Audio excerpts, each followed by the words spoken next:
Hello and welcome everyone to week 10 of the English coverage of the Chinese LPL. My name is Julian Pastry Time Card. Joining with me is Christopher Papa Smithy Smith, and it is so close to playoffs, Papa, and things are going to start to get crazy. We've already talked about it a few times, but the business end of the season is certainly right here. Only 2 weeks of regular season games left. Some of these teams, 3 matches, 4 matches, a couple of teams, 5. But the playoff spots, that's what everyone's striving for.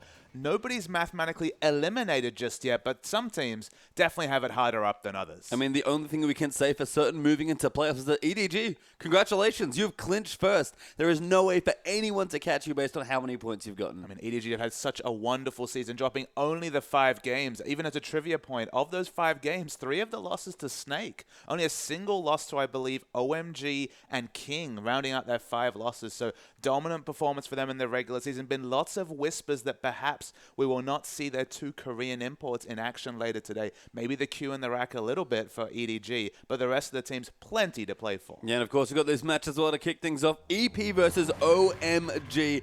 The bottom of the table versus very much the top here, and we'll start with the EP lineup low there. You can see moving through the mid laner, and we have a new AD carry player for EP. Don't know anything about him, hasn't played a game. This is a very late change in the season. I mean, in general, EP, they've got some real different changes. Amazing Jay and Zhu are actually the only 2 members that returned from last week. You'll remember Captain 57 and Luo, their previous mid lane jungle synergy, but from week 1 and week 2, returned to the lineup, and as you mentioned, a new AD carrier Zhangao. So no Kane, no Drizzle, and to me, most puzzlingly, no Raphael. Yeah, I mean, Raphael, one of their Korean players, has been looking great so far, but couldn't play at least today for whatever reason. Maybe there's something going on. Maybe Koreans need to get some visas, but right now, lots of changes, and not too surprising given that we're getting to the business end of the league that things are going to start to get shaken up quite significantly. I mean, look, if EP were ever going to change things up, it's right now, Pastry Time, as they have 5 best of 2s left. So theoretically 15 points they could get if they just arrested their momentum, their lack of momentum in the regular season,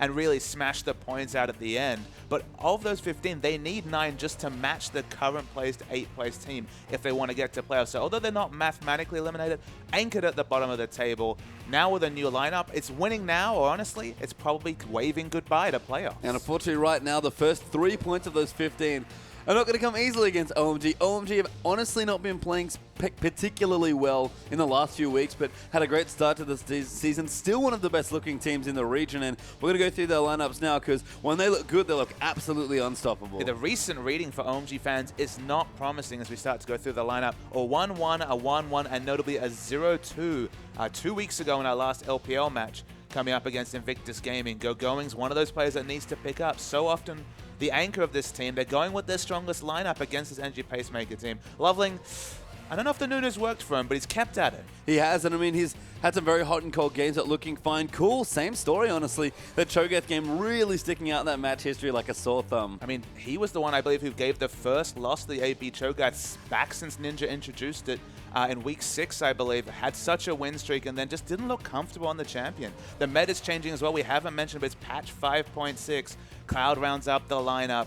OMG, still a lot to play for. I believe they're locked in into top 3 at least, but they just want to get some momentum going with their now settled lineup with Uzi and Cloud in the bottom. Yeah, unintentionally skipped over Uzi there, but honestly, the bottom lane for OMG has been the best looking part of their map. Uzi and Cloud have both had fantastic games, even in OMG's recent losses, and you can tell, looking at Uzi post-game on camera, just seems so frustrated because he's playing fantastically from that bottom side. I mean, Uzi has always worn his heart on his sleeve. We all remember back to Worlds, in fact, either of the Worlds tournaments, just how emotional he can get in the heat of battle. He's been bringing out the Lucian. He's brought that back. Of course, Lucian really jumped up in popularity. A pseudo tank buster as the meta starts to move towards tankier and tankier champions. Cloud, he's the one who's been piloting the Sona resurgence, almost a one-man resurgence of Sona, but they've looked very successful with that pick. It hasn't always been in victories, but OMG, as we've mentioned, you know, out of 6 games, only 2 victories picked up. Yeah, and the bottom sides just look fantastic, and it's weird because I think at the start of the season, OMG's top half of the map looked great.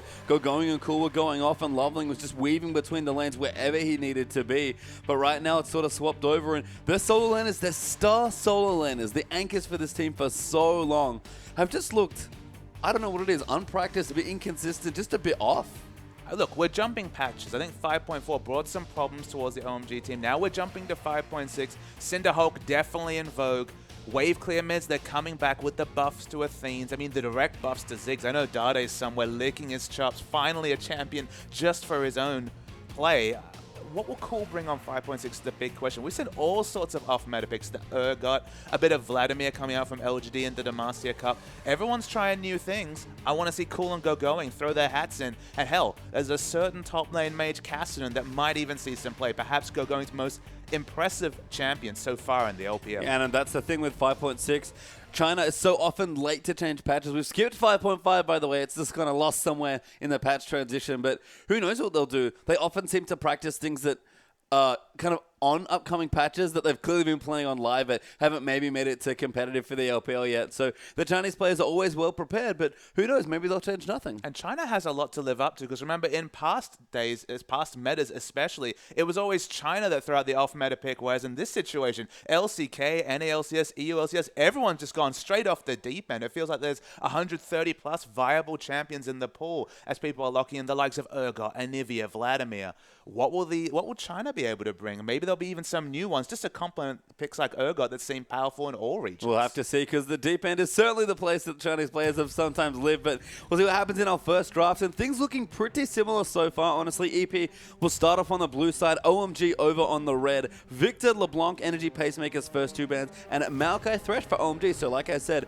very standard 5.4 looking stuff so far. Yeah, Cool's been showing quite a lot of priority on the LeBlanc pick, which is, on the Victor pick, which is surprising to me. LeBlanc has been consistently banned against him. Ari makes it through the picks and bans, and although 5.6 isn't her favorite meta, she's probably a little bit stronger when the champion pools are at low health, as Amazing J just shows us the Garen. Remember, he actually locked in the Garen the last time we saw Energy Pacemaker play, but I think this is a bit of fun. Sejuani is one of the champions that's come through with the Cinderhawk changes. The Sejuani priority has been high across regions. I remain to be convinced by the pick. I feel like sometimes it's amazing, sometimes it just doesn't go there. Feast or Famine, it feels like, to some degree, but Kalista, one of the most popular picks around. You're giving up a lot here with the likes of Sejuani and Ari available. And going, remember, 5.6 shows a little bit of Rise buffs.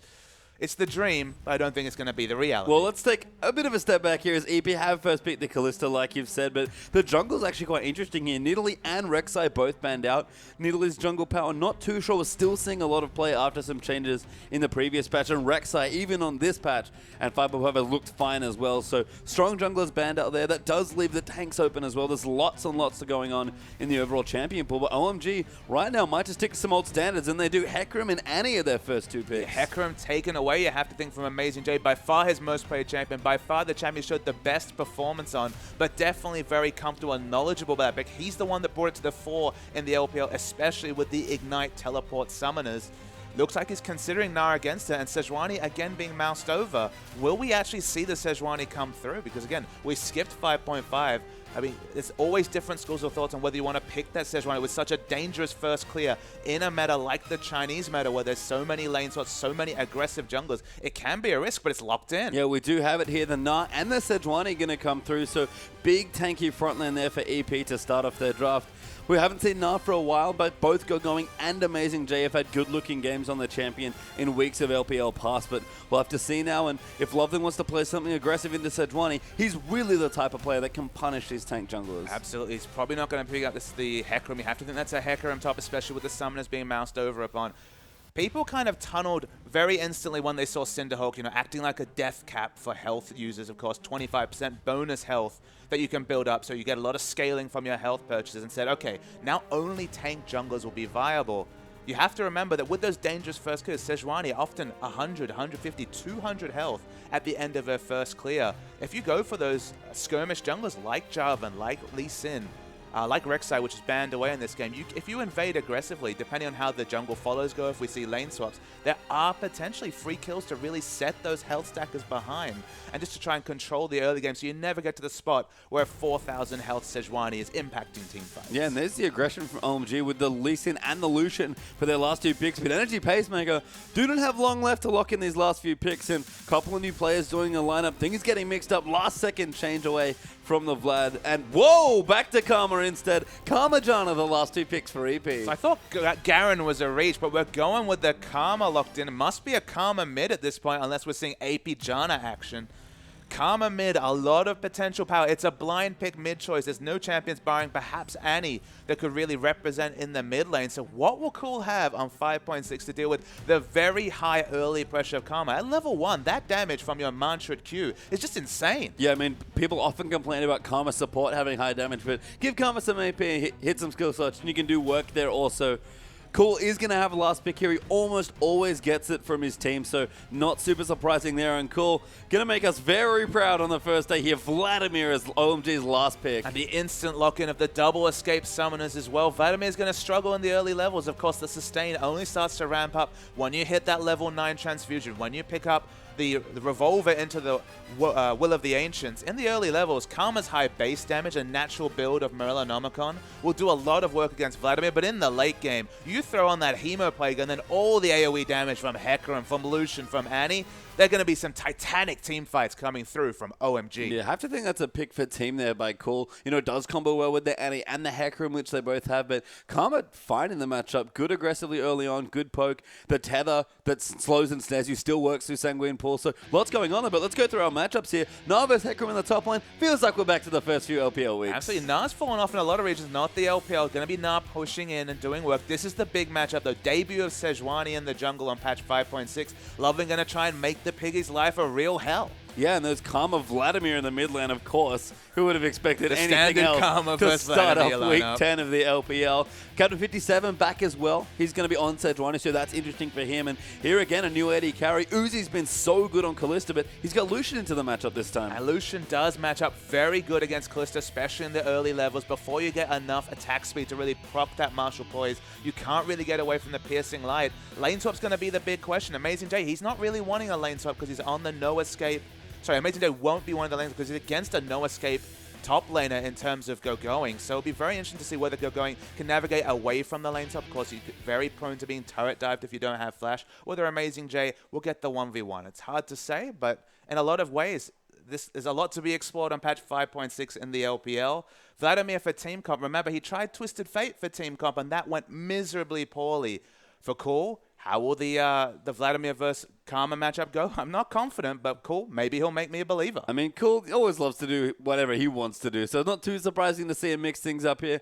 Very aggressive is OMG's team comp across the board, with the exception of that mid lane pick, so expecting a lot of action, especially in the bottom lane, I think, with Annie Lucian versus Janna Kalista, so there can be some fireworks. Uzi and Cloud definitely going to play aggressively there. I mean, Lucian, Annie, that's a very aggressive lane. Also strikes me a bit of a lane swap lane. Send Lucian in that 1v1 or 1v0. Have Annie roaming around with level 1, such a high-impact champion with the stun. Could be a lot of hijinks. Be interesting to see if we get the lane swap. Well, we'll see if hijinks do ensue. We're going to get straight onto the Rift.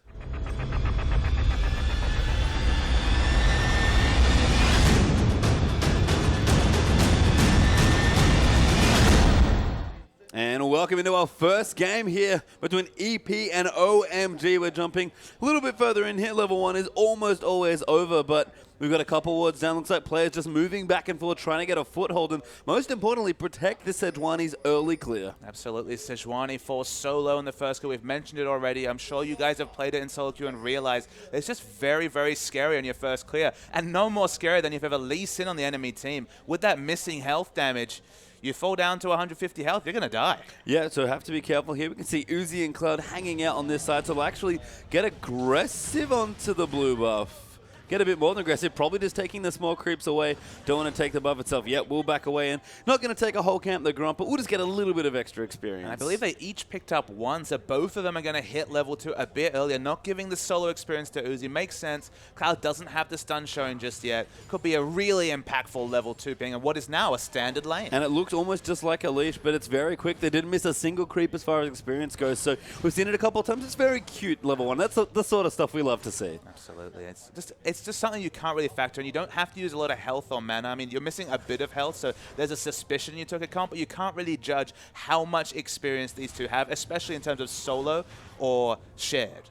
Yep, so down the bottom, we do see the standard lanes break out. So we'll actually have Uzi and Clag with their aggressive dual lane here, and you can see that level 2 being hit, and instantly Zhang Yao and Shu are completely zoned. Absolutely. They can't even meet the minion wave. It's very unfortunate. There's not going to be a lot of lane presence coming through from EP, at least at level 1. And given that Lucian does very well in this 2v2 matchup, I don't fancy the amount of pressure that they'll be able to put out. And maybe that will open up Loveling for the aggressive counter juggling he's so known for. Yeah, I mean, already Kalista falling about 10 CS behind here. And that, of course, will pick up as the waves do come in and she's able to pick up CS. But Uzi always wants to make you contest for CS, and this is the sort of lane where he can really bully people. Absolutely. I mean, he loves the Lucian. The Lucian coming back to his champion ball. Not necessarily the meta, because there hasn't been a lot of direct Lucian changes. But always a fantastic Lucian. Took Starhorn Royal Club straight through to the Season 4 World Championships with excellent Lucian play. I guess it's not a surprise that when it's back in the meta, or at least when it's back in the thought process, he can do great things on it. Yeah, but in the top lane now, Captain 57 going to make his presence known. Amazing Day bounce a little too far forward and go going with the devastating charge, and a little bit of swagger just gets out from under that gank. I love the manners coming through from Go-Going. This is 2nd versus 12th, so maybe some overconfidence coming through from OMG. They've certainly got the meta picks. The Karma is the big question mark. Has Ignite probably going to be a build Morellonomicon? Can Cool get through the laning phase? So far, level 3, he's at least very healthy. And I wonder if Go-Going might have taken away a camp early on. He's already used his teleport, and he's got a flask and a cloth armor, so I think he got some extra experience in gold. While we weren't able to spot it, you can actually infer it just because he doesn't have any potions as Loveling comes in for a gank. Not going to be enough damage, especially coming through from Cool this time, but the whole process is you start with just a flask. You don't spend the rest of your gold. You go get that first camp. You get the ambient gold from the 30, 40 seconds it takes you to clear the camp. And you go back and buy a full completed item. We've seen boots on Hecarim, and we've seen cloth armor. And cloth armor is the one he went for this time. Yeah, Amazing J, pretty defensive actually as Cloud just throws some poke there and there onto Shu's Janna, but saying the new player here for EP on Kalista, doing just fine, still behind Uzi in terms of CS, but probably okay given the state of the lane in general. And it's worth noting that EP lost a lot of experience because Kane had been their AD carry for a couple of years, been very much AD carry in the LPL, the last time they were in the LPL back in 2013. So they lose a lot of experience. I'm not familiar with Zhang Yao as a player. Be interesting to see if he can match the mechanical skill of Uzi, because if he even does capably in this lane, he's performing very well compared to other AD carries who've struggled against Uzi, especially on comfort picks like the Lucian. Yeah, and as we can look down some of the lanes as well, interestingly, 2 lanes for OMG winning in CS, the Lucian Kalista lane. That's expected to go going a little bit behind, possibly due to the camp that he took from Amazing J's Nah. Even though Amazing J has a Doran shield, but cool. Very impressively ahead of the Karma in mid lane. I mean, very impressively is worth noting. Absolutely, page time. You'd expect Cool to lose this matchup. Doesn't come in with any combat stats, just the boots and 4 potions. But I guess the boots are helping him move away from the Qs in particular, avoid that burst damage coming through. And I got to say, the CSing's poor from low. He's coming back into the lineup after, I believe, 6 to 7, almost 2 months out of the team. He needs to be doing better in what should be a counter-laning matchup against Vladimir. Yeah, we'll see him again just move in for a little bit of poke. Karma mid. Haven't seen her in a while, but we'll see how that does shake out. Cool right now, getting kind of a bit of free time in the mid lane. That's exactly what he wants on this Vlad. Absolutely. I mean, scales so well with levels and items. I mean, Vladimir in general, if he could spawn into the game at level 16, he'd be one of the strongest champions in the game by far. He just has so many scale. I realize I said by far. That's right, chat. But he'd just be so strong with the AP and the health scaling on the passive. Levels give him more statistics. Rylai's and other items just do double duty and double dip for him. He's very strong in the late game. And if he gets in a short lane like mid, not even harassed out of lane, can get away with a boot start, you worry about the first team fight or the item buys coming through from this Vlad. Absolutely. As up back in the top lane, level 6s have been achieved for both Nah and Hecarim, so ultimates available. Go-Going probably just setting his defensively. That's been the common trend with the Ignite teleport Hecarim, and right now it's going to pick up some extra CS. Amazing J might go roaming, and Captain 57 actually had a fairly unmolested early jungle. Loveling is ahead as far as farm goes, but they're both level 5 and even look for a bit of counter jungling there. I mean, it's worth knowing that Loveling showed excellent presence in the mid lane, which might have forced Karma to really hang back and maybe contributed to the 12 CS advantage that Vladimir has been able to open up. But in the other lanes, just considering the pressure that's come through, the late game scaling on the whole is there for OMG. You've got Hecarim in the top lane. You'd fancy him in the late game compared to Nado. They're both pretty strong. You have Vladimir in the mid lane, definitely going to be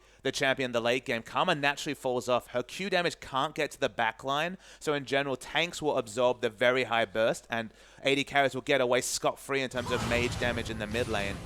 In the bot lane, you'd probably give it just to Kalista in the late game, but honestly, Lucian's no slouch and is a tank buster. Will be able to deal with Sejuani once he gets a few items. Yeah, and can they get the items? That's the question. OMG already ahead about 600 gold as Loveling lining up a gank to go going, uses his ulti. Loveling going to jump back in, looking for the kick, but doesn't have it. Nara actually going to save him. Wallop there as well for a bit of extra damage. Loveling will chase. That Q lasted forever, but down the bottom, Cloud now in trouble as Captain 57's going to get his gank on. Not even level 6, and there's the first kill actually for Annie. Now Uzi going to pop his ulti, go going, teleported down. Captain 57, little too low as Lucian's out of mana, and somehow a 1-for-1 trade there for OMG. Uzi's low mana bar was the reason they couldn't pick up any exit kills. Masterful use of the culling, getting, I believe, every hit onto Sejuani. At this early stage at level 6, probably stronger than just auto-attacking. In the late game, you definitely lose DPS by using the culling instead of auto-attacking, but at level 6, it has very high base damage. It does, and you can see Captain 57 now level 6, but crucially was not there, so no extra CC and a bit of extra damage there for that gank. Good pressure there. It was able to actually pick up a trade kill, but OMG in that situation, going with his teleport, maybe feels a bit robbed to not have another kill, but very strong response. I mean, we can return to the previous game that happened just before there, though. The difference there, if Loveling was level 6, actually just level 5 at this point, just pinged level 6. If he was level 6, he would have been able to kick Na away from turret, and they would have picked up a kill there. So again, the levels working against the jungle ganks, which should have been successful on both lanes, and the overall result, it's to 1-to-1, but the late game scaling comp in OMG ahead by just 100 gold. And Cloud doing a bit of a drive-by, actually has his pink ward ready, going, flashes himself there as well, so low, gonna play quite defensively, and Cloud immediately leaves. But if we do look to the junglers, like you said before, Sejuani, Trailblazer, plus the Cinderhulk already completed, and Loveling, he's got his Stalker's Blade moving in towards the Warrior with that longsword, but he's gone a Sightstone in between. I feel like scaling will be our new meta word during 5.6. Of course, the health scaling will come through, double dipping, triple dipping in those purchases from the Sejuani. Vladimir, because of his passive, doing similar duty. The scaling is so interesting between these two teams. Kalista's probably the one of the hardest champions to kind of button down upon. Is she an early game champion? Probably not. Is she a mid game champion? It feels like when she hits those two items, the Bloodthirster and the Hurricane, if you go for that AoE Renset build, she probably peaks at that point. But if you go for the single target build, very capable in the late game. And of course, you can always swap your item build, go from Phantom Dancer over a Hurricane at 6 items and do that single target damage. So in the late game, I'd probably give it just to Lucian just because he itemizes a bit more naturally for both types of damage. The ult comes in though. Cloud though does get popped up. Janna going to follow through Annie. Probably going to go down and does indeed go to Kalista. So a good kill there. Now going in the top lane. Could be in trouble. Amazing J props the wall. There's the hyper coming through. Flash forward. Last auto attack is enough. And Amazing J, a 1v1 kill in top lane. A solo kill on going. The all-star Chinese top lane. That's a big scalp for Amazing J. I love the fact that he was able to judge his damage very impressively. I didn't know as a caster whether that last auto attack hyper proc would kill the Hecarim, but he certainly did, going for the aggressive turret dive flash. Kuldo's already ulted onto Shu. That's a lot of hemoplague damage. Loveling kicks him in the face there. Ultimate is going to be enough, but Uzi's going to pop in, get the next kill round the side though. Too much damage coming in. Captain 57 going to get the next kill. Cool gets a double to Loveling. Tries to get into a smite wall, but loses the Captain 57. Nah, takes out Vladimir off to the side. Loveling ward hops to safety maybe as Amazing J bounces over. One more auto needed. Either popped over. Beautiful timing by the Sedge. And there's a double for the Gnar. 3 and 2, and the Dragon comes through from EP. That's another victory after taking out going in the top lane. The fans look a bit bemused, Pastry Time, because OMG, they're losing this game. They really are. I mean, they were ahead slightly before, just maybe based on CS, but right now, 1,500 gold or so ahead for Energy Pacemaker, and the man of the hour, as is almost always the case for this team, Amazing J, off to a blisteringly good start on Gnar. I mean, you blind pick Hecarim against Amazing J. He's got ideas on how to beat you. The Gnar's doing very well. We've seen this matchup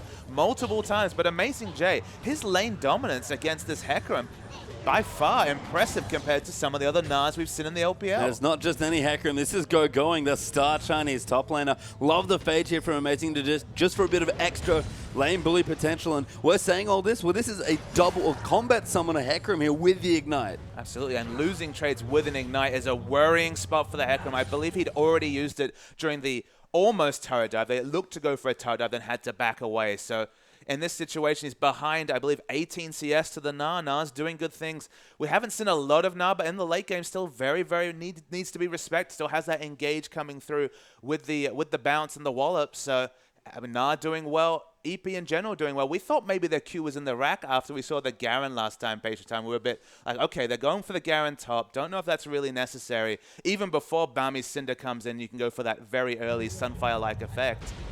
In this case, though, they're stepping up with their new lineup. And that's exactly what they needed to do. It is a new lineup. They've got not a whole lot of, they have not that many games left to play, although the most of almost any other team in the LPL at this point. Every 2-0 is crucial 3 points, and EP, with a miracle run here, could make it into playoffs. I don't know if the tipping competition in China is going so well. I mean, just judging by LOL Esports, 96% of people voted for OMG this game. EP, they're looking to do some giant killing, going 2-0 against OMG. Hell, 1 win. It's still very early, only 13 minutes. Not sure if they'll get there, but they're certainly starting well. Yeah, off to a good start. Have that first dragon, of course, don't forget, and upping kills and gold as a result. No towers being filled yet as Loveling and Cool team up to take away the Raptors, but Sejuani getting stronger now, probably an Aegis coming through, you have to think. Nidatabai already completed there as well, and Low here with the Athenes. That's the other thing to talk about, 5.6, seeing a couple of changes to that item. And that's why we talk about champions like Ziggs who are directly buffed, but the indirect buff is so much bigger, going from 50% mana regen to 100% on your completed Athenes. The Chalice being cheaper helps you against difficult matchups like LeBlanc for these wave clear champions. And then, as you mentioned, the Athenes also now gives you 30% of your maximum mana refresh on every assist. So because these control mages, they have shields, they have utility, they're often getting assists just like a Janna picks up Magi's. You're going to stay on so much mana sustain, and it's going to help you get through fights and be relevant. And it makes sense why we see someone a bit more like Karma and Vladimir, honestly. These aren't, you know, the two quintessential high DPS control mages, but they're definitely a lot more about sustained damage and utility, and a little less about assassin-like burst. I am a little bit disappointed to see Lure go for the Athenes, just because against a Vladimir, I feel like the healing reduction will be that much more important. The tether actually goes through the pool, as is the case with all tethers, like, for example, Fiddle's Drain. In this situation, doesn't do a lot of damage and able to back away, as Captain 57 looking to skirmish with Loveling. Yeah, defense is pink, although that's what Loveling really wanted, but he will be denied, and Captain 57 doing a great job early on here on the Sejuani. It's been a while since we've seen him. We used to see a lot of his Lee Sin when we did see him, but right now looking just great on the new 5.6 jungler. We still have to have a bit of pause, though, Page Time, and remember that the late game scaling with a champion like Vladimir is probably in the pocket of OMG. So if they're not able to grow this advantage EP, we've already know that Karma in the late game, not really going to be damage relevant. Has some shields, has some speed, but isn't going to be damage relevant. So the damage is only probably going to be the Kalista they can really look at for consistent damage. You need to get more structures. You need to get a complete lockdown on Dragon, and we have to wait and see whether that's something that EP will be able to do, because the late game looking good for OMG. Yeah, and Zhangao looks to be going that mid-game build you described earlier as well. We had the early BF Sword and the recurve, but have finished the Hurricane first for a bit more pushing power, and that means when those two items get completed, Sejuani and everyone going to be grouping together and trying to initiate, because they have great hard engage. And the item timings are coming through. Infinity Edge and Berserker's Greave confitted for Uzi. That's a lot of damage. Hurricane BF Sword, no slouch either for Zhangao, and those long, drawn-out fights, potential for Rensets are there. OMG, though, they're posturing very aggressively, and there's the piggy. Yeah, they found Captain 57, ult there by going. Cool's off to the side as well. Kick already used by Loveling, and Cool will get that kill. Sejuani just didn't really understand the position, didn't have any ward coverage, but still was walking around the river and picked off by this OMG freight train. It's starting to roll, Page Time. They're pushing into mid lane, and they're trying to get some turret damage. Yeah, the first group for OMG yields a kill. That's great news. Might yield a turret here as well. Lucian under turret's exceptional when it comes to damage on those structures, and doing well there. Tibbers tanking nicely. Shu trying to posture aggressively. Cool actually used his ultimate, I think, to zone them off, but Dragon back up in 35 seconds. We might see a reset. Yeah, worth knowing, turret damage from Lucian, excellent, but ability to siege poor because of the 500 range. That's why we saw the Hemoplague used, but with Dragon up in 25 seconds, no Hemoplague available. They couldn't even get the structure. OMG, we already see Hecarim returning to lane, does have teleport, but Ignite is down. Yeah, so not going to be able to use that. EP now going to counter push as they get a little bit of damage done. Kalista, interestingly, kind of interesting under turrets. I feel like Martial Poise does make you very safe, but you're still a standard 550-80 carry. Absolutely. I mean, it's better than Lucian in terms of safety, but not in terms of damage. So it's a trade-off going through. It has a lot of attack speed and flat AD, at least for this early 16-minute point. So doing respectable things under turret. But now that Hecarim's moved top, we'll look for wards. There really isn't any for OMG, barring a ward towards the bottom of the banana bush. It looks like it's going to be a free dragon for EP. It's only the second one, so OMG some confidence being able to let that up. They just want to get some turret damage to the top. And that's a disappointing loss of that dragon, honestly. They'd killed the jungler. It wasn't quite ready to take out the dragon there as well, but could have, tried to get a push, get some wards down at least in the area. Instead, looked for the counter push mid and lost that dragon. And that's kind of the way in here for Energy Pacemaker. We already mentioned their comp's fairly low damage. If they can give it high damage with that 5th dragon ticking away, won't have any problems at all in the later stages. Absolutely, that's the consideration. In the late game, even your auto attacks, when they're burning with the true damage, are very relevant from all 5 members of EP. But on the other side of the coin, if you've got late game scaling and you're not really hitting those item timings, give away that 2nd dragon especially. Maybe look for a fight at the 3rd. It's only when the 4th is acquired, not necessarily for the statistics, but the timer towards the 5th dragon, that you really have to be concerned if you're OMG. Because you got Vladimir and Hecarim. You're looking pretty happy in the late game. Yeah, can confirm OMG did lose that dragon to EP, now up 2-0. Tower did go down on the Inchim. They were finally able to take out the mid turret, it looks like. So OMG currently leading in turrets 2-1. And cool, going back for his first shopping trip. I guess maybe OMG hadn't had some gold spent, which is why they didn't want to fight around that next dragon. But cool, kind of torn between a Rabadon and Zorozonis, but he'll have either one very soon. Maybe there'll be a team fight to really tell him if he needs the extra safety of the Zhonya's. I mean, Zhonya's is such a core item on Vladimir just because you have the pull, you have the Zhonya's, you can go for 5 seconds of stasis, do your best Lissandra impersonation as Vladimir. The item timing's still not there though, because we see a bit of armor and defensive items picked up by Going, and of course the boots have already been upgraded with the home guards, looking for the home guard gank. So they haven't hit the big item timings yet. However, given that they're close to them, could be a big fight coming up at the next dragon. And that's what they need, just a bit of scaling, deny the crucial 3rd dragon, and then get the ball rolling from there with slightly more scaling on their comp. So Uzi smoothly going through his power curve. That's probably the nice thing about OMG's comp, with all the scaling that they're looking to do in the top half of the map, or at least in their solo lanes. Uzi and Cloud, who often play aggressively anyway, just kind of get OMG to that point safely. And I love the fact that you mentioned the smoothness of the power curve, just because that's something that we've kind of seen Kalista players struggle with. Do you go for that Hurricane Rush? Do you build a bit of the Hurricane and the Bloodthirst, so maybe BF Sword into Recurve Bow, and come a danger that if you can never enter lane with the constituent parts of 2 items, you might never actually get to that Bloodthirster Hurricane at a decent item timing. But Lucian can happily build the Infinity Edge, builds well into the Zeal. You feel really good when you have those 2 items as Kalista, but before that, you kind of struggle. Yeah, looking okay right now. Does get the tower there, so good push coming through as Loveling trying to trap somebody. Cloud missing his Tibber stun, though, was amazing, Jay. He's able to just hop away. Didn't even need to use his flash. Now Loveling might get slightly caught off, but instead just some wards being taken out. Baron is just about to spawn, but I don't think either team's quite ready for it yet. No team's going to be rushing down towards Baron. The gold is all equal again after being 1,000 gold in the advantage previous. I think a lot of that was the turret coming down for OMG, but again, with the late game scaling, only 2 dragons really to the advantage of EP. You're even ahead in turrets if you're OMG 3-2. Things are going fine for OMG. Not ideal. They'd like to have some kills too, but fine.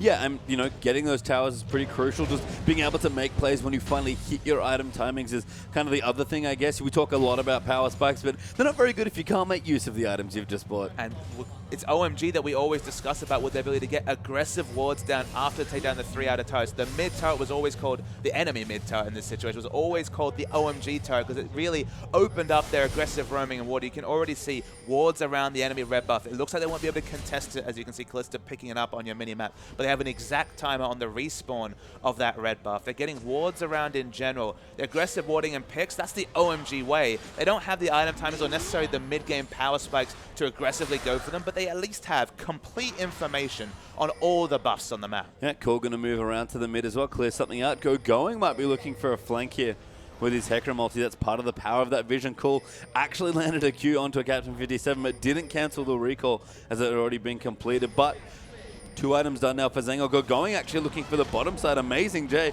Not going to get knocked back, though. Cloud going to try and find a stun, but realizes he's a little too tanky as Amazing Jay with his Randuins and the Spectre's Cal done, plus that Ninja Turbine. And instead, they're going to try and siege up a tier 2 turret. Yeah, the big thing there, Hecarim wasn't looking for kill pressure. They're just trying to rotate with their aggressive wards and try and get as much inner turret damage down as possible. Getting turrets down with a late game scaling comp just means that when you invariably win that team fight that you've picked for, you can just smash down the base and win earlier than expected, given that your comp has specific later power spikes around the 25 to 30 minute power spike timing. Cool's looking pretty good though. Zhonya's and the World of the Ancients Going to be working towards, you have to expect a death cap. Already going to have a decent health and armor pool now with his health scaling on his passive. Cool, at least. It's looking pretty good. Yeah, it's just going to go massive once he gets that death cap and really just overflow as far as all that passive scaling comes through. So OMG, keeping the gold back to even now. EP were up a couple of thousand gold in the earlier stages, but OMG have brought it right back to a very cool, actually even gold, I think, in my last check there. So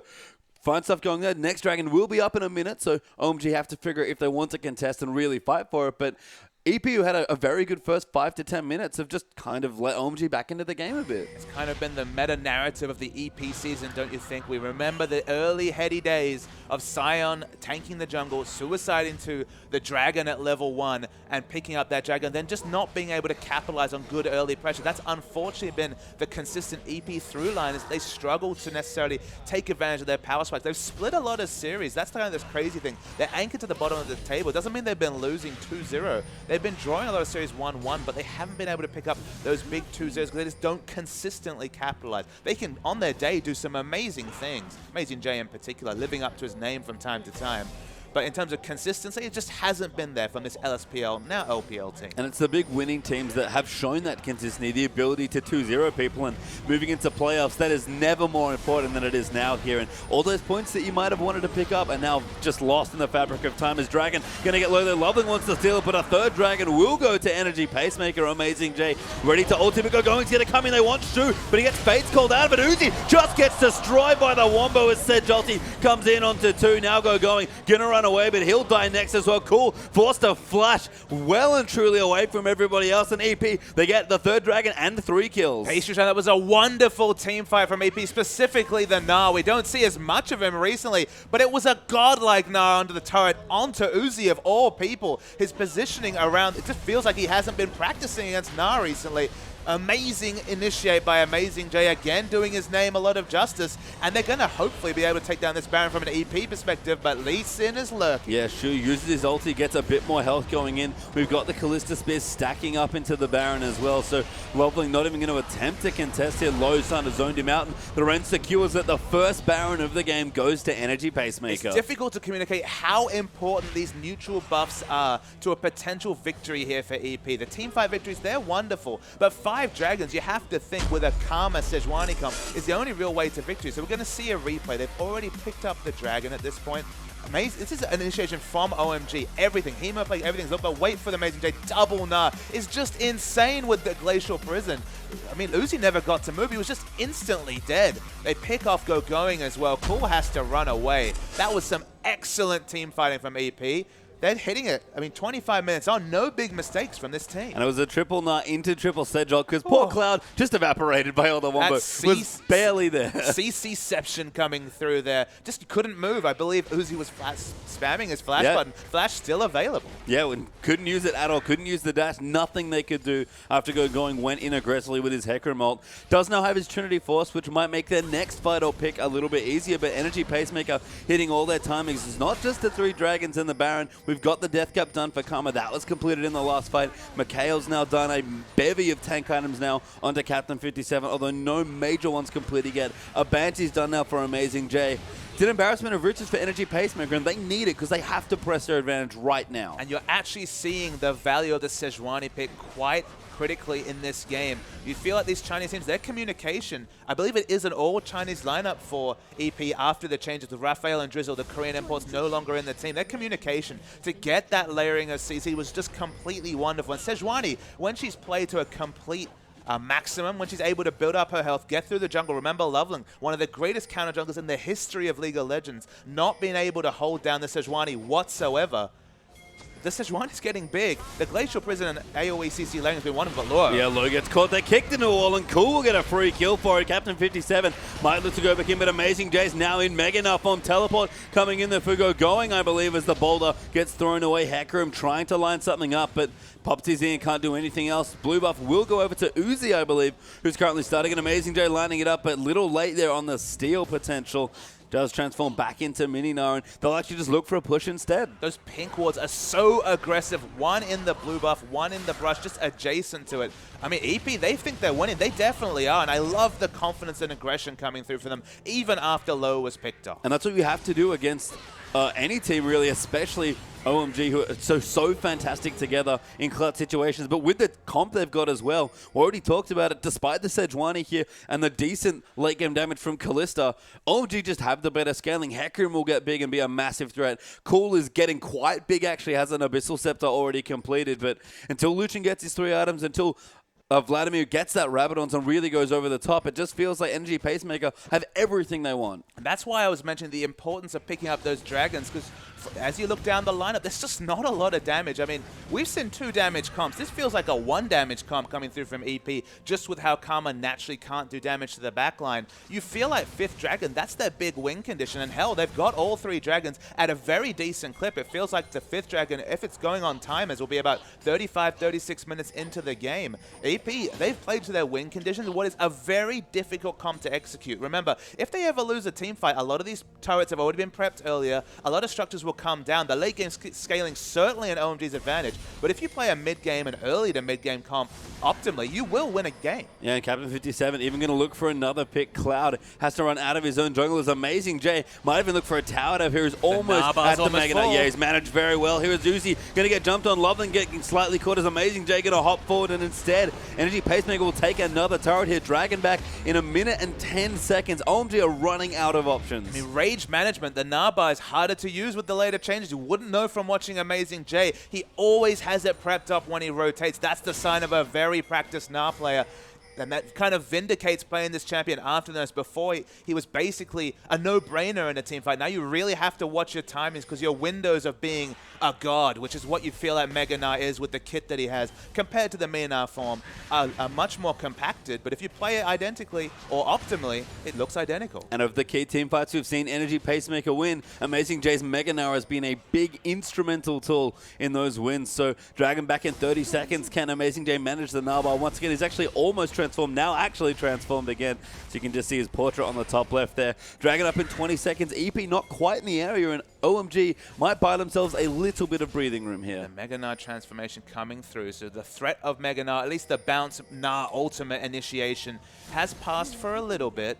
Na coming back from base. The 4th dragon, again, it's that timer. Every dragon that spawns is 6 minutes away from a 5th dragon coming through. For EP, they need that. That's their biggest win condition this game. That's what they've worked upon and prepped for 30 minutes of the game, and that's why they're posturing aggressively and ensuring that Amazing Jay can group and they don't have to use his flash. And honestly, Uzi's just kind of been caught out in the last few situations. He's got 3 items, Kalista does as well. These AD carries are a big portion of their team's damage, and we'll see if they can get any of that done. But right now, EP with all of their CC are aggressively getting on top of the Dragon. It's worth noting, he doesn't really have any help in terms of peel, and he's going in the backline. He doesn't have a Mikhails. There's no other peel apart from Lee Sin, who's again been diving in. The Dragon's getting low.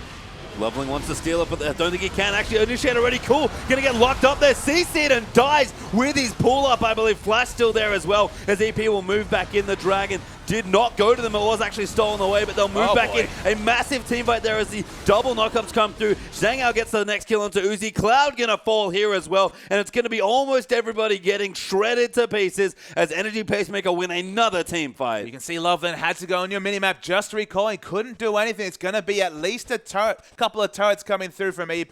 The moment I saw the auto attacks, the free auto attacks coming through from Dragon, so we'll give OMG their first and more crucially deny the 4th for a while for themselves as it does respawn. But let's see that team fight again. So let's watch the replay. Watch Cool. He's in the front. Gets Hemopeg onto only the AD carry. Still a priority member. A 1 damage comp. Not too bad. Gets Nard and dies. You can see the CC bar just never ends when you're against Na, hitting the Na ultimate and the Sejuani. The fight continues, but Zhangao's the one to watch. He gets instantly feared by going, but doesn't actually cancel an auto attack. Keeps auto attacking the whole time. The reinitiation knockup is wonderful coming through from the Fate's Call. And the moment I saw the auto attacks continue, I knew that was going to be a team fight victory for EP. Yeah, I missed how it started, but that replay really shows it.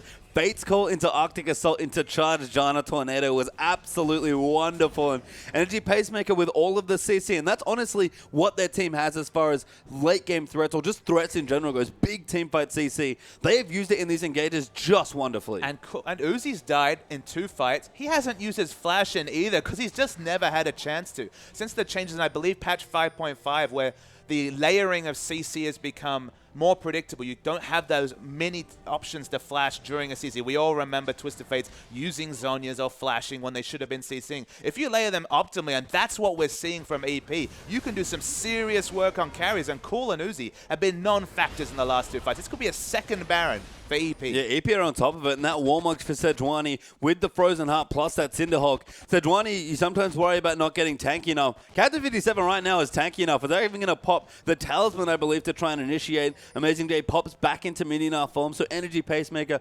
intelligently back away, but they've got plenty of time here. If they go back to that Baron, OMG eventually have to find an answer. I mean, tanky enough is not something I'd really put into consideration. He's just tanky in any semblance of the word. Doesn't have a lot of magic resist, but cool. It's not like he's been doing too much in these team fights. His damage only really comes at 3, 4, 5 items. Warmog's Frozen Heart and the Cinderhulk, his health pool is over 4,000, doing a lot of damage through the Northern Winds W. Going to be damage relevant. Hell, the CC's already confirmed. We've seen it in the previous fights. Everything's looking good for EP, but remember, one mistake, 1-1 team fight, the late game scaling will come through from OMG. You're still not far enough ahead. It's only 6,000 gold at 33 minutes. Yeah, and kind of looking down, the AD carries are actually even, so a big credit to Uzi for keeping significantly far ahead in CS despite everything, and you can tell he's got the items. The Shu gonna get caught out. He gets flash kicked there down as well, but Fate's called out of the way by Zhang Ao, and very smooth stuff by Kalista. Kalista Janna, that's what we saw after the heady Kalista Annie aggression days. Kalista Janna means that Janna can go scope those wards so aggressively and know that she has the untargetability of the Fate's Cold defense coming through and live. We'll have to go back. No, staying around. Still has all her CC and flash available. We might see a fight. Yeah, cool poking in. Uzi going to use the culling. Amazing Day trying to build up the Narbar, but doing a good job early on. Go going. Can't get tornadoed as he dives straight in, but Amazing Day. Massive 3-man Nara ultimate again into the CC. Cool going to get low, but Shu and low peeling him off. Uzi, though, now finally doing damage as Cool will get sniped by a Karma Q. It's 2 for 2 so far as Uzi going to try and chase them down. Going speedy enough to try and get them. Does get walloped by Amazing Day for some CC, but Janna will go down. Uzi still chasing you. Going might get caught out, but Loveling's going to find as well. Amazing Day doesn't quite get out as Loveling chases him all the way back through the bush. Actually goes down, though, because he doesn't have enough. Going tries to chase him, and as the dust settles, it is 6 kills, 3 for 3. And it would have been much worse for EP if they hadn't built up such an early lead, because the first person to die on the team was the Kalista, who is the only consistent damage threat. That's why they were all disengaging. That was why they were all kiting away. Is they realized they cannot fight when the assassination comes on the Kalista. Now has the QSS. Didn't have it last fight, and that would have been a significant difference because it was picked off first so crucially for OMG. And we had another great 3-man set of CC between Sejuani and Na, but not enough this time without the damage threat. And that's it's threat, singular. We've talked about it already. It's kind of a 1 damage comp for Energy Pacemaker, and you see when that Kalista dies, things look very different. I mean, execution heavy is what we say about the dual threat comps. This execution needs to be completely amazing for EP to be able to win these fights. They've managed it a few times, but you can't make too many mistakes against a strong team like OMG who already have the scaling advantage. Yeah, it's a little less execution heavy and more execution reliant at this point, given that that's all they really have. We've seen Hyper CC comps do work before, but you have to play so well for that sort of comp to work out, and Baron is getting aggressed on again. Again, the Talisman will get popped, looking for a bit of action. Amazing Day does need to stack his rage back up, but he's onto Loveling, and a big wave has been prepped in the bottom side, so EP, they know they have time on their side. So you might wonder, why is EP just DPSing down this Baron and not going for other objectives? Their big problem is their team is so much better at counter-initiating than full-on initiating. A lot of people say, but you got Sejuani, long-range AoE stun, but you just can't capitalize if it's hit on long range, if you're trying to initiate with it. Na as well loves setup CC. It's 2 setup CC teams trying to fight. That's why they want to fight around the Baron, around a cove like this. You can see in your inset there, they're getting a lot of turret damage as well, so they want to keep starting. Watch Captain 57. Will he throw out the Cloud goes in, gets picked off though. Zhang Ao gets the first kill, and too aggressive there for the Annie. Now Amazing Day's gonna come in. Uzi has to get away. A dash just dodges that boulder, but Captain 57 throws in the 2-man on. Gonna follow in with a knock-up as well, and Uzi got chased all the way to the Dragon Pit. Low gonna get that kill. NAB gonna conveniently get a 4th Dragon. Amazing Day was very smart with his positioning there. Walked through to the Dragon Pit knowing that Uzi only had the ability to quick draw, so to relentless pursuit over over to the Dragon. That's the 4th Dragon. Of course, one of them stolen away means it's not a 36-minute 5th Dragon coming through from EP, but it is a timer on the game, and this late game scaling comp might not get the chance to just because EP, they have sewn up all the neutrals. Yeah, we saw that big stack of minions there on the top side. It is still pushing, so EP have to be quick about this Baron. A few members of OMG still left alive for it, so going to be looking strong here, but they are DPSing it down. Uzi crucially not here. He's a big damage shot on this comp, but going though, trying to make the difference there. Jump, dives in onto low, will get CC'd up. Those Captain 57 moves back in for the CC, and Kalista, when she gets target set up like this, just does so much damage. Now Cool going to try and make it happen, but Monsoon will reset. Cool, good damage, actually gets the kill onto Kalista. 1v5 there, going to get CC'd up though. Amazing J will dive back in. Cool gets a double kill somehow in and amongst it all, but EP still win the fight. Going to chase onto Cloud now as Amazing J pops back in a mini knife bomb. Ridiculous karma damage, going to give Low a double, but no Baron. That's the crucial piece. Exactly. OMG hold off the Baron without Uzi alive, and if you're trading kills against a team with a late game scaling advantage, that's not ideal either. OMG need to keep them away from the 5th Dragon and the Baron. Otherwise, they'll be happy for the game to go. If those objectives do come through, though, EP should be able to sew up the victory. And you can really see how much damage this Vladimir can do as far as potency in fights. Cool went in, got a double kill. 1v5 by himself on the Vlad, so clearly has the mechanics down and has the ability down. I guess my question for you, Papa, is we've kind of gone through EP's comp. It's very different, very surprising, very low on the damage, but is it the sort of thing where you feel like you have enough utility to get through even the high damage laners like the Vlad and Lucian? I don't feel like they can stand up in a true 5v5, but the one issue OMG has is they have a short-ranged ADK that does a lot of damage in a team fight, but they have no semblance of appeal for him whatsoever. Loveling's been in the front line of these fights, and he's all about flash tibbazing. There's still not been a QSS. The QSS is so important, finally completed for Uzi to be self-reliant, but the appeal is not there for Uzi. If Uzi is assassinated, if they don't have to use the Glacial Prison for chasing purposes. They did manage to kill Lucian during the previous fight, but it wasn't available for the subsequent fight. If they can get it onto the backline, if they can get Uzi and get a line into Uzi, they will win fights here, EP, unless something goes really, really wrong for OMG. So OMG, they're just going to try and get the layering they've looked for the whole game. We still haven't seen the picture-perfect Vlad ultimate into Hecarim initiation into Annie's Tibet. Amazing J home guarding forward, actually no Narbar, so doesn't quite have enough for the Mega Narbar, but building up that rage, I think tired right now, so doesn't actually build any rage at all, but Loveling going to get zoned off towards the back there. You can see the Scuttle Crab currently controlled by OMG, and again, it's been the story of the last 10-15 minutes of this game, but a long, long Baron dance between these two. EP are waiting for Lucian to put a foot wrong and try and CC him up next to a wall where even the QSS won't prevent him from the CC stacking coming through from the Sejuani and Na combination. They don't want to go for the true initiation in the front. Cloud's taking a lot of damage. I think he's going to die here.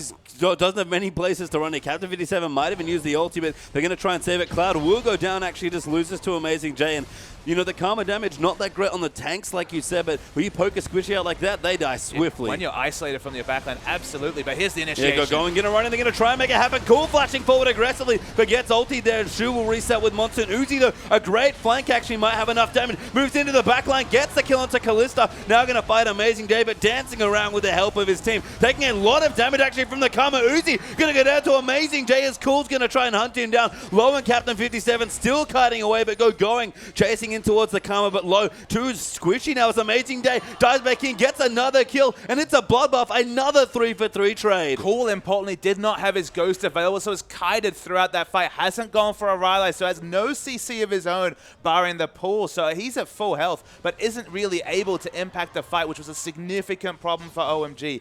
Uzi got the assassination onto the main damage. That was excellent play from him, but flashed over and died to the Gnar, which again was another small mistake. But you can see the difference in these fights when he has a QSS and has the ability not to get caught out by one of the Glacial Prison or the Gnar ultimate to previously, where those abilities, even an isolation, spelled Uzi's death. And again, another somewhat split fight there for EP as well. Meant the OMG just made it look a lot better. So let's see it again. So Gogoni comes in with the Onslaught of Shadows, manages to lock up Zhang out as well. So he takes a bit of damage coming through. Absolutely takes a lot of damage between Vlad as well. Has to back away from the fight. But the big tipping point in this fight is when Uzi manages to get the onto Zhang Ao, kills him with 1 Q. That's the big factor. So the fight continues. You think, okay, EP's got no chance here whatsoever. Karma's already low, but Uzi flashes after Amazing J and just dives to the wallop. Karma in the backline, she's very deceptively hard to take down, does a lot of damage, so Hecarim has to back away, but cool. He's caught between multiple members, doesn't have the range to get the kill on Amazing J after initiation, and it's again all even, but you have to again give the advantage to OMG. They're starting to close this gold gap. It's still only 6,000. It's been 6,000 for about 12 to 15 minutes. And it's just such a weird game as well. Kind of some new picks coming through. A very interesting team comp on both sides, honestly. Definitely 5.6 already showing a lot of changes here in the LPL. But I'm going to give points to Low in that last fight as well, looking back through the replay. He sniped 2 different squishes with those Qs. And again, when you find the targets with the Karma, you do respectable damage. And that's why OMG need to get fights into the open. We already mentioned that EP wants to be using their CC for counter-initiate. You don't have that luxury when you're fighting around Baron, but that's why EP, they're not going to Siege. They're not going under touch. They want to fight under the Baron, under the Dragon. Look for those big Gnar ultimates into a wall. Look for that consistent layering of CC rather than the single initiation CC. And just force the Vlad to lose vision, to not... If he doesn't have Ghost, kind of be gated around Ghost if he wants to be consistently involved in a fight, has committed to avoid stuff. I want to see Cool sell the Abyssal Scepter and get the Rylance. Amazing J, though, initiates onto him. Cool might get locked up again. So much damage coming as he finally pops a pull. Now Zhang Ao getting Dovo and Bago going, but they knock him up and keep him safe. Amazing J peels off for the double wallop. Amazing Janna ulti there as well will keep them safe, and they've gotten the first kill. Let's go going that's gone down, and now EP will get their 5th dragon. The 5th dragon means that everyone's going to be doing relevant damage. The auto attacks burning onto OMG. The Uzi, during that fight, got almost no auto attacks off, was forced to retreat to the Cove. No safety against all the tanks and CC coming through from EP. Without the Rylai's, Vladimir is getting kited, isn't doing consistent things, needs a bit of CC threat. Scales so well that items, doesn't really need the Abyssal at this point, and it should be Baron to add to the 5th dragon for EP, but OMG. No, can't steal it there. Staying with enough rent stacks. Cloud going to get dove on again. Far too aggressive. Is Cool even going to dive in, but gets knocked up. Will find the pull, but should die here as well. And Amazing J gets a well-deserved double kill. An Energy Pacemaker now on the verge of taking game 1. But their minion waves are in disarray. It's been a consistent problem for Energy Pacemakers. Their control of minion waves has been poor. Massive stack of minions in the top lane, propped by going earlier. Uzi actually managed to pick up the enemy red through a ward just because they have to react to these minion waves. They've got all the advantage though. Uzi, he's overstayed. Yeah, they know he's here, and Shu's running in. He's actually going to go and try and make a fight, but the ulti comes in. QSS might save him. Fate's call though, and Zhang Ao rips him a new one. Uzi far too aggressive. Yeah, Uzi wanted to get an exit kill. The easiest one, at least on paper, was Janna, but the Fate's call ensures that that is not possible. So now Uzi is dead. No wave clear up for OMG for at least 30 seconds. Is Cool has quite a long death timer. They want to push in. They've got a minion. It's Baroned up. They've got 5 dragons. This should be a breaking of the base for EP. Yeah, Zhang Ao's just face taking it with the help of Karma Shields at this point. And Papa, we mentioned Kalista, still having trouble characterizing her as far as carries go. Late game might be appropriate, but with 5th dragons, I can't think of a scarier AD carry. And when you're moving to 5.6 and have huge tanks in front of you, you get all those auto attacks off because no one can walk past the Sejuani. Speaking of walk past, they're not interested in doing damage. They want to finish the game. Yeah, they are going to finish the game. It looks like they're going, getting too low. Cloud trying to run them up. Leveling, flanking around the side as Cool comes in, but the Janna will reset with the ulti. The Nexus goes down. An Energy Pacemaker take game 1, and Amazing J celebrates, throws his hands in the air. Amazing J with a new lineup as well. Patreon bringing back Low and Captain 57, who they jettisoned back in week 2 for their Korean imports, Raphael and Drizzle. Zhang Ao coming to this lineup completely unheralded as an AD carry, replacing Kane, their long-term member. We thought it was surprising when Gamti took game off OMG, but now the bottom team, Energy Pacemaker, are 1-0 up against OMG. We thought this was the end. We were like, okay, EP's hopes of making it to the playoffs are dead with this series against tough opposition like OMG. Nobody told Energy Pacemaker, though, and they're still in with a shot. Yeah, and Captain 57 returning to that lineup.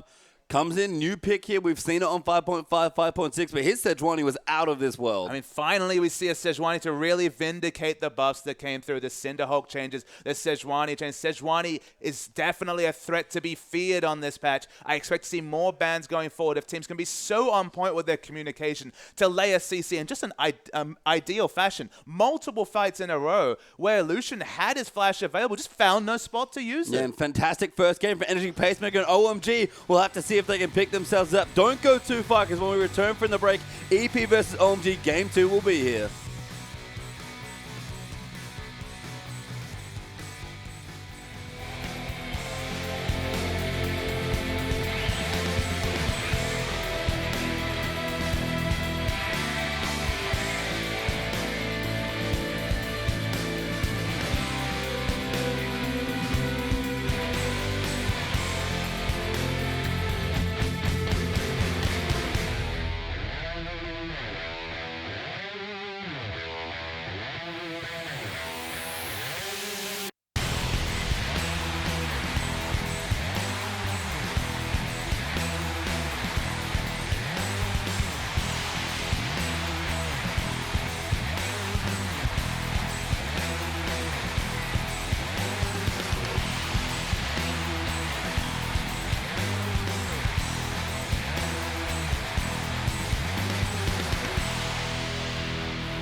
Hello and welcome back everyone to week 10 of the English coverage of the Chinese LPL. We're about to start game 2 between Energy Pacemaker and OMG, and surprisingly, Papa Smithy, OMG find themselves down a game. 96% of people were wrong. Pastry time, Energy Pacemaker taking that first game with a very impressive performance.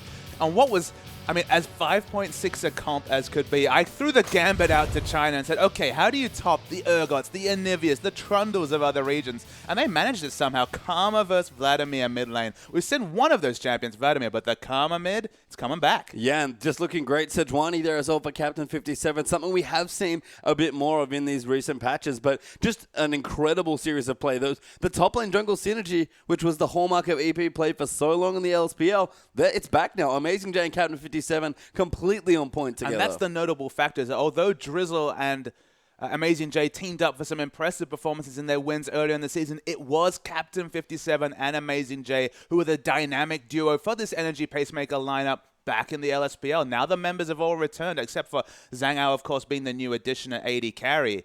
And that layering of CC between the Na and the Sejuani was just beautiful to be seen. Lucian, Vladimir, both of them with so many escapes, with dashes, with the untargetability of the pull, but no ability to use them. Yeah, and it just, again, was a very interesting comp being put together, but executed well. We call it even higher than high execution, very execution reliant, but managed to make it work. The Kalista looking fine there as well, and impressive stuff. It's always impressive when teams go for those execution reliant comps, as you coined, and pull them off, because as analysts we're like, okay, in a lot of situations, this comp will beat this comp. But when in that one situation where you play identically, you have the dragon control like they did 4 dragons before OMG were able to get 4 dragons and a Baron, I believe, before OMG were even able to get a dragon on the board. Ended up with 2 Barons. Flawless neutral control with a Sejuani versus Lee Sin jungle matchup says to me that Loveland, he just didn't have the impact on the Lee Sin. You know, going for the early game skirmish versus the late game scaling in the jungle. The late game got there very fast. Yeah, and it was just, again, a weird game. Uzi playing another fantastic game. Cloud, I'll actually kind of call him out a bit here, had an off game for him. Still very aggressive, and he's a fine champion for him, but I think Cloud only has one direction that's very aggressive, very forward with his movement and his flashes. And when his team's not on the front foot or he's not in a favorable situation where his aggression will reward him, he gets punished. And he died so much to the pick CC. And the Morgana and Thresh has definitely been his wheelhouse. They have solid initiation options and have defensive flexibility as well between the Dark Passage and the Black Shield. But the Annie, it only goes one way, as you mentioned. It only goes all in, but he missed a couple of those flash tibbers, importantly.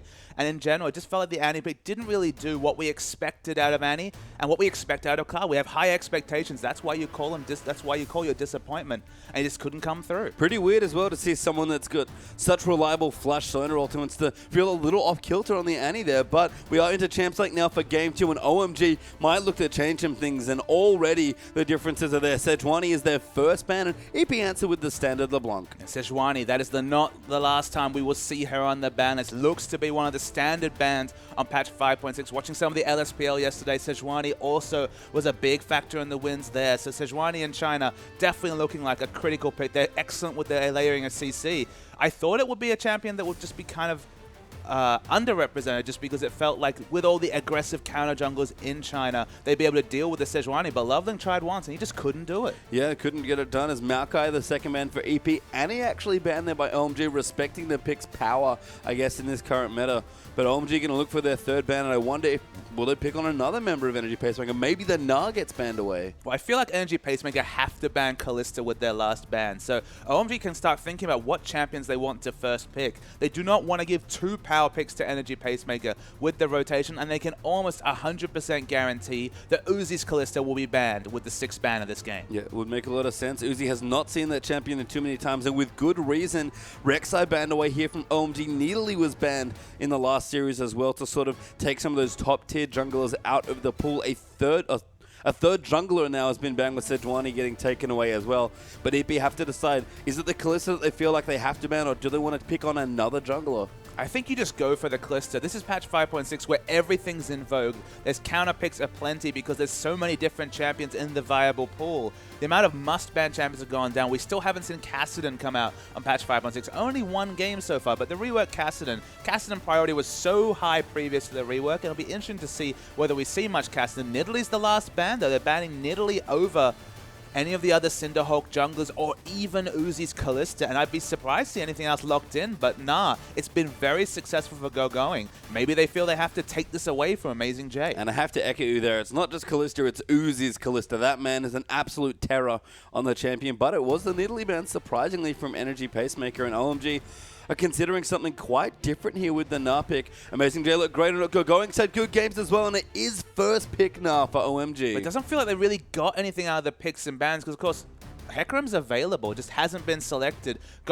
It might be Amazing J taking Hecarim into the Gnar matchup that he already did so well in the reverse matchup. That would show confidence in the champion pool, but he's not really locked into picking his top laner just yet with Gnar taken away, and that's going to be Kalista for a second time for Zhengao. As a new member of this roster, go for the comfort, give him that champion again. Yeah, take it away from Uzi especially. You have to pick it up there. We've got Thresh now for sure, one of his better champions that we've seen, so I like what's going on so far, but OMG certainly felt a little scattered, I feel like, in picks and bans especially, and this draft may be no different. Starting off with a Gnar with all these power picks available is different, to say the least. It doesn't feel like they won the draft when it comes to the first 3 picks. You always wonder, okay, what's the first pick? Is it one of those first pick, first ban champions? And what does Energy Pacemaker get with their 2 picks? You have to say Energy Pacemaker did pretty well for themselves, but suddenly we see 2 potential junglers pulled up, and maybe this will be the debut of supporterless in the LPL. Yeah, wait a second, because these do not line up the way you'd think. I thought, oh yeah, Nautilus jungle, that's kind of interesting, but no,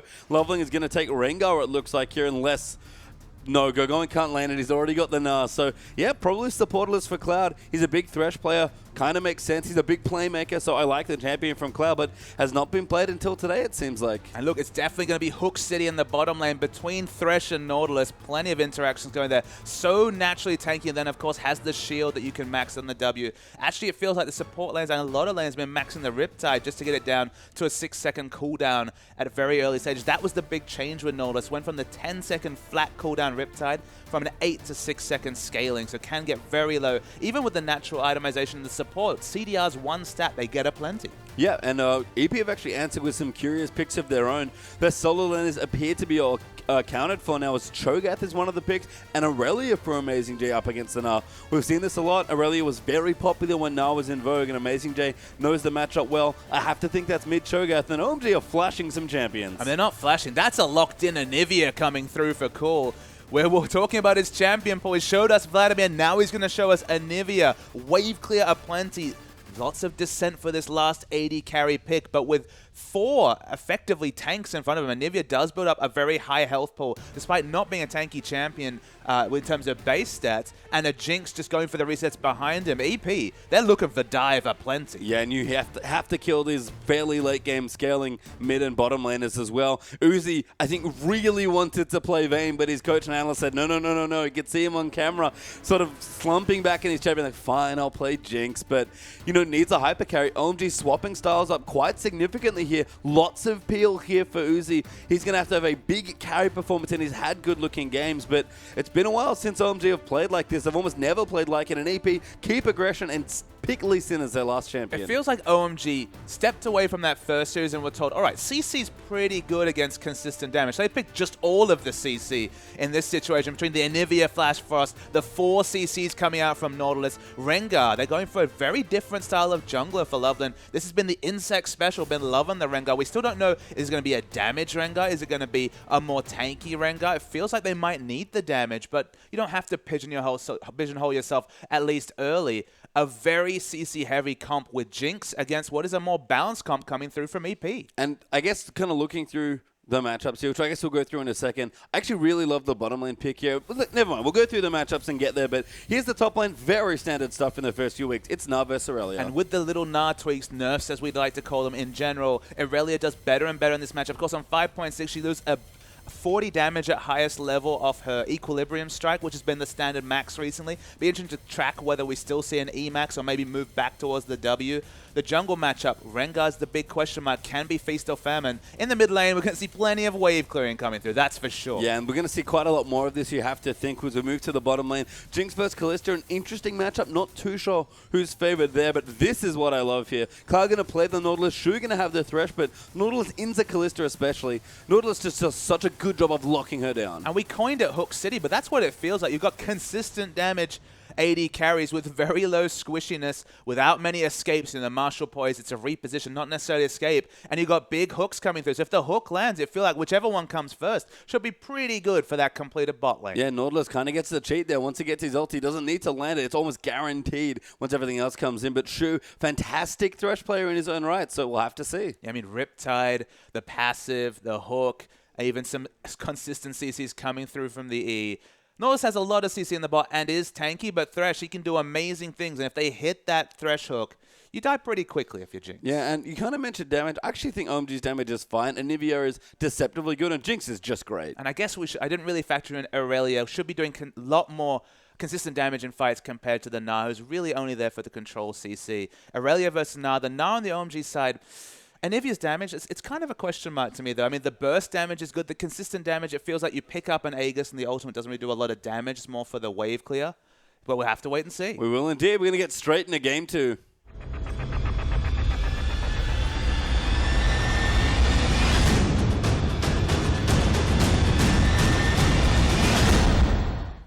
Welcome back, everyone. We're here for our second game between OMG and Energy Pacemaker, and Supportless has decided to make an appearance today. Supportless making its grand appearance into the LPL in the second game. It feels like all the scattered trends, all the off-meta picks are coming out very quick in the LPL, and with a break, you know, teams have had time.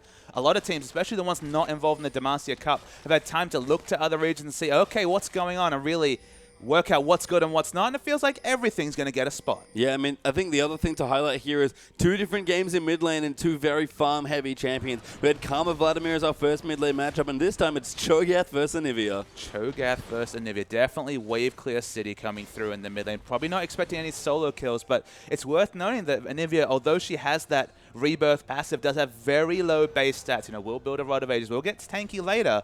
But if you get in there with the gank, Cho'Gath Lee Sin can do a lot of work. Those base values for Cho'Gath are very high. Yeah, real squishy there as Anivia. We are going to break back out into standard lanes again here. Relic Shields ahoy here for both Nautilus and the Thresh, but Cloud here is going to try and not get harassed. And I guess that's the other little difference here is Thresh, short range, but still ranged in this matchup. Absolutely. Range versus melee is the big difference. The CC advantage definitely with Nautilus. The tankiness advantage probably slightly with Nautilus. We're seeing in the mid lane. Loveling there. Very cheesy. Level 2 gate nails the snare, though. Boy. Flash Frost's going to follow in, and First Blood calmly goes to cool. Yeah, actually with the Scream, couldn't blow up the Flash Frost for the stun, but the damage was enough. The Iciness passive came through.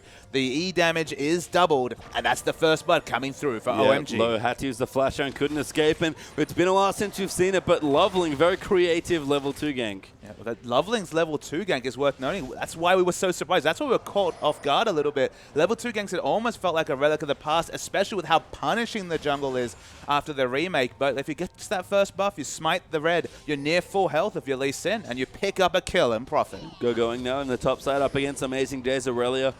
No, I mean, we've seen this matchup so often, it feels like very early levels favor for Gnar, especially in mini-Gnar form, but Aurelia will just get further and further ahead as the lane goes on. And I guess we need a little bit more information of how this matchup goes with potentially a change in skill max as in the mid lane. Yeah, now trouble actually, but Captain 57 coming through. Lee Sin, a good stun moving in, a great teleport as well. Cool. Instantly flashes up, but Loveling is not so lucky. Amazing Jay teleports in and picks up the kill for himself. Didn't have flash did low, so wasn't in range to flash Q, so the teleport is confirmed from Amazing Jay. Has to leave lane, so Gnar gets a bit of lane control, but still hasn't pushed the minion wave into the turret. So lose 1, 2, 3 CS, but definitely a big pickup with the kill. And the red buff. Nice port from Amazing Jay. Red buff a big factor in this matchup as well.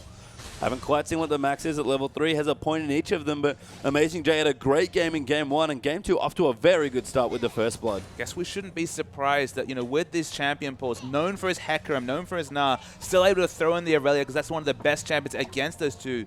Is going to actually still max the Equilibrium Strike, so eventually we'll feel the difference with the 40 damages in the bot lane. Yeah, Uzi's in trouble though. Cloud actually fighting aggressively. Shu, no mana though, going to get bound up. Going this time, so on with the teleport. They're going to try and make the difference, but can't get the kill.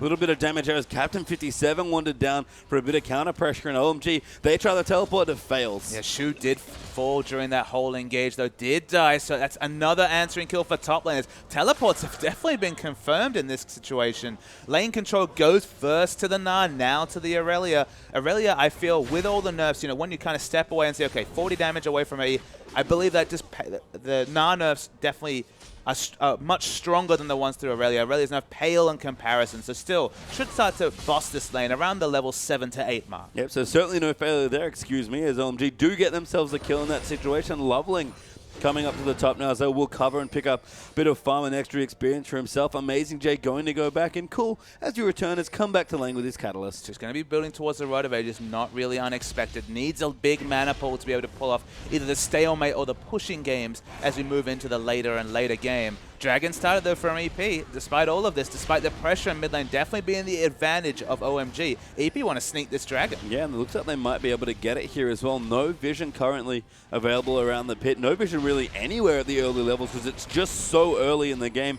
Cloud will move up to wall, but he doesn't quite spot them off. Might have got a hint of them, and now we'll walk past and be like, uh-oh, there's a Dragon being started. Immediately, OMG look to collapse. Shu and Captain 57 have to be careful. Shu will get snared up there by the hook. Now Uzi going to come in. The Dragon will go down, but what will EP lose out of it? Captain 57 trying to get away. Good Q there by Low, actually, onto Cool, and Uzi gets the first kill onto Thrash. Captain 57 might be soon to fall here as well. Zango, though, doing a nice job as Low moves in as well. A great wall there from Cool as Loveling moves in now for Low. He will go down as Cool gets another kill, and the Dragon for 2 kills, maybe not, although Uzi did go down as well. And sometimes we overly narrowly think of Anivia about early burst damage and then about consistent wave clear, but the wall is always the big unexpected factor. Completely secured them that kill on Cho'Gath. No flash available to get to safety. Very nice to use that in that choke point where level 1 still able to take the whole choke point. And in the top, Amazing J doesn't have red, but is bossing going around. Yeah, and right now, especially in mini Gnar form, going can't really be competitive here in the lane, so Amazing J will zone him off. He's actually 10 CS ahead of the Gnar right now. But you want to talk about CS leads, just look back to that mid lane. 2 kills and an assist there for Cool, and already 25 CS ahead. The gold advantage is significant as well. 44 CS to 20. Low looked good on the Karma, but now going for more of a equal laning matchup. You know, 2 wave clear champions. He's definitely getting wave cleared by Cool. And Cool's Anivia, not a champion I usually remember him for, but looks stellar so far in the early stages of these games. So we'll see when that Rite of Ages timing comes through. If it's under 10 minutes, that'll be absolutely ridiculous as far as part times go. But OMG here with a pretty decent lead, actually. All those kills have gotten them to a nice little spot here, although the first Dragon did go over to Energy Pacemaker, and Leveling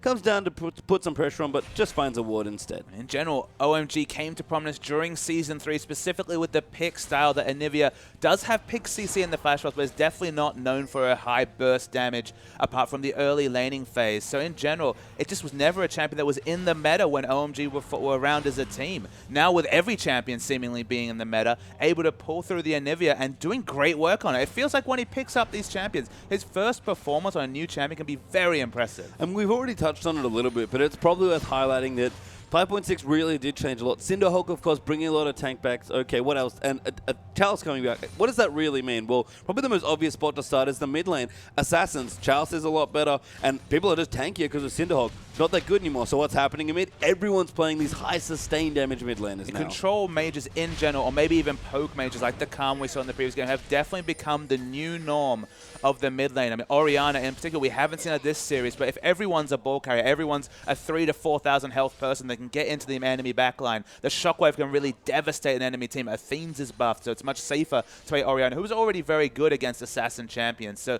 a lot of different things changing the meta. That also affects AD carries, though, pastry time. So people were really projected about patch 5.5, 5.6. We were already seeing Juggermore. If anything, it's been buffed because the people on the front line have got naturally tanky. You can run a jungler like Sejuani or another tank and just be a one-man frontline much more efficiently. That means that the AD carries you pick need to be tank busters. They need to be the Jinxes, the Vayne that was being mused by Uzi during Champion Select, and the Kog'Maw, of course, which has continued to stay in the meta.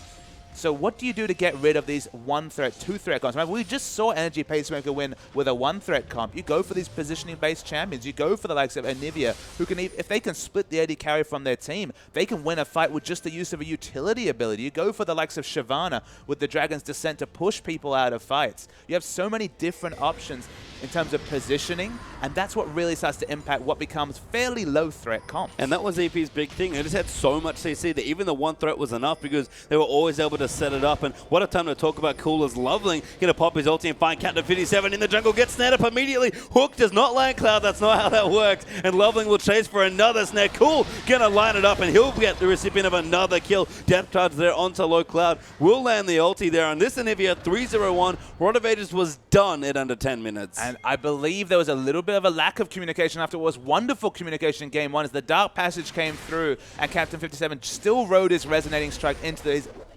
inevitable death to Anivia. So that's another kill coming through. Suddenly 2,500 gold. It's a bigger gold lead than we saw in the early game for EP last time around. OMG, they're looking good. And it's cool that's been the recipient of all this gold. We've said his recent games have looked a little hot and cold, but this one is very strong so far in the early stages. Low will get stunned up as well. Good burst early on from the Anivia coming through, and Cool starting to bully with the massive lead he's built up. Absolutely. I mean, Cho'Gath was struggling from the very early laning phase. It continues. Cloud's looking aggressive. Hasn't used the Riptide just yet and backs out. Yeah, Uzi going to come in, just a bit of poke, trying to keep Zhangao off the CS here, and he's done successfully. Uzi, we talk about it, no matter the champion, he's always aggressive in this bottom lane. And here in the Jinx vs. Kalista matchup, Kalista is 30 CS behind. Actually, the threat of the ultimate from Nautilus forces the defensive flash coming from Shu. He's only level 5, hasn't hit level 6. In the top lane, going, seeing some more attention. Captain 57 here as well. Good slow there coming through. Lines up the queue. Very well played. And Amazing J is the recipient of very cool heads by Captain 57. And these two did so much work in the previous game. They might need to be looked upon once again. Amazing J against the no escape AD carry like Jinx can do a lot of work on Aurelia. And look, he might have wanted an off game. He might have wanted a bit of downtime after doing a lot of work against OMG in game 1. But nope, he's going to be needed again. I'm going to check back in with the Coolers. Loveling is trying to line up a tower dive. I think Ultimate almost back, but not quite there yet. Good ward there by Kalista. Will spot him off as he comes in. Not quite in range yet. Very good placement of Loveling, knowing the fog of war, but forced to back away and Cool. We saw his Rod of Ages at under 10 minutes. Now at just under 12, he's got a tier as well. And in this game, the warding from OMG has been much improved. You see double pink wards around the entrances to their red side jungle, meaning that there's just a lot of safety around Dragon. They haven't got necessarily security over Dragon, but I believe it hasn't come. It is live at the moment, but they haven't got around to really securing it. EP got the first Dragon. OMG, they're going for this turret dive again. Yeah, and they're going to go in Cool, looking good, although they actually have to back away. I wonder what they're afraid of. Amazing J, he channeled the teleport, but did cancel it. That was the problem. So Loveling looks to come back. Doesn't have the Thrill of the Hunt available now. Of course, the duration does scale over time. Doesn't have necessarily the Bone Tooth necklace stacks or enough points levels in the ultimate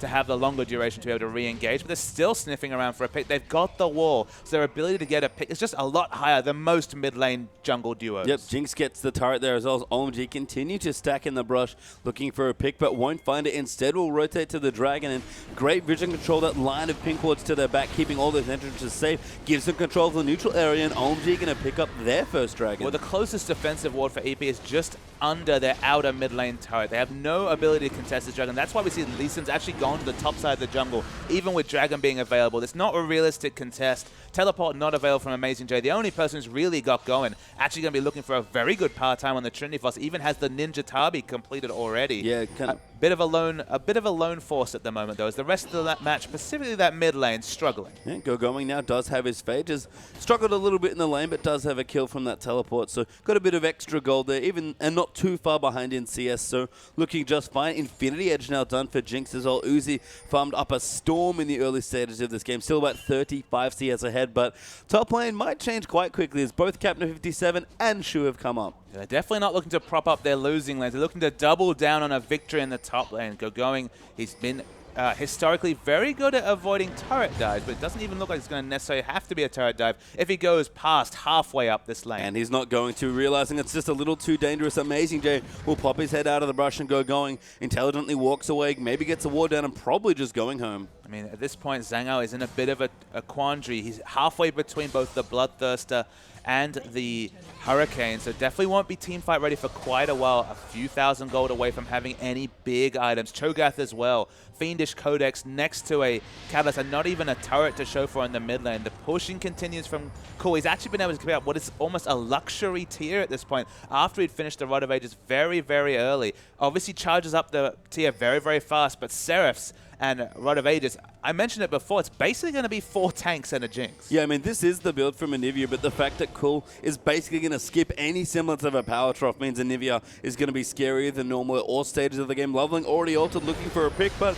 we'll find a blue buff to give to Cool instead. The only thing he can pick on is a neutral creep, which is a bit of a, a bit of a killjoy thing. Doesn't get any Bone Tooth necklace stacks from that one. But Cool having a permanently refreshed blue buff on Anivia. Back when Anivia was back in the meta, we remember the heady Froggen days of CLGEU. One of the only strategies to stop an Anivia stall comp was to control the enemy blue, but in this case, the Anivia is controlling the enemy blue for a refresh. Yeah, Anivia has been completely unlocked this game. Cool's even level 11 already, the highest in the game, I believe, or tied for highest with Amazing Joe, who's also having a good game. The tower looking to fall now as well. Cool did pick up the outer mid lane turret as well, so it'll be 2 turrets to 1 as Amazing J finishes this one off.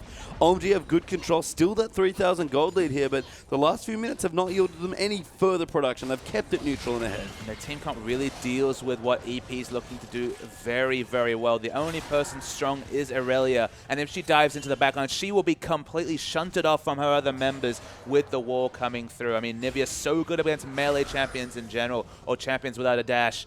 If the dash is coming through from Aurelia, if the Blade Surge is being used, it's definitely going to be used aggressively. Yeah, I mean, we talked about the Nautilus as well being good against Kalista. Anivia is just fantastic against Kalista because where are you ever going to get into a fight where you don't have to hop through Glacial Storm? I mean, that's worth noting. I mean, what is she going to be able to use Martial Poise to dodge when we're talking about the guaranteed CC coming through from Nautilus with the ultimate, then in the dredge line, then we're talking about just masses of CC coming through, as you mentioned, Flash Frost, and the consistent attack speed and movement speed. So that's the thing that's lost, a bit like the Nunu ultimate. You notice the movement speed slow because you're a bit irritated that you can't move, but the attack speed slow against a Ren set-based build that's already got a recurve bow is going to be very noticeable in a team fight. Yeah, Going and Clad will move in onto the Scuttle Crab as well, but Going is going home, so no Scuttle Crab quite yet. Uzi rotating to the top, has his Zeal back very swiftly again.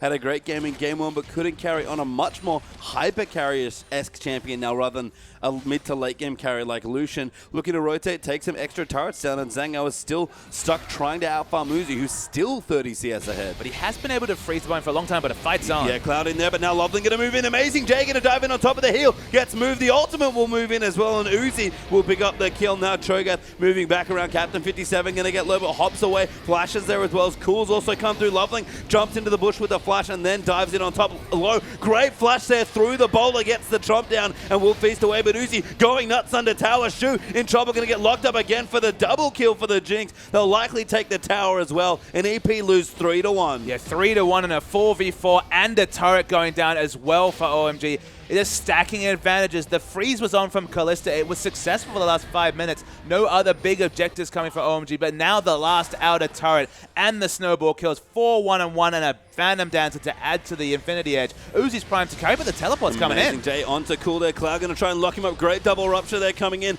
And Amazing J actually getting low. Cool with the ulti there. Still so tanky with his Rod of Ages being done so early. Cloud might go down, but Cool could maybe turn around the 1v2. Amazing J will go down. Zhang Yao's here though as well. And Cool out of mana will give Cho'Gath the double. But Zhang Yao literally walked from the bottom of the map to the top and doesn't even get kill credit. Looks like they could have probably given it over to the AD carry to justify the fact that he's going to miss 3-4 minion waves. You can see on the minimap a massive minion wave pushing around to the bottom. And I see your surprise because the Catalyst, it felt like Low was going to get just too late a timing on the Rod of Ages, so he's just gone for the Righteous Glory. Yeah, Emergency Righteous Glory. We used to see it in the early Maokai days in the weeks of the LPL. Not the best build to default to as emergency. I like the Morellonomicon a lot. We'll probably see the 40% CDR Cho'Gath build coming through, but Righteous Glory means that Low is not having a fun time. Look, I really like Righteous Glory on patch 5.5, 5.6, buffed up to 650 health, which is a match with health stack. Then you get the Shirelles-like effect, the Talisman-like effect with the active, but I agree with you. It's just going to be fairly ignorable damage. It's only going to be, if it does become 40%, it's only going to be about consistent CC rather than consistent burst damage, apart from when you get in range for the Feast True damage, of course. And the other issue is that just helps the melee divers get in, but get in against an Anivia, that's not always the best spot to be in. Yeah, stroke of genius on this Anivia pick by Cool, honestly. And OMG are going to move in to defend this next dragon and pick up their second. Uzi coming in with a Phantom Dancer now as well to join his Infinity Edge. And we've even got the Archandles done for Cool stacking in towards the Seraph. So very tanky, very strong carries right now, sorry, with their 2 item spikes and EP. Don't really want to pick a fight here. AP, they still are in position. At the moment, it's 1-1 in Dragons, so definitely not going to be an early 5-stack coming through anytime soon. A lot of... It feels like OMG don't want to look for the initiation. Again, they're a team that are much more comfortable when they're being initiated upon, unless they can get a massive pick from the throw of the hunt. Yeah, Uzi's pushing, so I think that's why EP did back away, but OMG will get position of the Dragon as a result. It's a very back and forth here, and there aren't deep enough wards for OMG to pick EP into the rotation from mid. Loveling, though, going to pop the ult. He needs the vision. Snares up Captain 57. Massive hook there coming through, and Cool just cleans him out as Cloud gets low, but does not fall and go going. It's gone massive on the backline. Uzi playing clean up to an amazing initiation there by go going. Loveling in the back with the face of the mountain saves him. Dredgeline picks up Zhangao. Kalista can't go anywhere as Cool gets another kill. Yeah, Uzi had wonderful position around the cove with max range rockets. Could not be aggressed upon whatsoever. Full health the whole fight. This should be the Dragon coming through. It'll be a slow one, but it will eventually die once Cloud and Go Going come for a bit of assistance. But another team fight win for OMG. Yeah, Uzi's still down the bottom, pushing out now as well with those early Jinx rockets, and Cloud completely justifying the supporterless pick with that play. I mean, the skill shots, you give him more skill shots, he seems to start picking them up. The flash tibbers wasn't working for him, but we're going to see the replay. Remember, they're fighting around a cove, and the wall can do so much work in this situation. When you have a Nautilus, you can get repeated picks, because again, his auto attack, his passive is just CC on auto attack. So the consistent fight goes Go Going's double nah on Amazing J and low is massive. And again, Uzi's so safe this whole fight. The wall actually is skipped behind, so not actually the biggest of walls, but the second dredge line comes through, and the damage follows from Cool as E registers the kill, and a team fight win and a Dragon to OMG. I'm glad we had that replay, because that was even better than I remember. Cloud plucked Zhangao out of the mid-martial poise with the dredge line. Makes it look easy. That's what he does on the Morgana as well. He's very good at the skill shots. There's a reason that we've crowned him the most mechanically skilled of supports in the LPL. And this is a league with the likes of Marta in it, but his mechanics are wonderful. But his decision-making, those anti-tibbers, they were very questionable in Game 1. That's the only side of his game he really needs to work upon, because, man, when he gets to hit skill shots, he looks great. And it's one of the big common things for OMG. When they're ahead, they look fantastic. And Cloud might be the epitome of that philosophy for this team. And right now, OMG real far ahead, closing in on 8,000 gold in the lead. And Uzi has the deft tier Snowball QSS. Nice Snowball QSS. That's the only thing he's worried about is a CC in the backline. Of course, doesn't help him against Cho'Gath. Will be very useful against the Equilibrium Strike or the Thresh Hook coming through. So not a bad purchase. And to be honest, no one's tanky enough in terms of armor. There's only really the Glacial Shroud coming through on Aurelia, and then nothing in terms of resist. That there's no rush to build a Last Whisper. Now Loveling going to ult on cooldown. Just look for a pick. We've seen a lot of this from King's jungler, actually. He just love to use the Rango ult to just for vision here, and Cool will clear out a pink ward there with the help of Cloud. Good wall there to zone them off, and Glacial Storm will keep them at bay. And this Anivia, now they need to see Large Rod and the Sorcerer's Shoes. That is a rare pickup from Anivia. Anivia feels like a lot like Rumble in that if you don't want to fight against her in a jungle when she has the ability to have an AoE ult that takes up a whole choke, and then just the wall, of course, devastating in a jungle fight. So you have to take the long way around to the turret, and what does that mean? It means time for Jinx in minigun form to just mow down your turrets. So if you get the aggressive wards in, you can take so many turrets so fast with rotation. And Uzi even walking into minigun range. That's how confident he feels. OMG will zone them off. Cloud flash hooks there onto Logo going. Gonna run in looking for the initiation. Captain 57 will go dredge it up, go going. Massive flash now back just for a bit more space. Amazing J gonna get aggressed on, but everyone flashing out. Loveling will get hooked to pieces, but Uzi going nuts. They gets a double kill until Cool snaps up his triple, and OMG will not stop pushing. They don't have a minion wave. It's actually quite a long way away. Cool was tanking the turret just so they could let Uzi come back and mow it down in the minigun, but he's back now. Aurelia can only do so much. A bit of an onlooker, and it should be the first inhibitor of the game. And Loveling just leaving, confident that his team doesn't need him in this situation, and with few seconds left on Lee Sin and 10 on Kalista, I can't blame him. Inhibitor will fall at under 24 minutes. Amazing J wants it, but he can't get through the Anivia ultimate, and EP real far behind now. In fact, 10,000 gold in the hole. And the item timings are the big problem here for Energy Pacemaker in general pace time.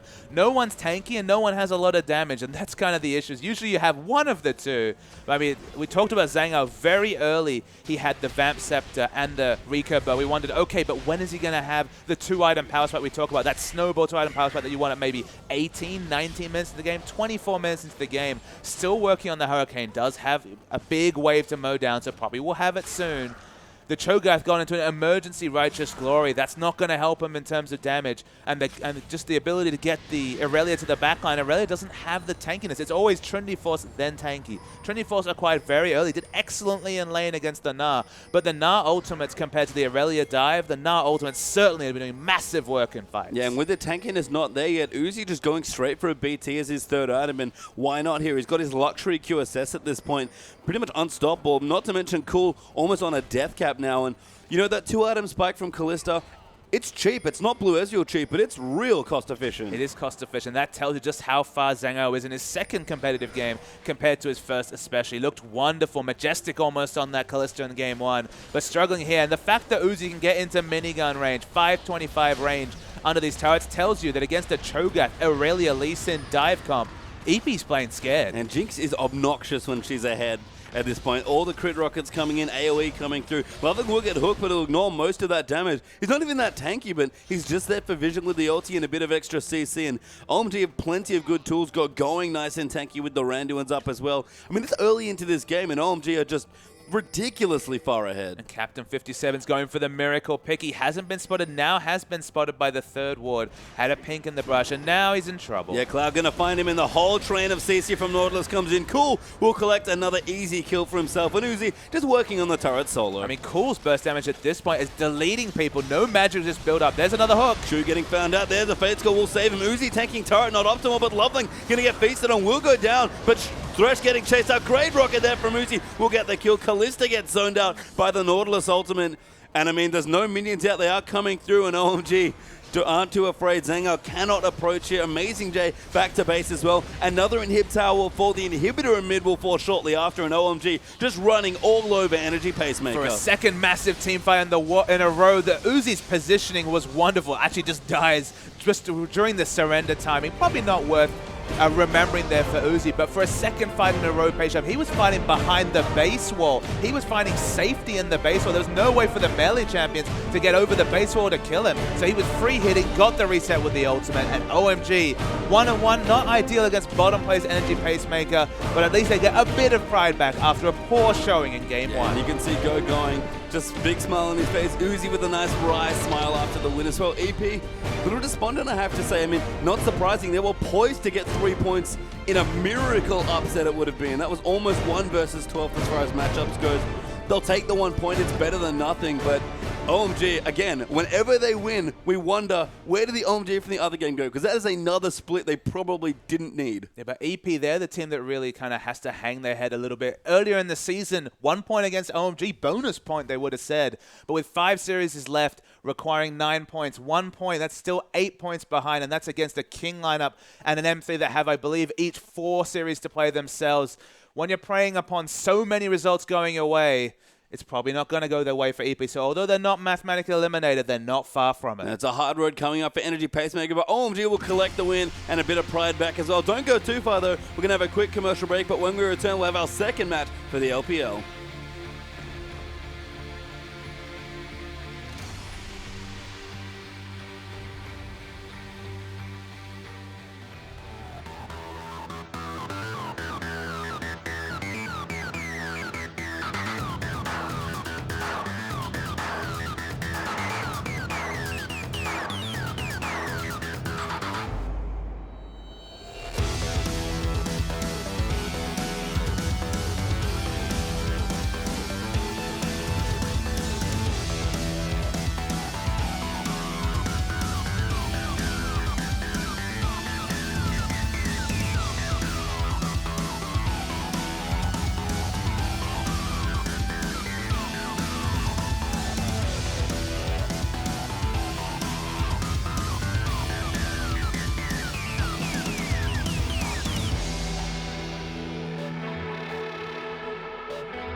Welcome back, ladies and gentlemen, to the English coverage of the Chinese LPL. Almost said English LPL. That is entirely incorrect. But ladies and gentlemen, I am Max Atlas Anderson. This is Christopher Papa Smithy Smith, and I might be losing my mind because Energy Pacemaker managed to take a game off OMG with a Karma versus Vladimir mid lane. What the heck? Patch 5.6 Atlas, embrace the crazy. You knew that China would. You looked at the other regions, NALCS playing the Urgot, all these other picks coming through, 134 viable champions out of 134 it felt like. You knew that China would embrace it wholeheartedly. Karma versus Vlad, that was your confirmation. Well, I'm looking forward to seeing more of it as we go into our next matchup, which is going to be LGD taking on King. King stuck in that 8th position, really want to utilize these next 3 matches that they have over the weekend to really get back into this one. Because they only have 4 series left. 3 of them played this weekend. Level on points at 7th spot with M3. Yep. Those 2 teams, at the moment, they're going to the playoffs, but there's no guarantee with the likes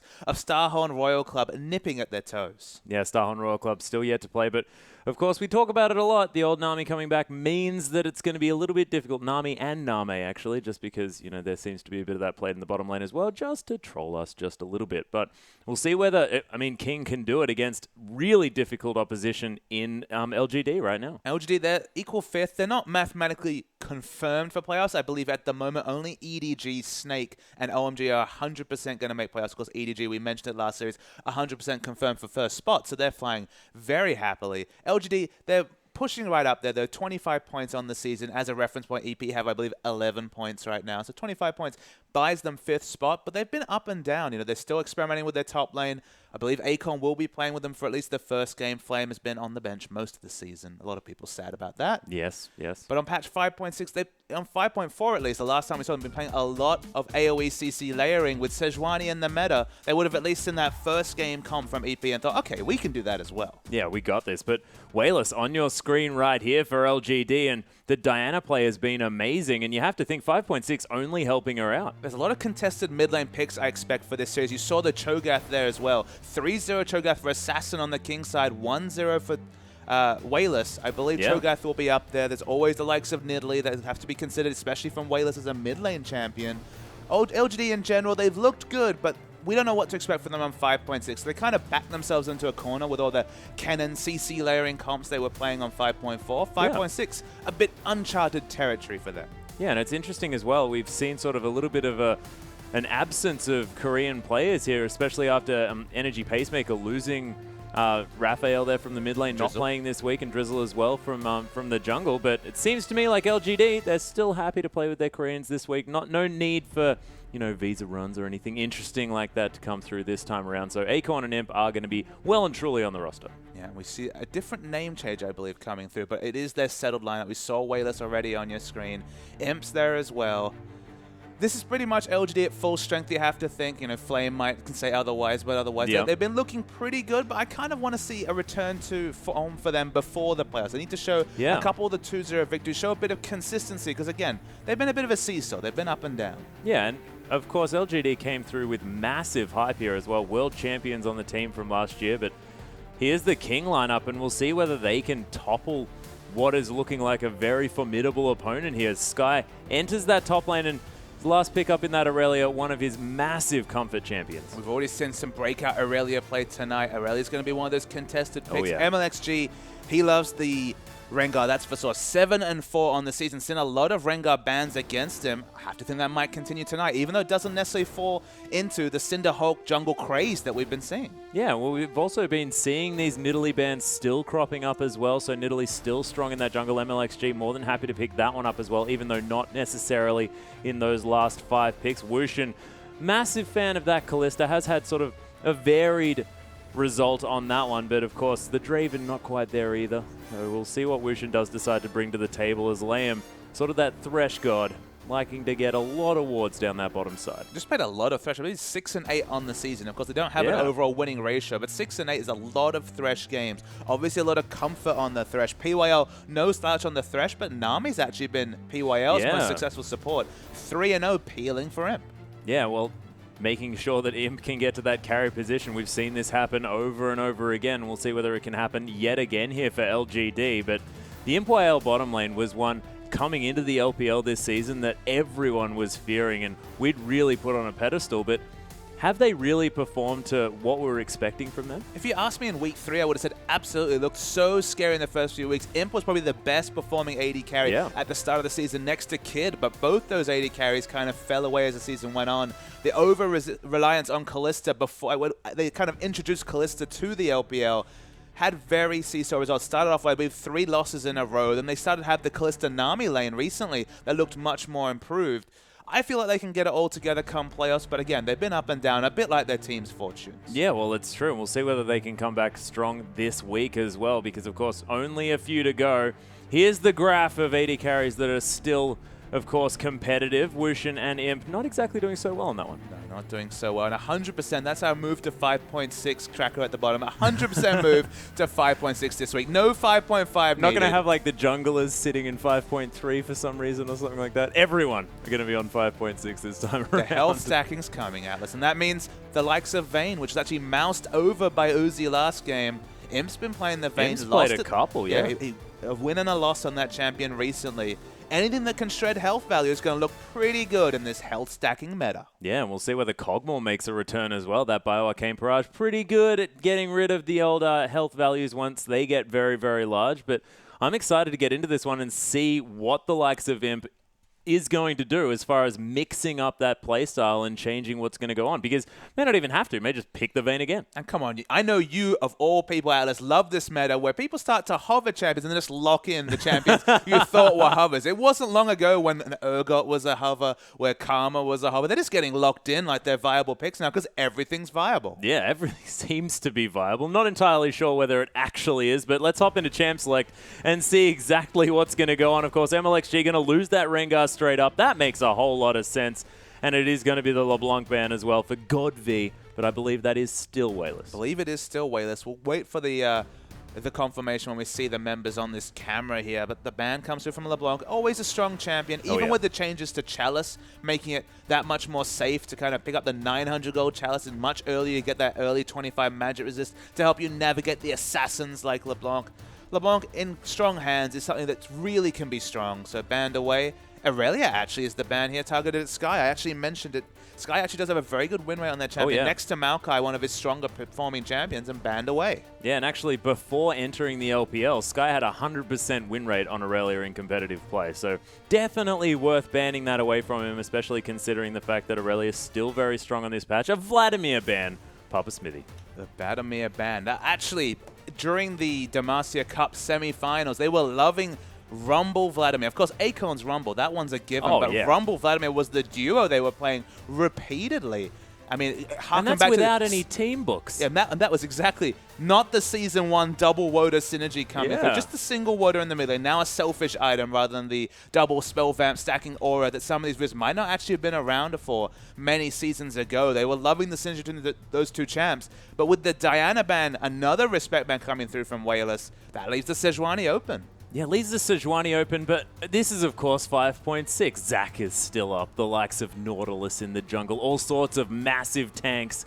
But, of course, Sejuani, we saw her be so incredibly successful in especially our first game today. It feels like the communication at the top level in LPL has really brought the most out of the Sejuani pick. The layering of CC we were seeing between Nara and Sejuani, for example, was exemplary. People were dying with their flash up during the 3 seconds of consistent CC.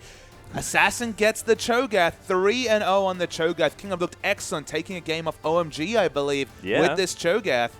Look, you never want to give up Sejuani, but if you lock in Cho'Gath when you're King, so far, that's been a 100% win rate. Yeah, and I mean, that Nautilus, that could be going into the jungle, that could be going into the top lane, it could be going into support. We have no idea where that one's going to be. It is a brilliant, most beautiful time, Papa Smithy, as we do have Wayless hovering over an Alistair here, and we'll see what LGD do to finalize the next couple of picks there in their comp. And everyone's getting comfort. Yeah, surprise Rumble. And by surprise, I mean we're pretty comfortable with that one. Is Acorn, of course, a fantastic Rumble player. And PYL goes back to the Janna as well. So massive comfort champions to come through. That's an insta-locked Urgot there, Pop Smith. That's cool. Okay. So I think this will definitely be more the space AD carry, or space from CJ Entis was playing AD carry Urgot at least. Yeah. I mean, it's more of a counter AD carry, but it still fulfills the AD carry role. So it's looking like it will probably be in the duo lane Urgot, just with the Cho'Gath lock. Of course, Cho'Gath could go top, so there is the potential. I mean, Cho'Gath jungle's even a thing. Yeah. King in general, I mean, they're thinking about the Maokai now, so they're just stacking champions that can kind of go anywhere. The FLICKR team is coming through. Stacking champions that have so much. The collective health of this team is going to be quadruple that of LGD. I mean, Imp has to play either Kog'Maw or Vayne, so he insta-locks the Kog'Maw. Yeah, you sort of have to at this stage. Of course, Lulu's still available here in the mid lane if they do want to go for some of that protection here for this Kog'Maw, but we'll see what POL does decide to go with. And Wayless looking at an Orianna, so the control mage is making a comeback. I mean, he definitely doesn't have the ball carriers that are out on the king side. Maokai, Cho'Gath, Nautilus, even Urgot, all great ball carriers. He has only really the Sejuani for initiation, but the Wombo potential there is considerable. I think because of the lack of ball carriers, you kind of have to go maybe towards the Anivia for a bit more wave clear. This enemy comp has a lot of positioning bases to it, so I think the swap would have been important, but no, they're returning to the Orianna. A lot of indecision between those two picks.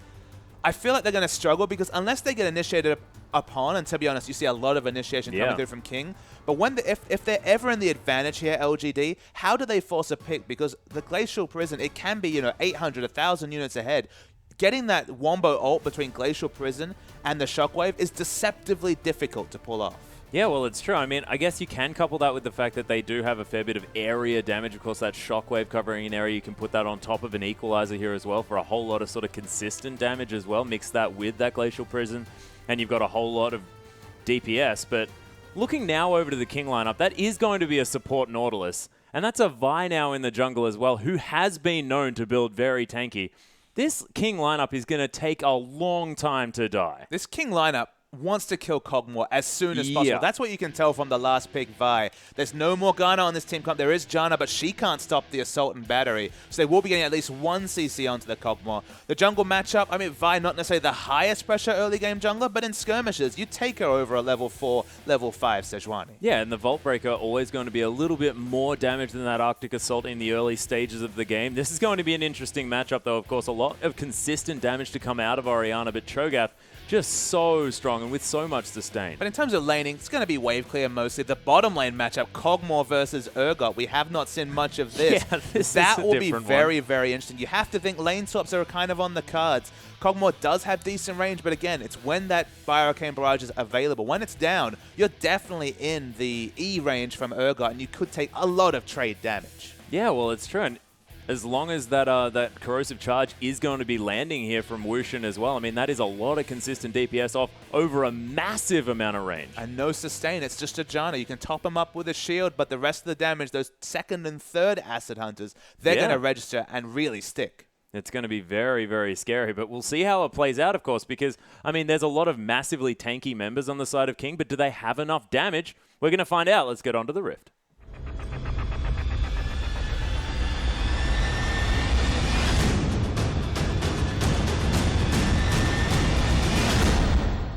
And here we are, ladies and gentlemen, with LGD taking on King for our second matchup of Week 10 of tonight here, as well as him taking a few Acid Hunters here from Wushin in the river. Chainsaws with this skin. Yeah, chainsaw. Oh my goodness, the skin is so terrifying, Papa Smithy. So butcher Urgot, and they're trying to butcher this Kog'Maw in general with the line they've got. You thought with the first 4 picks, the likes of Nautilus, the likes of Maokai, Cho'Gath, and Urgot, you had enough lockdown for an enemy AD carry. The only champion to really navigate damage and do it from range is Kog'Maw. Vayne probably would have been too risky at 550 range. You were going to be locked down by the likes of the Twisted Advance coming through from Maokai, let alone everything else on the King's side. So, I mean, Kog'Maw's the only realistic option.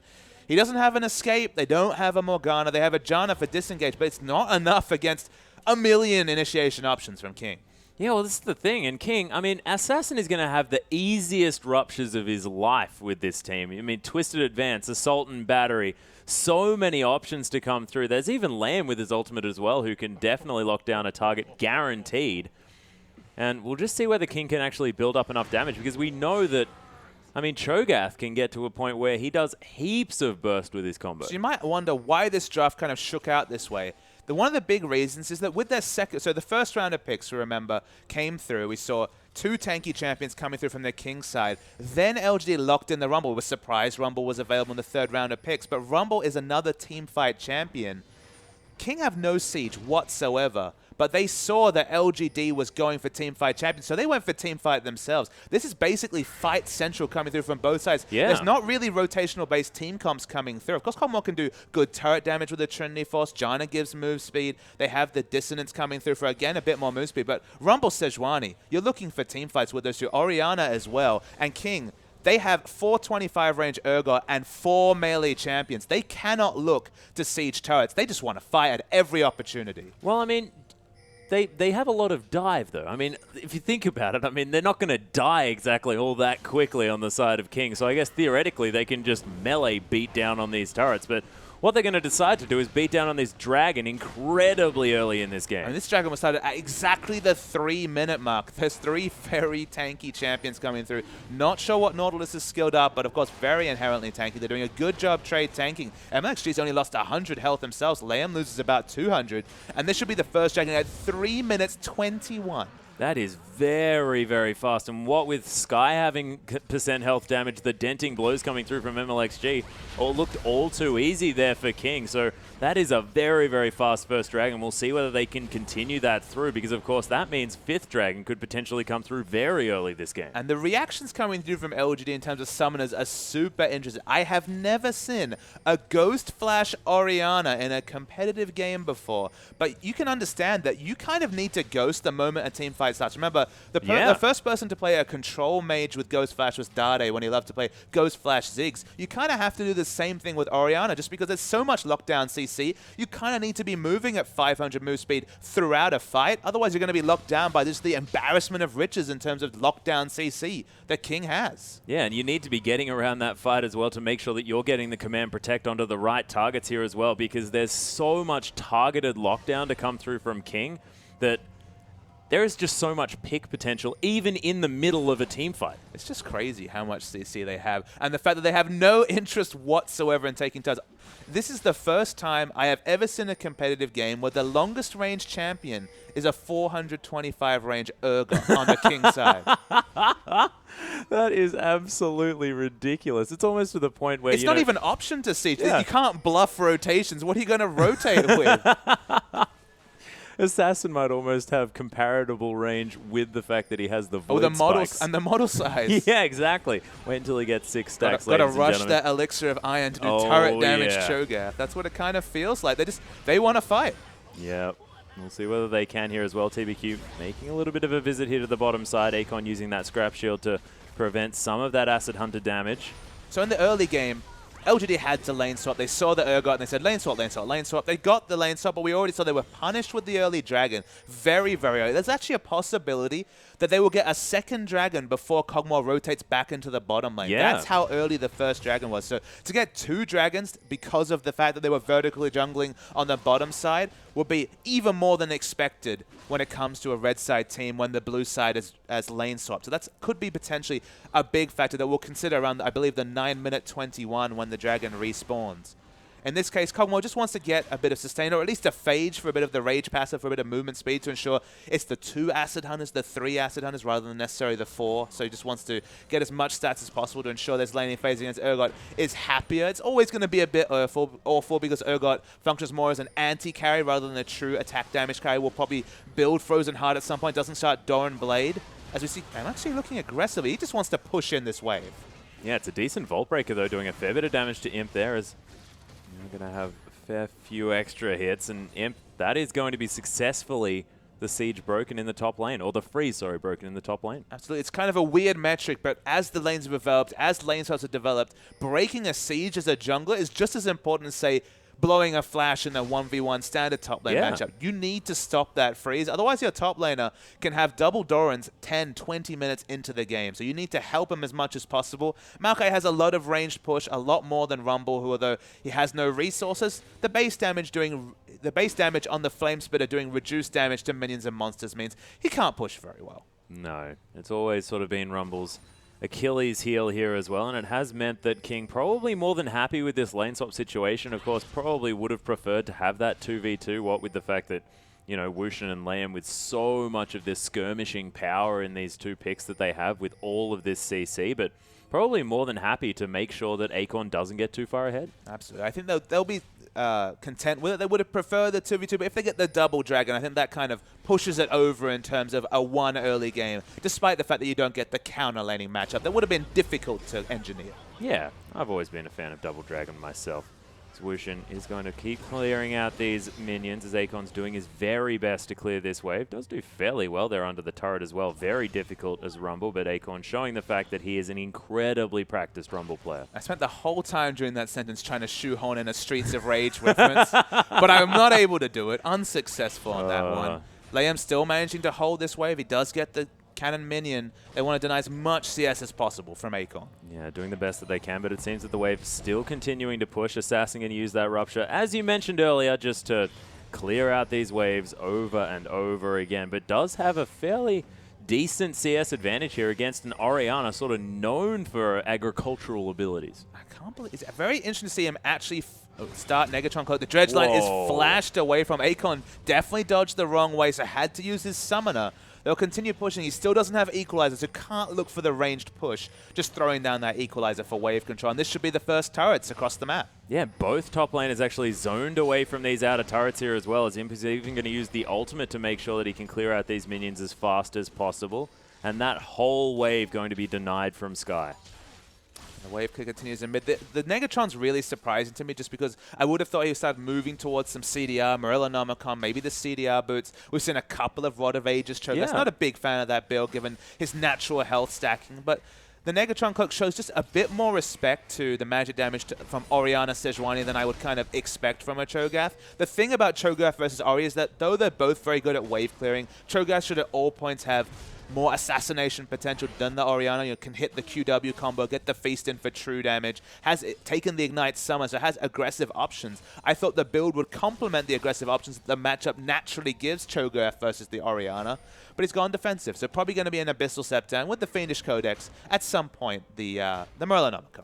Yeah, and maybe he just wants to build up the Negatron Cloak just in case there's any skirmishes, because you look over at the LGD lineup. It's a lot of magic damage. Yeah, the first 20 minutes, it's 100% magic damage, basically. I mean, look, the Trinity Force will come through, but it's still only going to be pokey physical damage. Consistent Bioarcane barrage damage is magic, as PYL finds 2 members. Yeah, finds 2 members and gets very, very locked down as well. MLXG going to blow the ultimate. That is going to be first blood for the jungler here as well. Wushin actually zoning Acorn away from this one at the same time. The swap comes in as well. He's landing so much consistent damage with these Qs coming through. One last one will do it, but will he have it here? He does have the flash, but it doesn't quite get there. MLXG with the Vault Breaker is going to be able to tank up this turret as Wushin last auto attack, and that's 2 quick kills for King. King were actually desperately poor on engaging that turret dive. MLXG basically takes his whole health bar because Woosh wanted to hold on to his flash. I don't think it's really that necessary. Woosh almost died. If they had layered down a bit more damage, that we would have seen a dead MLXG from the turret aggro juggling. They get the kill, so I mean, hindsight's 20/20, but could have done that a lot more cleanly. Yeah, and actually Wushin had been back to base as well, already picked up that Mura Manor. It is a very, very quick timing here. Does still have a little bit more farm than Imp, who hasn't gone back to base yet. That might be a full Trinity Force when he heads back. I'm not able to tab over to the gold just yet, but as you mentioned, looking at the CS, 102, I believe it's about 110, 120 CS and a couple of assists that we've seen picking up a Trinity Force. So he's going to be very close to it at minimum when he goes for his first purchase. They don't have a Dragon timer, I guess. So, I mean, the second Dragon hasn't gone down. It's been respawned for a couple of minutes. King have been a bit slow, I guess because of that sloppy turret dive. Yeah. They haven't really found a time to get the second Dragon. They should have opened up with the 3-minute 21 first complete. But it is going to be the first turret being taken here by LGD. Finally, Imp is going to head back to base. 106 CS on this Cogmore before heading back for the first time. And King, they're going to use that opportunity to take down this second Dragon. TBQ is hanging around.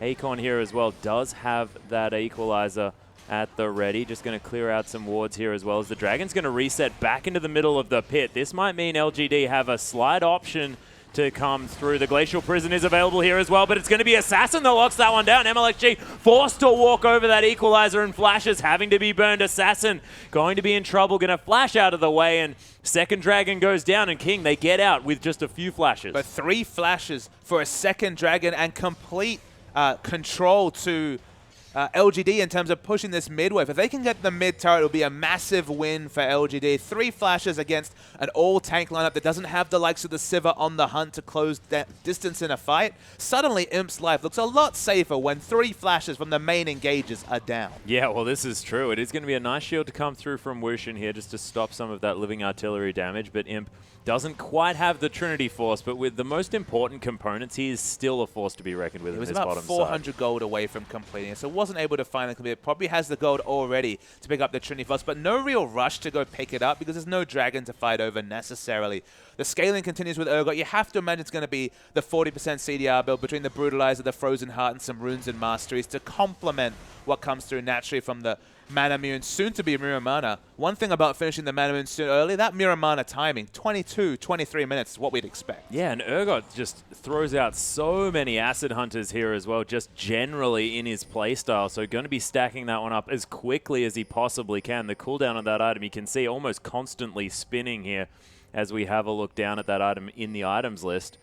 So we'll see when that transformation does come through, because we're sort of used to seeing Ezreal's with that item, and it's going to come through a little bit quicker now on this Urgot. And so, because we haven't seen Urgot yet in the LPL before this game, we should probably speak a little bit about why we're seeing the return of Urgot. The big change to him that really people have kind of taken notice of this Urgot pick is the fact that his shield now scales with maximum mana. You get 5% of your mana in shielding. So basically the way it works is that when you finish your Mirror Mana and your Frozen Heart, which are the 2 mana items you pick up as Urgot, you basically double your shield strength through just mana scaling. It's about 200, 250 mana scaling you get from that ability. So you just have suddenly a 500 health shield rather than what was before, I believe, a 260 health shield, which is just such an extra amount of innate tankiness. You already have resist from your ultimate, so you get into a fight with an extra 250 health.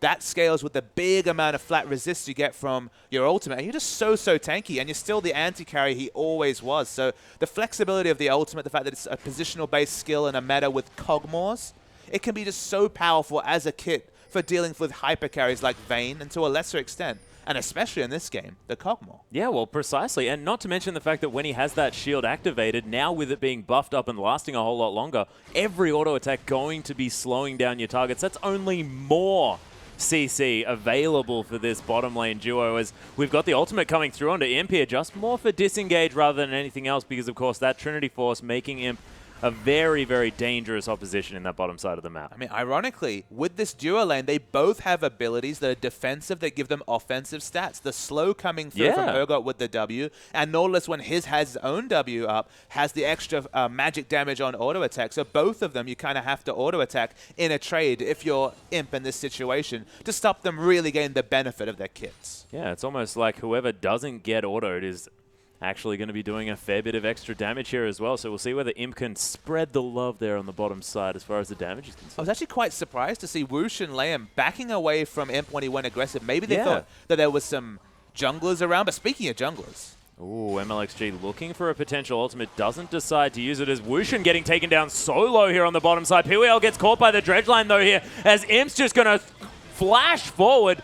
Very, very aggressive play, but the last Acid Hunter's going to lock it down. A 2-for-0 exchange, but in the river, we've got LGD going very, very aggressive. MLXG going to fall down. The bottom lane able to rotate, though, as TBQ's going to have to be very careful. Another dredge line. Lamb's got in there, but TBQ, he's going to survive. It's a nice bait to come through in the end by LGD, and the first kill of Godv or Wayless's game going to come through. Yeah, 2 for 2 was the actual trade across multiple skirmishes. Woosh completely outplayed Imp with the flash, opened up distance, and Nautilus was doing unignorable damage. That's what was interesting, Atlas. The damage from Nautilus actually picked up one of the kills. Brutalizer comes, so that's basically the damage core finished for Woosh. Probably going to eventually be the Black Cleaver into just the Frozen Heart, maybe a late game Last Whisper. But Woosh is getting dangerously close to level 11 as that ultimate, the hyperkinetic position reverser starts to scale with levels. Such a good You name. get enough range at level 11 to be a bit more offensive with that ability rather than just using it on it defensively on a diver.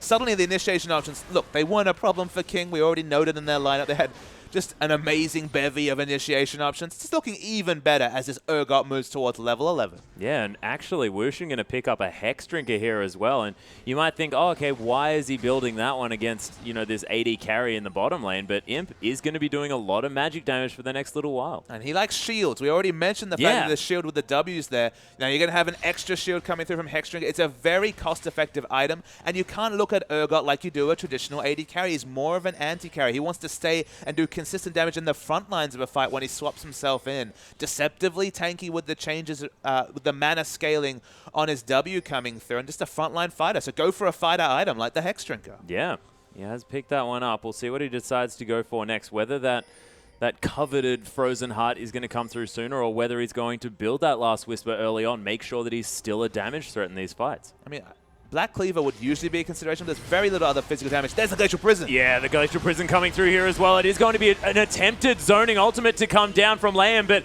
it is just going to be the Urgot falling down immediately. A nice dredge line to get him to safety here, Liam in the bottom side, but LGD, they'll take their pick and they'll go. Yeah, Cho'Gath was the first one of the mids to rotate, but wasn't able to come in just because Whoosh, he just overextended. He was too confident from the previous trade they won so landslidely 2-0 that he overextended, died through his heal, through his W. Actually, heal was on cooldown, and this should be the answering dragon coming through from LG. Just their first, but stops the 3-stack from coming through from King. Yeah, but no towers to be taken yet from King, and Imp is going to have some free time here on the bottom side of the map as well. We'll see whether that last outer turret is going to fall down. Akon's been discovered here in the river, but Scrap Shield going to get him to safety here as well, as Assassin's going to have to go back into this middle lane. So I mentioned the fact that King's team isn't really built for rotations. I don't know if that means Assassin can't go without boots at all. Kind of needs the boots for a bit of movement speed. I don't know how he possibly was the first to rotate bottom. Must have left about 3 waves early, but did get to the bottom lane. Needs some shoes just to get, because I mean, the thing about Cho'Gath is if you don't hit the Rupture, if your skills miss in a fight, you don't contribute anything at all. So you need the movement speed just to get in the best position to hit your skill shots, because if you miss them again, you do nothing. Yeah, but, I mean, I guess he doesn't need to worry about hitting a skill shot necessarily because his target's going to be locked down for so incredibly long that it may not ever really need... He can just lumber up to them and put down the Rupture, you know? So much. Look at this magic just it's already built up. They've definitely taken to heart what you were mentioning earlier, Atlas, and understandably Imp working slowly towards his next item, probably going to be the Blade of the Ruined King, so physical damage still at a premium for LGD, still very much lacking. Double Hex Drinker, Abyssal Scepter is completed, Spectre's Cowl for the top, and even a Chalice, the newly cheaper Chalice coming through from Nautilus. They're team fight ready, and they need to be. That's all they can do. That's why you see so many early power spike items. They're only built to fight. The late game, if there's ever a siege war, Kog'Maw single-handedly will out-siege anything King put together. This is the truth. This is the truth, but of course Imp has to be very, very careful of an incredibly large amount of CC options that are going to come through from King, and we'll see whether King can actually orchestrate the team fights that they want, because of course the most successful we've seen King are in these perfectly orchestrated team fights that they do manage to get. But it feels like King have the comp that LGD is more known for with all the different CC options. LGD, what they need to do this game, whenever they go for the push, if they ever get to a situation where Kog'Maw's strong enough to siege, they need to pink ward their flanks. Because again, there's basically 5 champions that can flank LGD coming through from King. You need tabs on all 5 of them. Otherwise, again, one ultimate comes up. If Kog'Maw's knocked up 1 time, it's not going to stop there. Oh, heck no. Heck no. He's going to be bouncing through the air here as well. You've got Ruptures, you've got Assault and Batteries, you've got Lamb there as well with just all of that CC. Sky's going to be knocking... I think everyone has an ability that does ridiculous things to a champion if given the chance. So, and then Wish can swap people as well. Yeah, swapping people around. You know, you don't know where you are. You don't know whether you're in the sky, on the ground. It's just ridiculous. But hasn't happened just yet. And LGD have managed to get around this map and pick off these towers. And King Assassin does have a lot of wave clear, so can clear out these waves here in the mid lane, stop these pushes from coming through. But I mean, he's only a Cho'Gath, and you've already mentioned the fact that he's not all that quick. He's not all that quick. The 3rd dragon will actually help with movement speed just for I mean, they're kind of wave clear rotations, not pure rotations. They're not going to rotate like we were talking about in Game 1 to get turrets. That's not the situation here for King. They just want to rotate and look for fights. We see Maokai's going back. Do they have a flank wall? They have one option just to the left of the mid rush where the outer turret would have been. They need to start fighting, because if they just get poked out, I mean, their comp's basically negated. There's the ultimate. Yeah, the ult comes through from Lamb, looking for something here as MLXG right into the middle of this fight. Assault and Battery into the back line, onto, in fact, Whalers here on the back. The Equalizer not quite finding the targets it wants to, but Acorn is going to take down MLXG, the only casualty in this fight thus far. Titan's Wrath is going to be trying to help here as it's a really nice two-man Shockwave. Lamb getting taken down solo, Imp doing so much damage. He is going to have to face off against Assassin, who does manage to pick up the kill in the end, but a 3-for-1, an LGD out teamfight, the teamfight. I mean, King were desperately poor in that engage. Diving through was MLXG with a max channel Vault Breaker and the Assault and Battery. About 1,100, 1,200 units of gap close, but Whoosh and Assassin just couldn't get to the fight. They were separated by a screen away from the other members. You need to coordinate your fights with clear communication. This is an old Chinese lineup. There should be no ambiguities about communication, but it was desperately off. And in that situation, if you let LGD kite backwards with the likes of Janna for disengage, the movement speed from dissonance, and in general, their mobility, if Imp is living and doing consistent damage and kiting backwards, we're going to see from this replay. So the ultimate comes in from Nautilus. With all this gap close, they need to back away. But watch, MLXG, Vault Breaker's in, then ults Whalers. Nautilus isn't in the shot. Cho'Gath not in the shot.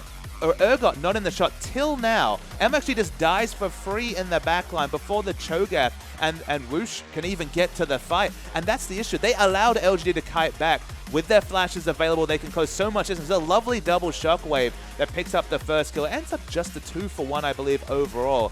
But you can't fight like that, King. With your short ranges, you need to all be in the same screen. You need to all be in a clump to some degree. It doesn't sound like an ideal thing against the Orianna ultimate, but realistically, they all need to be fighting in short range, because we've already established their ranges, they're short.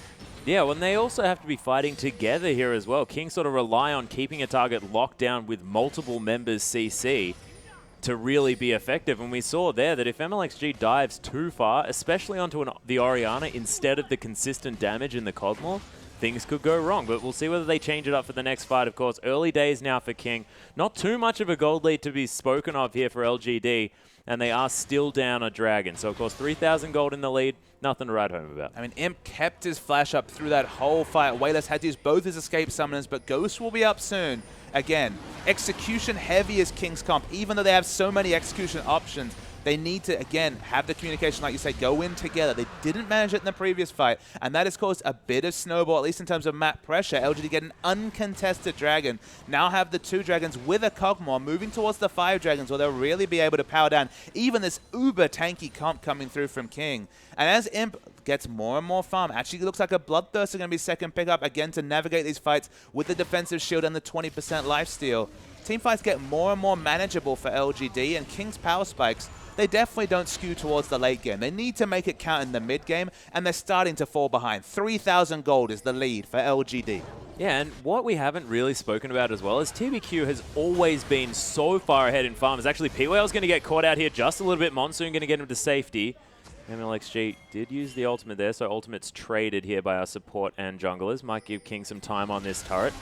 But TBQ has been so far ahead in farm. Another ult to come down. Zoning ultimate, I believe. They just need to get this structure. But again, with their lack of turret damage, they have to back away. Yeah, MLXG, oh my goodness, caught by just the end of that shockwave by Whalers. Definitely still keeping up with the Orianna play here. Has been beautiful thus far. And that's a very nice pick. And MLXG just hasn't been very impressive on this fight today. And with that, I mean, they used the Nautilus ultimate. It looked like it was zoning ultimate, but they didn't turn around and do turret damage, kind of tanked it for a moment, then was psyched out by the teleport coming in from Aegon, so backed away, got no turret damage whatsoever. Now the Baron bait's coming through. No ranged champions, only the sapling really to check this structure. Man, fighting around these situations with no wards is a scary thing when you have no ranged auto attackers on the King side. Oh, yeah. It was a decent scrying orb just to check whether that Baron was going down. Of course, LGD now with a whole lot of guaranteed vision. You can head back there if they want to, but going to give it up for now. Just happy with the fact that they have that area on lockdown.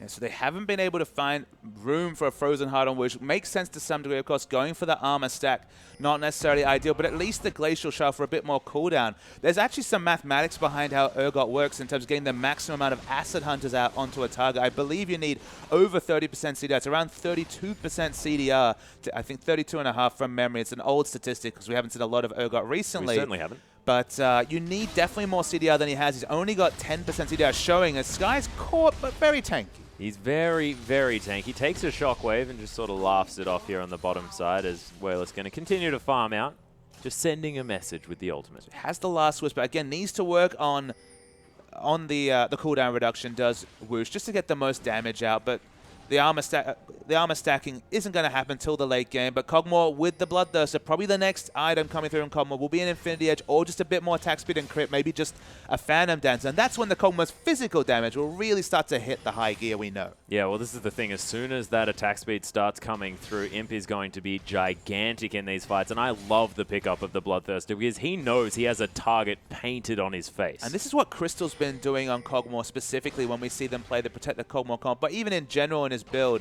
When the enemy team has so many different abilities to initiate, he's invariably going to take damage from one of these sources, whether it's the targeted damage from Assault and Battery or some of the poke from Cho'Gath and Maokai. So having the high lifesteal, okay, you don't have the Infinity Edge with just the craziest amount of single target damage. Your damage might be even lower than a Blade of the Ruined King, but it's comparable to the Blade of the Ruined King, and it's just so much safer. And Kog'Maw living during the fight is going to do so much more damage than Kog'Maw getting some lucky crits than die. Yeah, well, precisely. He's not necessarily a burst champion here, is Kog'Maw. Just really wants to be in there consistently auto-attacking from a huge range. But Wayless now as well, 3 items strong. Has a Liandry's as his second item choice here, so wants a whole lot of consistent damage. And I love that against Assassin. The Feast stats giving you so much extra health.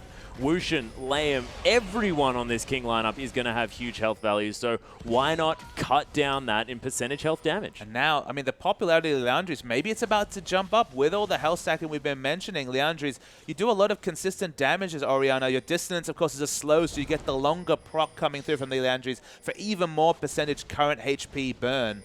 King split pushing in the bottom, so at least they've managed to rotate that situation, but Acorn's coming in. Don't think he's going to be able to burst down the tree, and he backs away.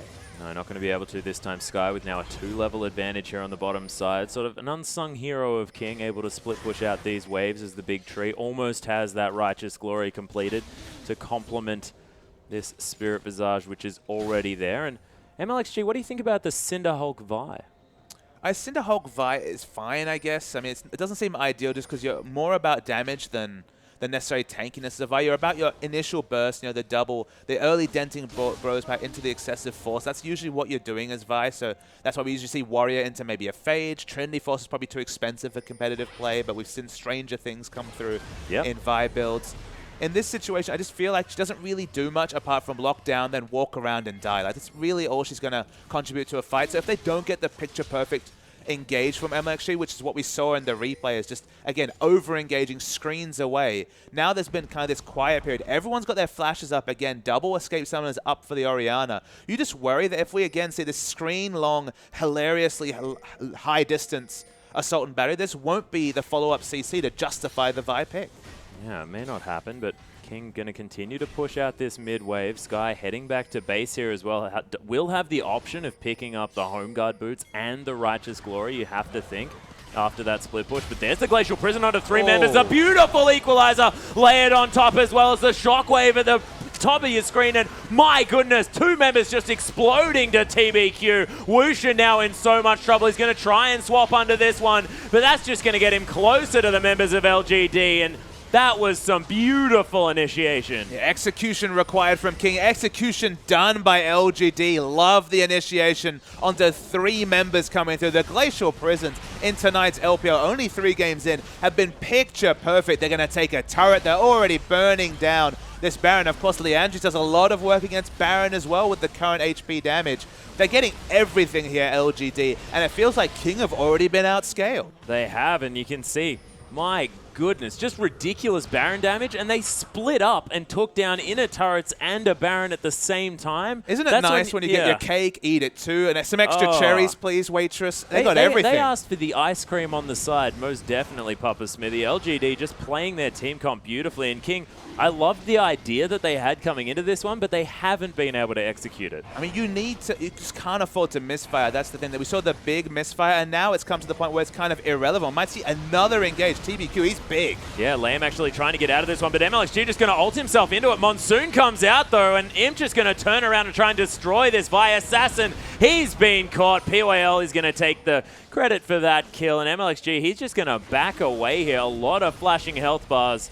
Is LGD going to take down their third dragon? That is going to be the movement speed. MLXG slowed down a little bit by that equalizer and then burnt to death by Akon. Akon's Rumble still a thing to be fair. Doesn't have that much kill participation, but 217 out of 12. I guess 75% is pretty respectable. Yeah, good still use, pretty good. Just with the AoE slow was enough to get in melee range for the overheated Flame Splitter coming through. Imp's going to take another turret, 5 turrets to 2. 10,000 gold with a scaling advantage. It's Orianna Cogmore, remember. Can't ask for much more scaling than that. LGD, they haven't broken the base necessary, but they've broken the hearts of King. Yeah, and they've also got a Baron buff as well, so you have to think that after the hearts, the base is not going to take too much longer to take down, as Wushin going to try desperately to clear out these minions, and has done fantastically well in the farm, and his score doesn't look too bad, but it's not quite working out in the team fights, and we just saw the fact that Wushin just in the end of these fights tends to just be left alone and he'll just die. I think they really need to kind of workshop this Urgot comp a little bit more. The lack of range damage has removed sieging as an option, and they're losing team fights at this point because of their mis-execution earlier. Now at this point, they just lack damage. Even if they get the right swaps, you feel like with the Mikhails and the Zeke's Herald actually completed by PYL. My goodness. We're talking about 30... Sorry, he's got to Blade the Ruin King as yeah, well. He's going to be on like doing 50%. some mathematics. Blade the Ruin King's what, 15% lifesteal? Yep. There's 20% coming through from the Bloodthirst, so probably 3% from runes, or at least some runes of mastery will be a little bit of lifesteal. And then the lazy 10% from the Zeeks. We're talking about at minimum 45? around 40% lifesteal. Yeah. If the Doran Blade's still there. So probably about 40% lifesteal coming through from the Cogmore and the Mikhails. Good luck killing him with all the tanky damage. Unless you get the exact perfect, say, Cho'Gath hit all 3 spells, he's going to live. Yeah, and even the ults coming through from Liam and MLXG as well. He can auto-attack during most of that one. The knockup's not going to be there for too long. As you can see there, they're all coming through, and Imp is just getting bounced around. But you can see he doesn't take too much damage. That shockwave was godlike onto 4 members. Imp is somehow still alive. Picks up a triple kill as well as Wushin finds himself the last man standing. Sky does finally get the kill onto Imp, but a 1 for 5. And LGD make it look easy. And LGD have finally shown the world the Cogmore ball carrier comp, as everyone was on top of Cogmore. All the melee champions, gap closing on top of him for the picture-perfect equalizer. Beautiful stuff from LGD. This should be the game for them. Not sure if they have quite enough time. It's still relatively early in the game, only 34 minutes into it. Nautilus is already up. They probably won't be able to finish the game, but it's been over for about 10 minutes now, Atlas, as after the misfire, King have been outscaled, and LGD are back to their best. LGD looking so incredibly strong. 4-0-11 for Wayless on this Orianna here as well, and that was one of the best shockwaves I have ever seen. And like you said, the Cogmore ball carrier, no worries at all. I mean, the other thing you don't remember, this is Orianna Cogmore. One of the old comps that CLG loved to run was Orianna Tristana, because he had long range and it was just an extra shield for more defensive statistics. We're talking about so much, and without going necessarily for a Protector Cogmore, we're still getting the Eye of the Storm shield, the Bloodthirster shield, the Orianna shield, the 40% lifesteal we've already discussed. This Cogmore is so effectively tanky, auto-attacking through most of the spells, as you mentioned, and then acting as a ball carrier, because all King can hope to do is get in melee range of the Cogmore and do damage. That's basically, they do all their damage in melee range, barring Urgot. And then they're getting punished for it. Yeah, they get caught in the hula hoop of death that Wayless is going to bring down on top of them as well as Akon. He's going to face check a whole lot of CC here as well. Just gets bounced around. It's a really nice equalizer though. The Sonya's comes through. MLXG's going to fall down. Lay him not too far afterwards. And that was beautifully turned around by LGD. Assassin, he gets exhausted, and the tired Cho'Gath going to fall down as Wayless picks up a double. and King, they tap the mat. And you can understand exactly why LGD just running all over the top of them towards the end of that game. And King in their first match of their 6-match gambit this weekend. Remember, they played 6 out of their 8 remaining games. This team equal in points at the bottom of the table with M3 in terms of 8th spot. They are desperate to make it to playoffs. They were highly tipped, remember, of the LSPL teams. They were thought to be the ones to impress the most and just get up there to the 4th or 5th spots. Yeah. Snake has been the one that will take that mantle. They're already guaranteed playoffs. And any more games like that, and King, they're going to have to look over their shoulder. There are many teams trying to close into that 8th spot. Yeah, and I mean, I really liked the team comp. It might have just been maybe a little bit too much experimentation to go on when these games still matter so much for the likes of King. Coming through from LGD, if they were to try that one out, their position in the playoffs, a little bit more guaranteed. But King, they have to be very serious about this one. But ladies and gentlemen, there is, of course, still one more game to go in this series, and we'll see whether King go back to a little bit more standard play.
Welcome back, ladies and gentlemen, to the English coverage of the Chinese LPL. I'm Atlas, this is Papa Smithy, and we're in for Game 2 between LGD and King. And LGD, in the end, just steamrolling Kings. I liked the team comp, it just didn't quite manage to work. I mean, the word that we've used a lot tonight is execution. A lot of execution-heavy comps coming through. That was the same story with Kings. No ranged auto attackers meant they either got their picks, won their team fights, and then took objectives, or they weren't going to get any objectives. And unfortunately, it was the latter that was true if you're a King fan. The overdive from MLXG in particular was what stood out, actually. They really looked in aggressively with that Vi ultimate, screens away. It was to the point where the replay went for 5-6 seconds before we saw Cho'Gath or Wushin's Urgot enter the picture, and the fight was over. He just died in the front line. And if your execution doesn't come through, we never saw a flank ultimate from, or a flank teleport come through for the initiation from perhaps the Twisted Advance from the Maokai. Execution was off, and that meant that Imp got really big, and Wayless, turns out he can play Orianna. We were pretty confident that he could. Already played 16 unique champions this season. Yep. That makes it 17. Yeah, so, Wayless definitely has a bit of a champion pool there, but not only his play on the Orianna, but his build path choices here as well. Picking up that Liandry's is his second choice against so much health stacking, making sure that the consistent damage capabilities from this Orianna were put to such great effect was really great to see. And his shockwaves, man, was so good. I mean, this was always a trait of Wayless. Back in the day, used to build the AP jungle item just so they could clear camps faster on the likes of Anivia, just to farm up that faster. And on Orianna, I believe, as well. Yeah. The Spirit of the Spectral Wraith, I believe it was, a few patches ago, a few years, I guess a year ago, that was what Wayless did. It's just, again, the Haunting Guys wouldn't have been the best early pickup. A lot of mid laners might pick up a Snowball Haunting Guys for a bit more magic penetration to get that big shockwave, but it was the Liandry's. It was understanding health stacking matters in, percentage health damage, if you can get it, and they were getting it from Kog'Maw, but they were getting it, importantly, from their mid laner as well. Yeah, well, this is the thing, and it was just there wasn't enough from King to be able to get through to anything here as well. And once there was the triple lifesteal items to come through for Imp, he just lasted so long in these team fights, despite all of the lockdown CC. It was just hilarious. 200 or so shield coming, maybe 250 health shield coming through from the Bloodthirster, then a 500 health shield coming through from the Orianna, Janna shield thrown on top, 40% lifesteal. This lasted so long in the fights. Effectively a guy used as a ball carrier in the last fight and getting out massive damage himself. The Kog'Maw pick definitely came out trumps against the short-range dive comp King was putting together. And as the bans come through, Sejuani this time is going to be on the ban list. Yeah, Rek'Sai taking a spot on that ban list as well. But on blue side, Atlas, though, they ban it away. It feels like MLXG not confident. More of a Rengar player, I guess, not feeling confidence when it's coming to the Sejuani, which is now in meta. You need to be able to play those tank junglers on patch 5.6. Cho'Gath's available. Finally, that Cho'Gath win rate's gone. 3-1. It used to be 3-0. We'll see what the answering picks are. Probably not going to be the Sad Mummy. And to all those fans out there, you are correct. Don't adjust your screens as Flame is in. Yeah, Flame is in here as well. We'll see whether he's going to be playing Acorn Champions or whether he's going to hop back to the likes of the What even is Cannon. a Flame Champion these days? I don't know. It seems to be just whatever Acorn used to be known for playing, and now Acorn plays the likes of Cannon. But Maokai is going to be hovered over here at least. TBQ still on that Sad Mummy. The timer's going low, and we might have an Amumu in the LPL.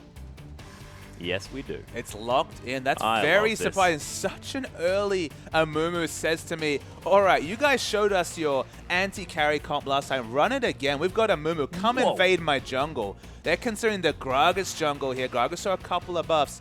Whenever you see Amumu, the standard response for 4 years now has been Lee Sin, going for the skirmishing option. Will we actually see double Cinderhulk farming jungle? Will we actually see an LPL game with little to no jungle pressure? That is something I never thought I would see, but considering the Nautilus doesn't mean it's necessarily a jungle Nautilus, but I have a sneaking suspicion we might see some level 6 rushes from the jungle. Yeah, might be happening here, but Assassin, he's going to lock away the horse for the top lane, so Sky hopping over onto Hecarim.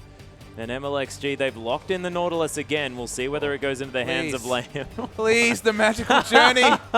Are we going to be going for a magical journey, ladies Atlas, and gentlemen? we've done it a few times. This would be the dream. 5.6 This would be the dream. Saw some buffs. It's locked in! Oh my goodness!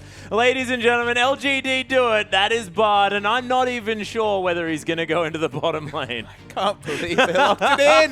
What is a Flame champion? Well, maybe, ladies and gentlemen, it's Bard.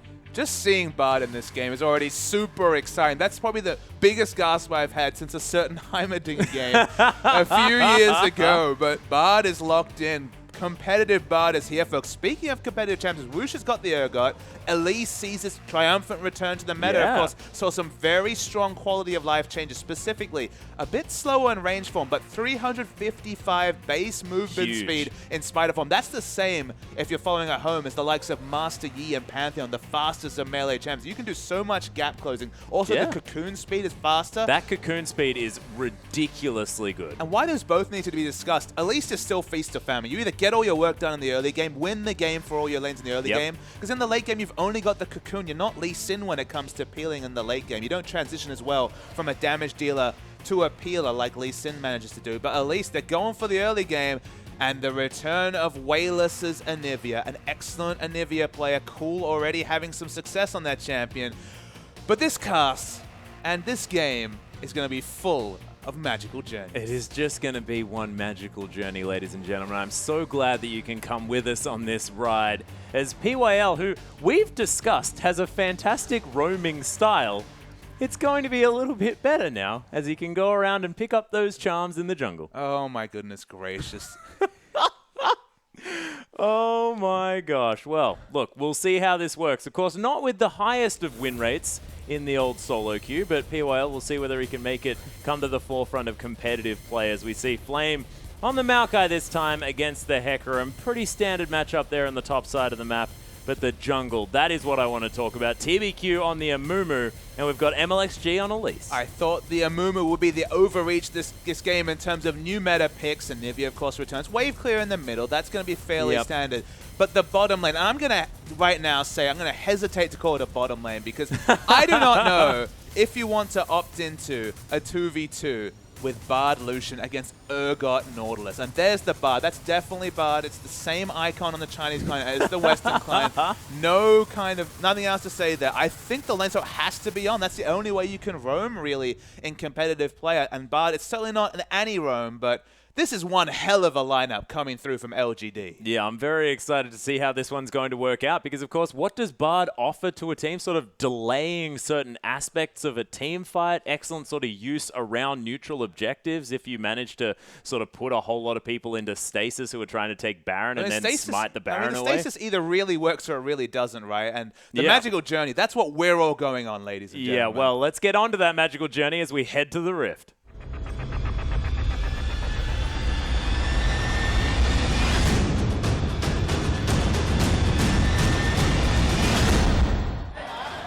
And here we are, ladies and gentlemen, for our first game with Bard. And TBQ's already been caught in the jungle here as King are so aggressive. And the Amumu going to get counter-jungled from minute 1 exactly. And if you see an Amumu and a Bard in competitive play, what better thing to do than say, all right, you don't have that much level 1 power. Let's go in there, invade the jungle, but to pick up a kill feels even better. And crucially, TBQ used his flash. The Amumu's already risky first clear. Suddenly looks like maybe a bridge too far. Yeah, we've seen Amumu's die to Krugs, but he's definitely going to die when it's 4 champions as well. And that's at 1 minute into this game. King with already a fantastic beginning. The sad mummy doing some sick roleplay here, Atlas. He's really sad now. He's certainly sad and very lonely as well, considering the fact that there's no one else in that death chamber. As PYL just going to swag walk up this top lane, and it seems like they may get their lane swap. And I just don't understand why TBQ was so aggressively positioned in his jungle when your team comp literally screams at the top of its lungs, lane swap! You need a lane swap when you've got an Amumu jungle and a Bard on your team. If you want to do any roaming, you're going to at least scout for wards. That's what you have to. You have to scout for the lane swap with those aggressive lane wards. Stood in the middle of his jungle and just paid for it with his life. Yeah, well, this is the thing. And PYL continuing to get some wards down here as well. And a lane swap, this is where Bard might actually work. I mean, look, it definitely is much better than a 2v2, at least in its current balanced state. So the lane swap is on. They actually get the lane swap for the cost of a death onto Amumu. If he doesn't receive any more contests in the jungle, if he gets through happily with this double jungle, maybe it's not the worst thing. Yeah, well, we'll see how it works out here as we get into the laning phase of this game. Assassin continuing just to push out this wave. Does have a fantastic push on here as Wayless does his very best to try and hold this wave off the tower. Does a brilliant job farming underneath that turret, which is something that Anivias have struggled with in the past. MLXG going to use his Spiderlings to tank up this Grump as Sky helps him out there as well. And double jungle not going to be happening for too long here. So on the player cam, it says Wayless, but just to confirm to the viewers, we knew it was Wayless. We see his smiling, sunny disposition. It's definitely Wayless, even though he's labeled as God V in the client. God V. God 5. God 5. Maybe. Either doesn't really make Maybe that's the name of his rank ranked team. Maybe. Maybe he can't. He had Gold 5? Maybe I that's. don't think Wayless spent too much time in Gold 5, Atlas. I don't think so either. As Sky and MLXG going to do their best to try and break the freeze here on the top side of the map. As TBQ has actually found a binding here as well. We've got the repel to come out, but Imp going for this one very aggressively. The failed flash from MLXG. I wonder whether there's going to be enough the flash from Imp to follow up. Is the piercing light going to be there? There's going to be the bandage toss as TBQ decides he deserves that kill. That was probably a very cathartic moment for the Amumu. He's like, that's what you get for the level 1 invade. Oh, yeah. Picks up the countering kill. So 1-1 the Amumu somehow picks up a trade. We missed the start of that engage coming up. And Bard, he's in the bottom. He's in the bottom. He's getting some wards down here as well. Some just health packs being very useful. Oh, super useful. You have no idea. Of course, does have those little shrines down as well in order to help out Flame as far as getting a bit of that health and mana back. He's placed them underneath that turret as well. Of course, your enemies can pick those up, so you probably don't want to put them anywhere where everyone can pick them up. In the mid lane, we've seen the return of this Cho'Gath versus Anivia matchup. We saw it in the first game. It was cool on the Anivia versus Lowe's Cho'Gath, and Anivia was actually 20 CS, doubling the CS early. Much better Cho'Gath performance from Assassin, who's now 3-1 on that champion, equaling the CS, so at least having a much happier time than Lowe in that previous game. Yeah, well, precisely. Imp actually putting some pressure onto Sky here on the top side. The 1v1 generally doesn't go too well, you could imagine, for the melee champion, and Imp does have Lucian here, who has a lot of skirmishing power. TBQ's going to find MLXG again, who's very squishy here, but Assassin, he rotates through first. PWL gets caught by a rupture here, sort of incidentally, as we've got, there's the Noxious Bite to come down. Layem gets the stun. PYL, I'm sorry, you continue to probably do not a whole lot on that champion, but he's going to be able to stroll out of the way. The magical journey was sort of put down for fun. He went in for the magical journey, went through that portal, tried to get the exit kill, didn't have enough damage, wasn't able to pick up any meeps as he went with his auto attacks. Again, his auto attack only doing base attack damage. Couldn't pick up the kill, flashed away. So first magical journey, a bit of a misfire, but still plenty of times for that story to be much happier. Yeah, it was still definitely magical as Wayless going to continue to try and farm out this wave. Has taken a lot of damage. Assassin's been yelling at him quite a lot here in the mid lane. Of course, that egg form still going to be available, so Egg Nivea going to save Wayless's life if he does get bursted down. But Assassin about to hit that level 6, and he might just eat the egg. And no Ignite available might be a relevant consideration. Doesn't have a lot of items just yet, so probably will do a lot of the damage, but I feel like Anivia might live if the egg comes up under turret to just deter a potential turret dive with the Vorpal Spike auto attacks from the Cho'Gath. Just trying to really look at these CS vibes. We've been very distracted, just trying to follow Bard and seeing what happy, fun times has been up to. Speaking of happy, fun times, that's a pretty good spot for a journey. Yeah, and Sky actually does get the ward over the edge. Of course, no vision available for PYL to spot out that horse coming through. And the dive could potentially be on, but it's a really nice pink ward here from King just to make sure that no one's going to get into that brush unseen. Another magical journey going to be taken here by PYL. But not necessarily a mass. We're waiting for the decisive magical journey. I mean, we were all thinking about perhaps OMG bringing the magical journeys out with leveling and aggressive pathing. We haven't quite seen... I mean, you don't necessarily see Amumu Bard as the most synergy. You know, maybe you expect more of the Lee Sins of the world. But there is always that scenario. You can, of course, see it in your head, the curse of the sad mummy coming through. Curse of the sad journey. The curse of the sad journey. Well, I mean, that's what PYL almost had. He almost died from his first match, which that would have been a very sad journey. Yeah, and TBQ sort of just taking the journey to try and engage a fight and just instantly dying. That would be a curse of the sad journey. As MLXG, he's going to find the bottom lane here, but PYL just gets bursted down. That is going to be the ultimate coming through from Sky to lock that kill down. Imp was just feared. Nothing he could do to help out, and King have had a fantastic start this time around. They went aggressed upon, no ultimate development. They couldn't buy any time, so PYL dies first. Lucian didn't have flash up. If they trade tanked effectively under turret, they should have been able to pick up a second kill. But King, they just keep pushing this wave and denying, importantly, the AD carry away from a farm. Yeah, and it's sort of the opposite of what happened in the last game here, as well as Flame's actually going to teleport here to the top side of the map. You can see as far as those CS values are concerned, Wushin having a much better game, 66 to 50 in comparison to those AD carries. POL just going to wander around this map some more, see if he can find some chimes. And MLXG going to counter jungle away this red buff here as well, and TBQ's just had sort of no presence in his jungle really as far as these buffs have been concerned, as MLXG going to take that one away, and the vision available for King as well, aggressively placed on this top side of the map, is huge. So King, they're trying to kill the Amumu at his red buff. Don't know how successful they'll be right now. They're lying in wait. You have to expect TBQ is going to check his red camp right now. We'll see whether the Cocoon is going to land here as well. The Dredge line does. Oh, the Cocoon doesn't land, and that's going to be the curse of the sad moment to come through. The flash to come down. Depth charge not even there yet from Lamb. Of course, only level 4 as Wayless is here. Flame might be caught out just a little bit. The red buff doing some work. There's the Cocoon. The Dredge line to come down as well. Flame gets yelled at. Sky is coming through as quickly as he can. The last auto attack from MLXG is going to lock down that kill, and you're just a little bit too far forward was Flame. It was good communication coming through from King. They didn't look for the turret dive. I thought maybe Sky would overextend for a turret dive auto with that devastating charge, but didn't need to. The Ignite was running. Flame dies.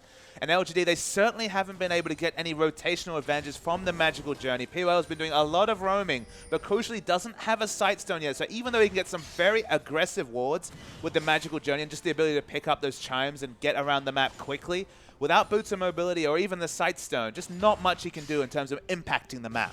Yeah, hasn't quite managed to get there yet. Even sort of the Cosmic Spark not going to be coming through for those stuns either. We sort of haven't seen him impact a lane on the roam either. Just sort of been roaming around trying to get sort of more aggressive vision, but hasn't even managed to do that really. And just doesn't have the wards, doesn't have the Sightstone. That's the first big purchase for any support, is a Sightstone, and just isn't completed at this point. When that's completed, maybe he'll be able to get some aggressive wards that other supports would struggle to do.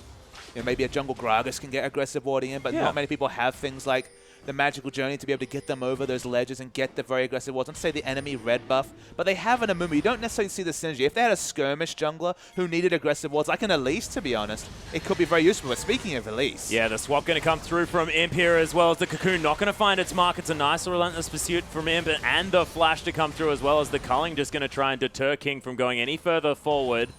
Wushin does have the tier available, not able to pick up the Manamune completely just yet as TBQ. He's coming through here as well. Lamb's just going to get destroyed from this one. Eventually, of course, fairly tanky on that Nautilus as TBQ picks himself up another kill. And there's a lot of scaling coming through from LGD. Amumu at level 18 has so much health, so much damage consistently over a long fight. So does Anivia.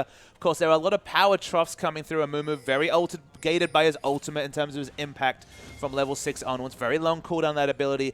Anivia has to get the scaling going from the Rod of Ages, and PYL at this point still doesn't offer too much before he picks up some items in roaming. PYL is caught by a Cocoon. Yeah, these Acid Hunters coming through with so much damage as well. Oh my goodness, that was disgusting. As Imp now in the line of fire. TBQ does find his way back around. MLXG is very, very low. The Noxious Bite to come through. The heal comes down as well. Curseless Admo when he gets there, but Sky teleports in, and TBQ devastatingly charged into the wall, and he's actually blocked from his turret there by King. Beautiful positioning.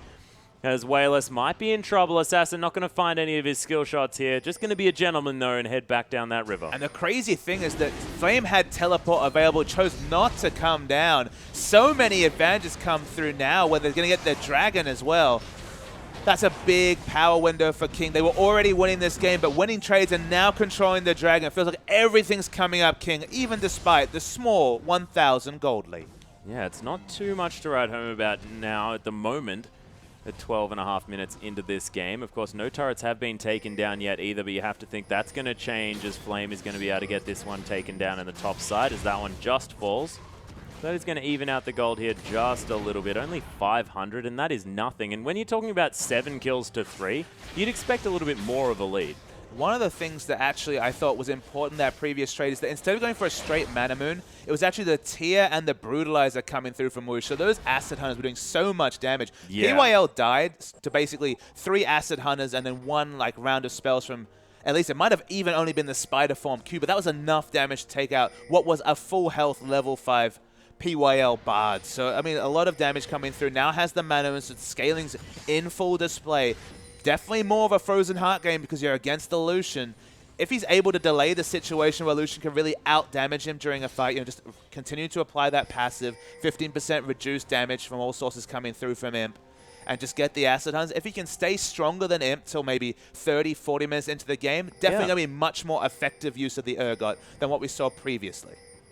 We'll see whether they can make that one work out. Assassin does have his Rod of Ages in answer to the same one on the side of Whaler. So these mid laners still very, very close. TBQ coming through, but not going to find too much as Wave's just going to be cleared out. Pretty standard stuff as far as that's concerned, but you can see the Hecarim actually behind a little bit to this Maokai on the top side, and Flame has just been sort of chilling out in that top side of the map, farming out these waves over and over again. You have to expect the Righteous Glory, especially with the buffs, going to be the pickup. Probably will be able to get a decent part-time Rod of Ages with the very safe farm that he's been able to do, Flame, but feels like a lot of players have moved away from the Rod of Ages and just been relying on the Righteous Glories. There's a bit of a battle between junglers. Yeah, MLXG actually going to find TBQ here, or is it the other way around? As Curse of the Sad Mummy comes through, Sky going to pick up that kill with the Igniters. Flame now going to get turned around on the Cocoon. Not going to find its mark as MLXG misses that one, and then probably not going to go for the dive. Their health bars are quite low, but, oh, actually, that was the Tempered Fate to come down from PYL. He just wanted to try and disengage a potential turret dive. Could have been massive, but they elected not to go for the dive. A bit of a smile coming through as they all enjoy the Bard pick. Yeah, and there's the magical journey was through that wall as well. We've got to make sure that we mention every magical journey that's going to be seen on the map this game, because that is probably the coolest ability I have ever seen. As Flame just going to try and twist it, advance his way to safety. Almost manages to turn this one around as MLXG has to get out of there. Flame still a fantastic champion. Dodge this. Sorry. Yeah, not going to be able to do it on the depth charge, and that was 4 members in the top lane, and Flame said, come on, I played that so well. Yeah, exactly. You can dodge all the skill shots. No skill required for the depth charge, barring perhaps, Fat Friendly in the wrong person, but was able to get in there. Got the kill down. LGD using this time to get the mid turret for outer turret. You take that trade if you were LGD. Yeah, not too bad at all. TBQ actually coming around here, trying to clear out this pink ward. Wushin actually going to land a few Acid Hunters on him as well. You can see the range massive here after he lands that corrosive charge. PWL wants to clear out that pink, and he's moving very fast through the enemy jungle. Finally has his support cords. Definitely delayed the 15 minutes for the boots of mobility and the sidestone. He has it, but yeah, you definitely haven't felt like he was able to get the advantage of Bard's mobility in the early levels. Wasn't required to be accountable because of the lane swap, so definitely could have do a lot of roaming, pick up a lot of the chimes. But because he had such a late sidestone and didn't even necessarily have a stack of green wards that would have delayed his sidestone but would have got them early vision, he just wasn't able to get wards down before his pathing becomes a bit more predictable. Suddenly there's going to be many more pink wards and green wards on the map at 16 minutes compared to maybe the 8-9 minutes into the game. Yeah, and that was the cue to come through from POL for a nice stun there onto Wushin. Has to be very careful at this stage. Does have the flask there, does have a bit of sustain in this lane, but we'll have to be careful. MLXG with now the Lucidity boots as well as this Cinderhulk, a very tanky spider to possibly come through, and no vision available for LGD in this bottom brush. See whether King managed to get there. Beautiful Scrying Orb going to give up their position. And LGD, they're going to be safe for now. Actually, Imp going to get caught by that one. That shouldn't have happened. Tempered Fate comes down as TBQ. He wants to set up the Curse of the Sad Mummy. Wushin actually going to dodge out of the way of the sun here. Lame going to flash to safety. Imp still so incredibly low as MLXG looks to try and secure this kill. The swap comes through. Wushin now with a lot of extra statistics. Here comes Wayless. Yeah, the bird comes down first before Assassin, but is the Rupture going to be there? As not going to find the markers. Sky comes into this one. The Cocoon's down onto Wayless, but then he flashes through MLXG. He's ignited. Oh. The Flash Frost gets it at max range. No worries. And Wayless still pretty damn good from that But mid still, lane. you're getting out-rotated by Anivia, the lowest base move speed in the game, but able to out-rotate Assassin. Not sure if he has the boots. He wasn't a big fan of buying boots last time. In fact, he doesn't actually have boots on Anivia and out-rotated a Cho'Gath with boots. That is dumb. That is really, really dumb. And the fact that more than 20 CS in the lead as well. Not entirely sure how that happened, Assassin. Movement speed quintessence is judging by his move speed, though. Oh, okay. Okay. That's something. That is probably not enough, is it? Movement speed quints, boots 1. What wins? Well, he's 343 move speed against 370, so I'm going to go with Cho'Gath. Theoretically, but it didn't seem to work out in that bottom lane as LGD definitely played that one beautifully. There is still life in them, despite the fact that TBQ not exactly having the best time on this Amumu, having died 5 times on this map. But I mean, TBQ in general, he's been kind of the big problem for LG in that he keeps picking fights against Elise after seeing her, despite the fact it's the strongest early skirmishing champion in the game against Amumu who's looking for team fights. So they're picked for completely different reasons. Yeah. And he's still electing to fight against this Elise, who's a snowboard, who's doing fine, has gone the Cinderhulk, so it's not necessarily the Magus. Going to be basically the same frontline Elise that we expect.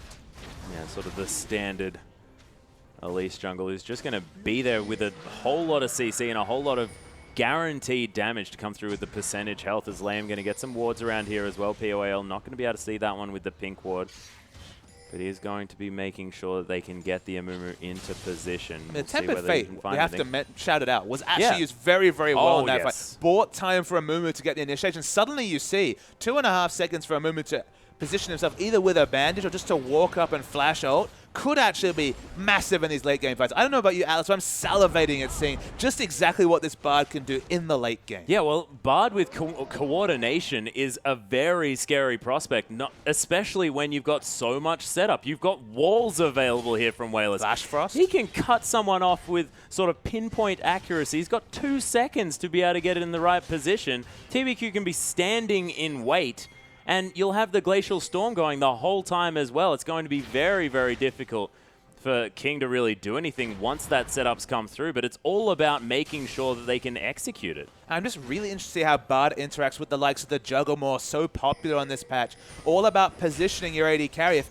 either defensively or offensively, you can kind of see that the Tempered Fate could really wreck a lot of these positionally based comps, because you just let your gap closers. Really, oh my goodness, Joe got stuck in the wall. Oh dear. And then gets stunned a little bit as well, of course. It was Gentleman Cho'Gath, so he shouted quiet. He was quite frustrated. Yeah, he's probably, definitely, maybe complaining just a little bit, you know. He'll send something through to the manager. Or something like, oh, I believe that I was stuck in a wall, and it wasn't a very good experience for me. That's Sean Connery, by the way, Alice. It was not Sean Connery. Every time it seems to be Sean Connery. Oh, my goodness. Frozen Heart completed now from Flame in comparison to the Trinity Force there from Sky. POAL going to get caught by another Cocoon. I mean, MLXG still has a lot of damage on Elise. These early levels, we've actually seen Elise, when we've seen her in other regions, just throw in the Haunting Guys, just like the old Elise used to be Sorcerer's Shoes, Haunting Guys, to be damage ready. CDR Boots still going to have a very similar flavor and just doing quite a lot of relevant damage. Imp has to respect Whoosh. That's why there's still a 20 CS advantage. Not massive, but present in the bottom lane. Yeah, and you can see actually that Glacial Shroud already completed here by Whoosh, so having that 20% CDR already available. We'll see whether he goes for those Merc Treads again or whether it's going to be the Lucidity Boots. Try and make sure that he can get up to that high cooldown reduction state. I have to think it's going to be some Runes and Masteries to help him over 35%. I think you need over 35% to do that last Acid Hunt, do the maximum amount of potential damage. So just going to work. The Frozen Heart being completed will be a big part-time coming through for Whoosh. He's going to be the one on his team to finish that item. As no one else builds it necessarily naturally, although Hecarim probably would have thrown it in at some point. Yeah, we'll see whether he is going to build it anyway, of course, is having multiple Frozen Hearts when, you know, you could be swapped out of range of that item with yourself there from Whoosh, and so might be still worthwhile as the Merilonomicon now completed by Assassin. The Athene's Unholy Grail for Wayless there in the mid lane as well. Actually, the teleport coming through from Sky, looking to try and make something happen. MLXG wants to get in there. The fear goes off onto Imp, and he just gets exploded. Oh my goodness. The Tempered Fate looking for something. That's just going to delay the death of Imp, though. Is the Repel going to come through? MLXG just looking to try and turn something around, but Sky so tanky now as well. with that Spectre's Cowl on top of all the damage from the Trinity Force. The Flash Dredgeline to come through. PYL completely out of mana, gets ignited. That kill is secured. Sky now trying to turn around here as well. Flame tanking so much here. The beautiful Curse of the Sad Mummy as Wayla's going to fall down as well. Oh my gosh, this tanky assassin is just doing so much work, but TBQ is taking so long to die. Wushin gets a double kill.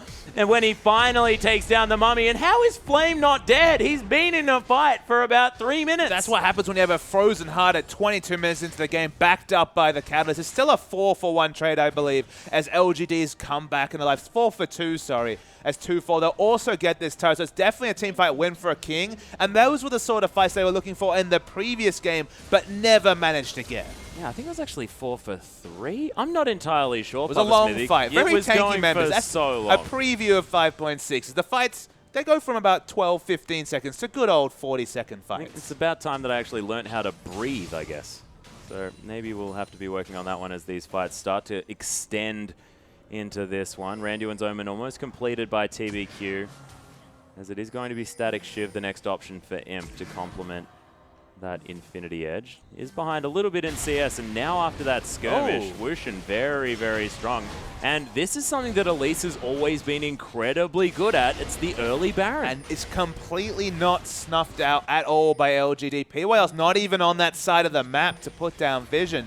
This should be a completely unanswered Baron. Although TBQ, he's feeling feisty. He is feeling feisty, but he doesn't have access to the ultimate just yet. This is down incredibly low. Is TBQ going to get it? No, not going to happen this time. And TBQ going to answer for it with his life as well. King, they locked down the Baron, but in the end, that was 50-50. That was 50-50. Still super, super risky. So a lot of 50-50 Barons in the first weeks of the LPL, but I mean, MP does get 2 turrets, so credit to him, does get a lot of map pressure down. What can they do with Baron? My goodness, maybe he won't get the turret. Yeah, that's the onslaught of shadows to come through here as well. Imp is most definitely going to die as Sky just rampages through him. PYL has been caught by Assassin, and that's a big Cho'Gath, ladies and gentlemen. It's definitely not been Aesop's fables when it comes to magical journeys. It's been quite a few depressing tales coming through from PYL in the first few levels. There's still potential, there's still hope, but the Bard not doing too much. Yeah, but you know, the Tempered Fates have been doing something. You know, it does sound like there's thought behind, you know, using that ability. It hasn't necessarily helped the enemies yet. Exactly, that's what I'm talking about. Of course, that's been my experience with Bard thus far. But look, his ults have been great. We'll see whether they can turn around a potential fight in the late game, because it's an incredibly high impact ability if you get it to work right. Has the Aegis now, so at least it's providing some utility with his item choice from the Aegis. Will be helpful against the magic damage poke coming through from Cho'Gath and Elise. I can hear you not thinking that I'm disparaging Bard's kit. Okay, it's not the most helpful. The shield, the health packs are nice. Yeah, it's almost like what you'd say about a support Ashe coming through. Now has the Aegis, so he's finally doing something. I mean, Ashe has plenty of appeal with the slows and the ultimate. Yeah, no, it's actually support Ashe is a thing. I don't know why you used that one as an option. Support Ashe is great. Hawkshot, free vision, free CC TBQ all the time. Is 5, 7, and 2. That's quite insane given how this game's gone. That is a lot That's of not kill really participation. who you want all the kills on. Look at the death participation. That's pretty good. That's close to half. I mean, other people are doing their best support acts when it comes to deaths. Unfortunately, he has all the team's kills, which isn't really ideal either. No. Not quite all of them, but is definitely up there. Wayla's still having a great performance, yet again, going for that Leandries, and that's 3 items on an Anivia, which is still pretty big. Still looking like a very good purchase. Health stacking's happening across the map once again. So, I mean, the Leandry's going to be doing so much work. The ultimate, of course, procs the extended Leandry's burn. It lasts longer because it's being during movement impaired. Yeah, well, the Leandry's lasts longer, so, of course, the ultimate does the movement speed slow, so we'll be applying that extra amount. So an extended fight might be doing deceptive amounts to the high health targets coming through from King. LGD, though, very much on the back foot, and this is where PYL looks just unfortunately a little bit useless. Able to put down the health packs, but can't really roam. They're not really looking to go aggressive. They're really respecting the map pressure from King.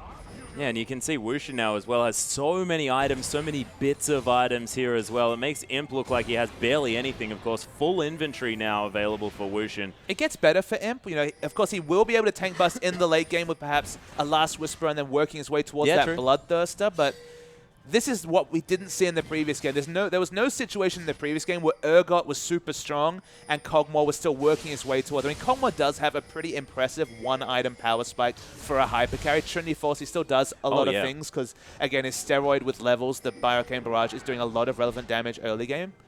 Cho'Gath trying to hit skill shots on an Amumu. Not that easy, it turns out. Yeah, it's a pretty amusing battle here as TBQ almost doing enough damage back to Assassin with his Cinder Hulk to make that trade not worthwhile at all. Wayless not going to find the right wall, but it is going to zone Assassin away from that cannon grip for a little bit, which was amusing to watch. But this inner turret is going to fall down in the top lane. That is the final one. No, it actually isn't. There are 2 more left. I'm getting a little bit overexcited, but it's going to be the first inner turret to fall down here for King. And the worry is that at this point, Urgot is out-tanking and out-damaging the Lucian. I mean, the tanking part's pretty much a given. He goes for those cost-effective early stats. He has the extra bonus resist coming through from his ultimate, but the damage, unfortunately, the Lucian, to do any damage to the tanky frontline is going to have to get that last Whisper, going to have to get that extra BF sword. They need to hold on to this game. They need to buy time. Maybe the Tempered Fate will be good for a disengage to buy them time. Because 40 minutes, this game might look different. But at the present point, they have control over, at most, maybe their Raptor camp. But anywhere further than that is completely King's map. Yeah, but with what is different to this comp from the last comp here as well coming through from King is the fact that they've now got a Hecarim on the side here who's just going to get so huge in the later stages of this game as well, you have to think. Yeah, lots of burst damage coming through. Trinity Force is completed. Good champion and turret dives as well. Has the Ignite, so even has a bit more burst damage to come through from that ability. And they have a second ranged auto attacker in the Elise. Yeah. Not exactly long range, but 2 auto attackers is better than 1. They'll take any that they can get, you could imagine, after that last game here, as well as the culling going to be used just to try and deter King, but it's not going to be enough. Sky actually just rampages his way back to this turret, and the 5th tower going to fall for King here as well. Sky going to head back to base, maybe pick up that Frozen Heart, which he's been saving up for.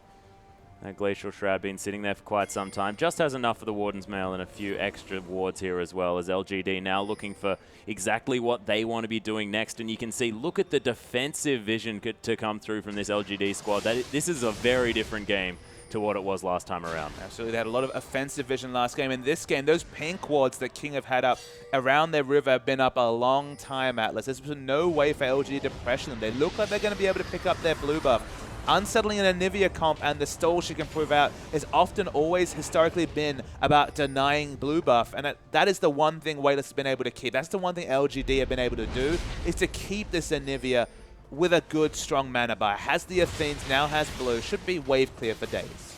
Yeah, well, that's true. So we might be able to see sort of the old CLGU. Yep, good old Mentioned it Froggen. first time. It's still relevant here. Yeah, I think it's always going to be relevant, let's be honest. See whether, Froggen's too busy putting ham into service.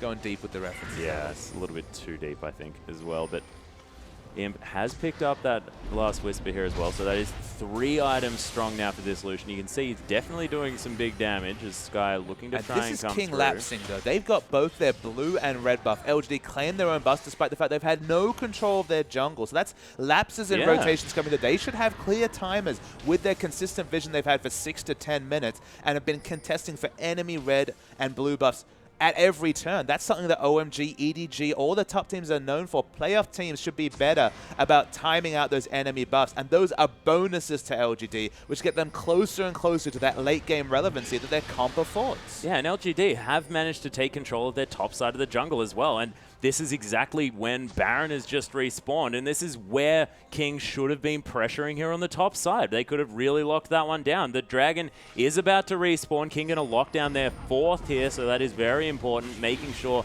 that they can pressure out for that 5th Dragon as soon as possible. Lucian trying to throw in some Acid Hunters around the side, but it's not going to matter too much. This is definitely free.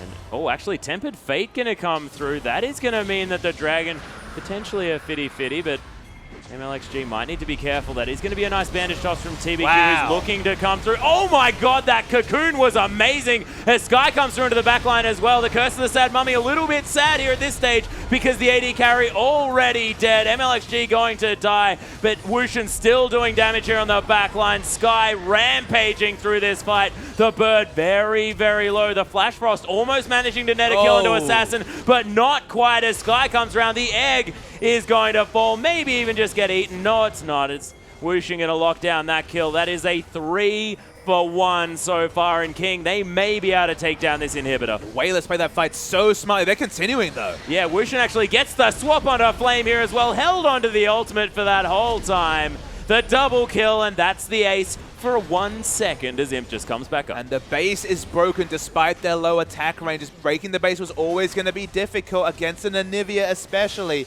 They're going to take this inhibitor. That's the big thing there for King. And that's the biggest inhibitor too, the bottom lane when Baron is still available. Absolutely, and this might make up for their lack of rotations, their poor enemy buff control and timing. If they still get the Baron, it makes up for their poor play. Maybe that's not necessarily a good thing moving into playoffs. They'll have to watch and control that. We're going to see a replay of this fight. The one thing I can tell you is that Wayless played this fight amazingly, but we'll focus on King. The burst damage onto Imp was huge, and then the cocoon as well. How did that even happen? Unbelievable. The extra speed was coming through, but watch Wayless in the backline separate and doing consistent damage with the Leandries the whole time. But in the mid, you can see it's just tanky members from King doing low but relevant consistent damage, and eventually the threats fall. Wayless keeps fighting, hits the flash rush to disengage his fight, but the flash dredge line from Lamb won them the fight. They finally got Ignivia to show her face on the map, take down the egg, and they went on to break the base from that. Oh my goodness! Oh my goodness, the Baron to steal right as we come back. Tempered Fate comes through as well. TBQ trying his very best to get out of here after he picks up the Baron.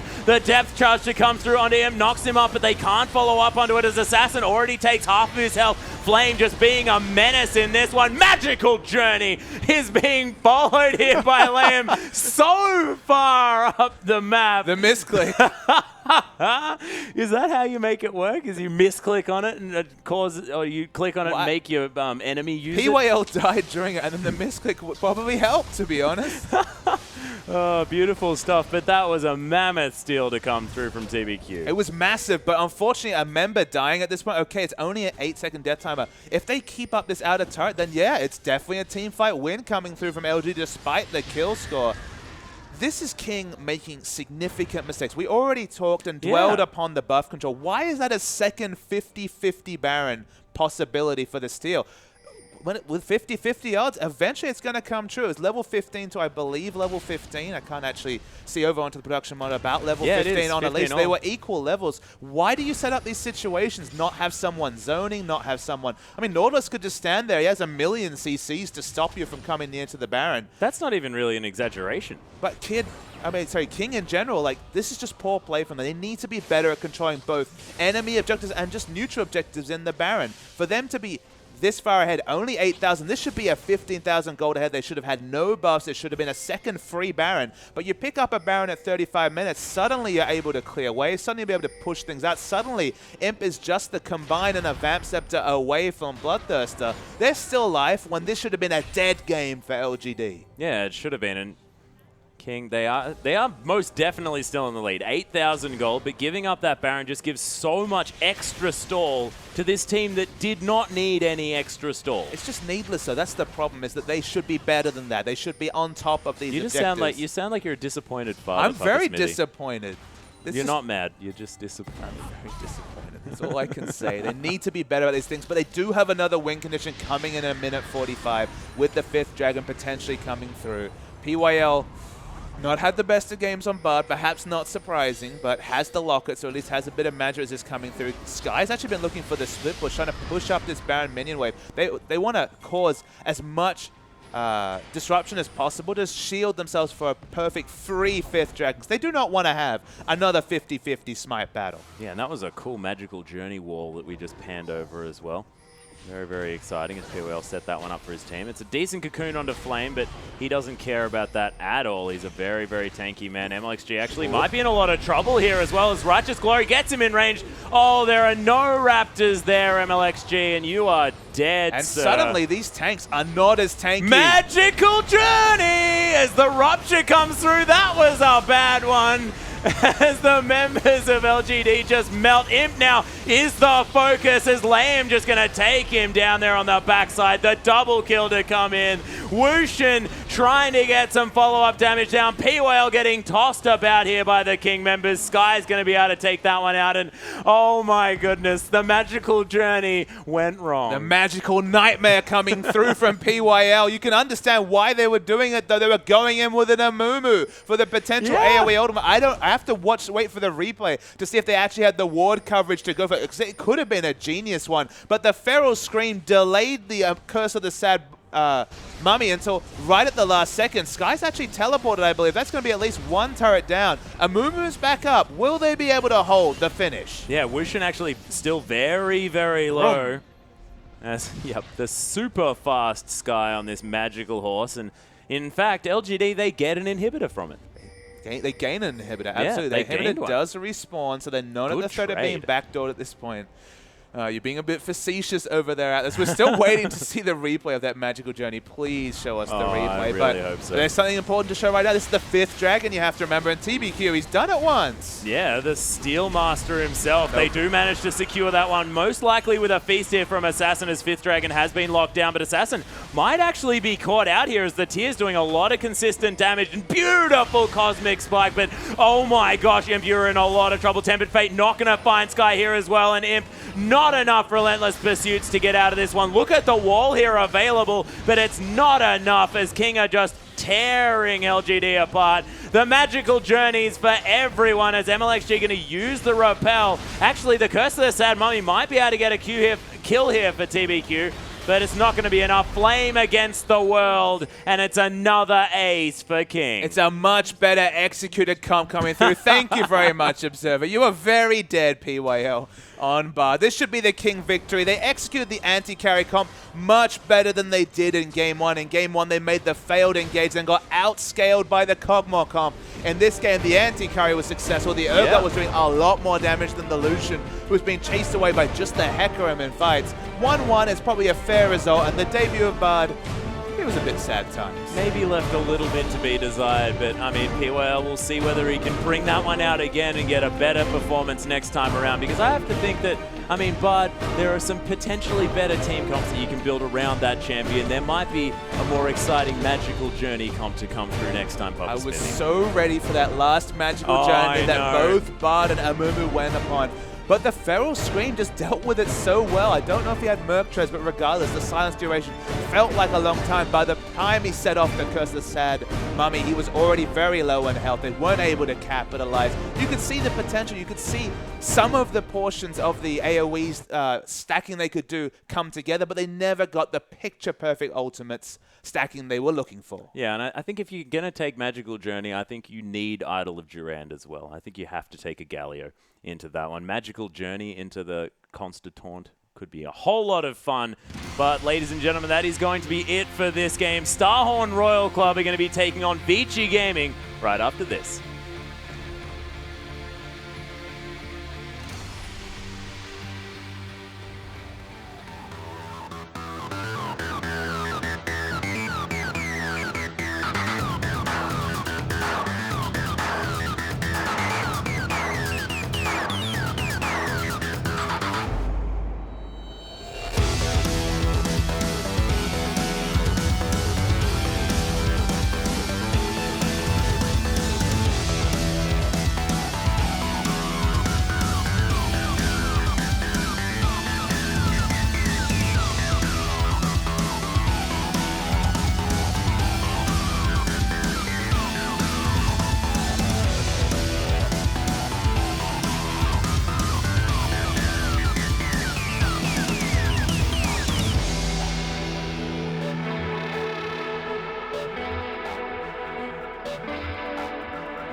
Hello and welcome back everyone to the English coverage of the Chinese LPL. We're here for our third match of the evening as Vici Gaming are about to take on Starhorn Royal Club.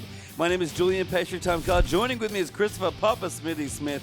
And that last series was a lot of fun, but we're going to reset now and go into a very interesting match, honestly. Yeah, Bard's competitive debut definitely not paying off in terms of a victory for LGD as they split that series with King. King get another point, which firms them into that 7th spot. Now straight 7th with 19 points, I believe. We're going to move into Starhorn Royal Club against Vici Gaming, like you say. Vici, this is the team that, to me, has looked the most impressive in recent weeks. That's with EDG just laying on the points, taking lots of series wins. Vici, they've stepped up, and their lane-dominating styles looked so good to watch. Yeah, and I guess on the other side, if we have to look at Royal, they just kind of stepped nowhere, unfortunately, for them. Name's finally come in. He's looked good, and I guess shaky is the problem. Like, he's looked great in games where he performs and just sort of a non-factor in games where his team loses. There's been definitely a lot of problems for the roster, and unfortunately for them, they're running out of time to try and make playoffs. And of course, speaking of the roster, we all found out that during the Demacia Cup, Insect breaking his leg, so of course won't be playing here today.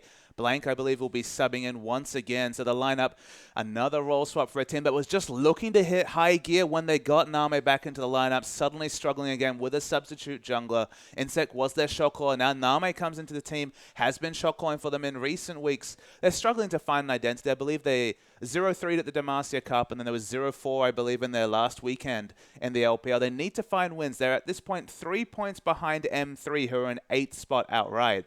3 points to at least get them level in points with 4 series to play. They need to start winning, and they need to start winning against an impressive Vici lineup. Yeah, Vici are a team that's on the rise, and Royal still very much finding their feet like I have been all season long. But we will start with Vici as we look through their lineup. And as you said, they've just gone from strength to strength, and Carry been very solid in the top lane. Actually even started to live up to his namesake with the Fizz top pickup, starting to look for those carry champions to complement what has been some very impressive core champions for him. 8-2 in Rumble, 7-3 in Nah. They're always the champions that look to be banned towards carry. And there's Dandy, been just absolutely stellar all split long, it feels like. When he's playing good, the rest of his team is on. He's really put himself, put the carry pants on in a lot of games. Hitong, very interesting champion pool, but slowly becoming one of the better-looking mid laners in shifts his China. identity, it feels like, series upon series. We saw the Cho'Gath, the very impressive Cho'Gath comp they ran a couple of weeks ago into the Twisted Fate picks.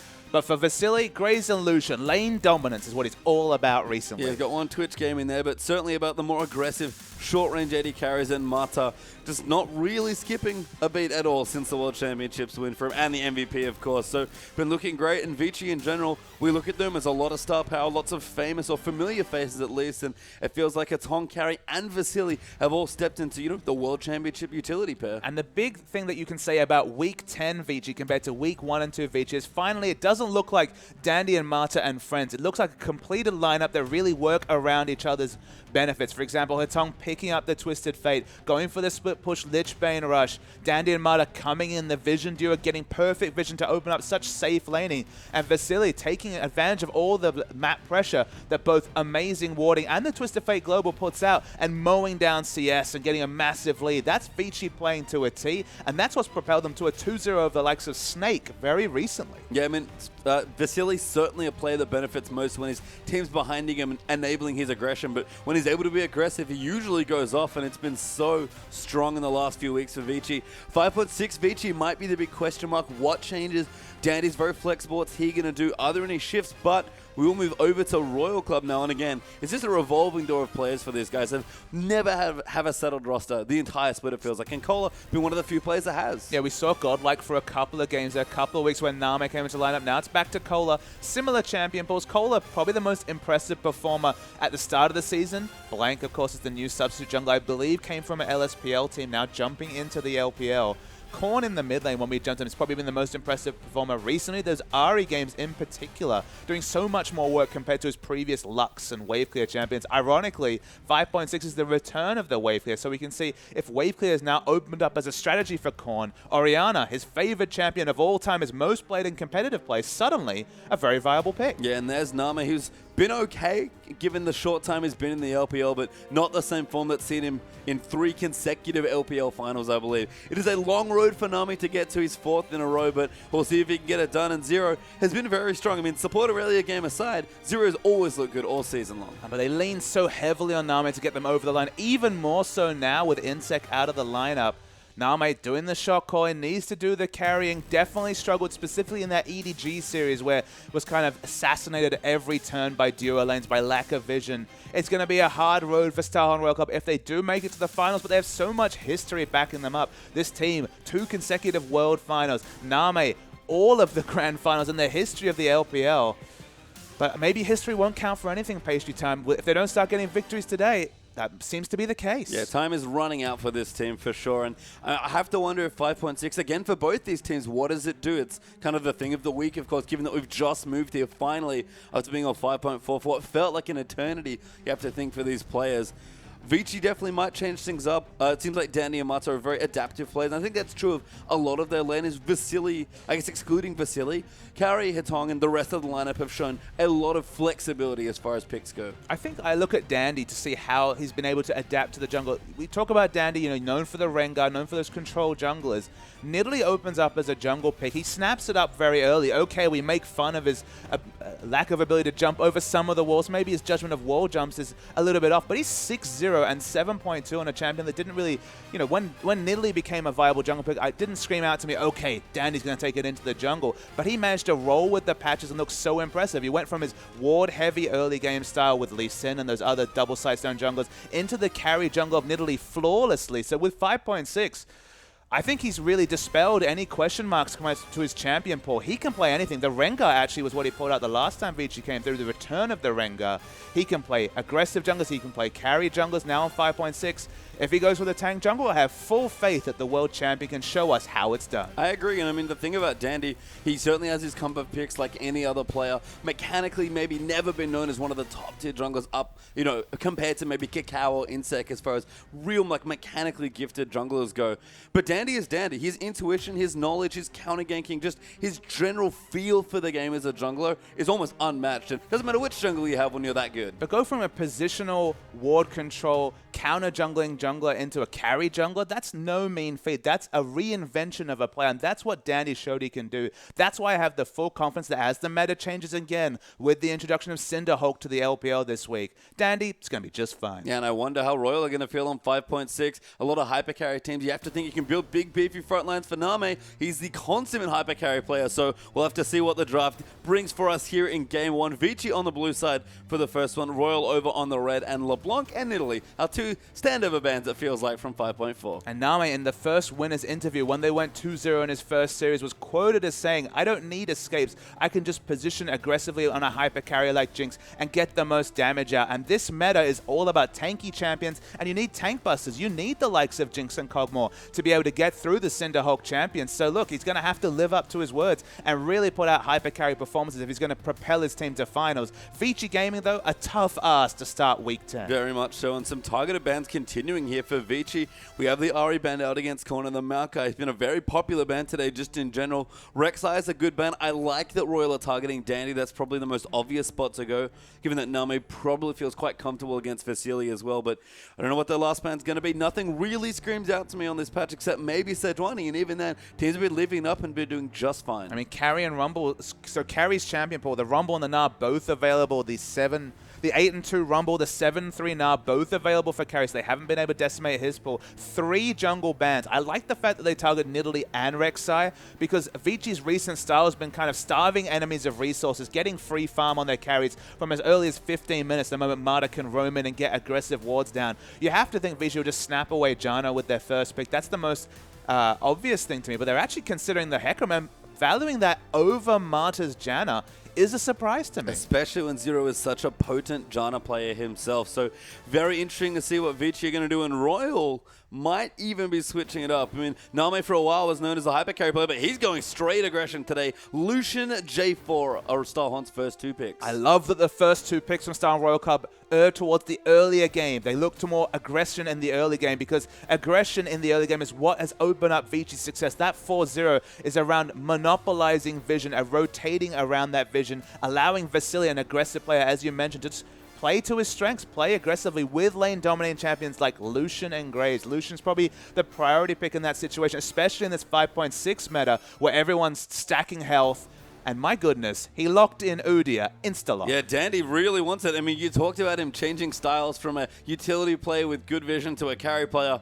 If there is a carry jungler, it is certainly Udyr. So Udyr, John, and that's a great combo as well. And Udyr can also walk up to a Jarvan and skirmish him very, very early. So I feel like it's almost an arms race at this point. They picked the Lucian Jarvan. I thought that was enough to stop the arms race, but Udyr, they're really going for some early game power. This has left a lot of priority champions open when you go for 3 jungle bans, though. Diana's been so popular from a lot of teams. They're going to lock it in. They're giving away some of their solo lanes here, and they're waiting to see what does Vici have to show. I thought Udyr would be a big curveball, but there might be more. I mean, potentially a flex pick here, but now with the Gnar there as well, unlikely. Diana should be in the mid there for Cornin. Kohler will take his Gnar back into the top lane, one of his best-looking champions in early weeks of the LPL.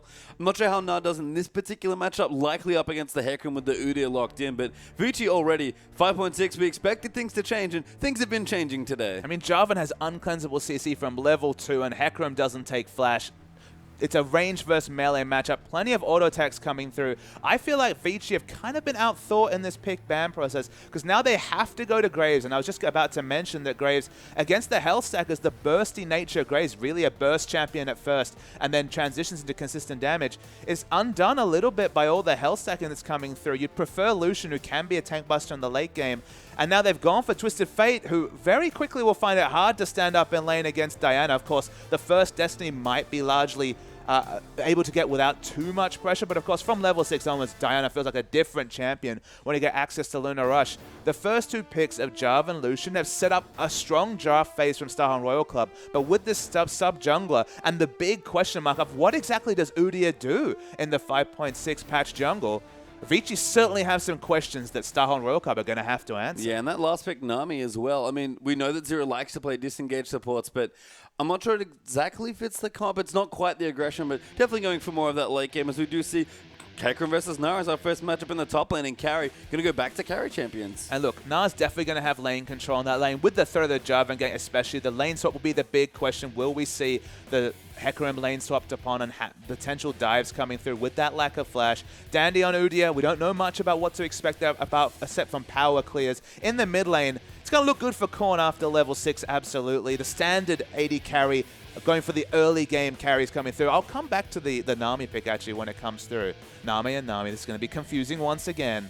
But the one thing you can say, Udyr doesn't like to be kited, and the extra movement speed and disengage coming through from the Nami might be very useful at dealing with what Udyr puts out in the fight. Yeah, that's excellent. I mean, again, the other big disengage support with Janna taking away his Nami, so very good point there, and that makes... Nami.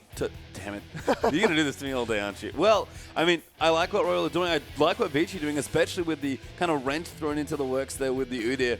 I haven't seen Danny play yet, but like you said, he hasn't put a foot wrong so far. And look, there's a lot of skirmish power coming through against the Jarvan. You can stand up. The best stands, of course, will interrupt any of the channels coming through from the Jarvan. We could see very early skirmishing coming through. Will it be the power farming Udyr? Will he go for the Tiger and the Phoenix stand to go full DPS? I guess we don't know, but we'll find out soon. Well, we'll find out very soon as we're going to jump straight into our first game.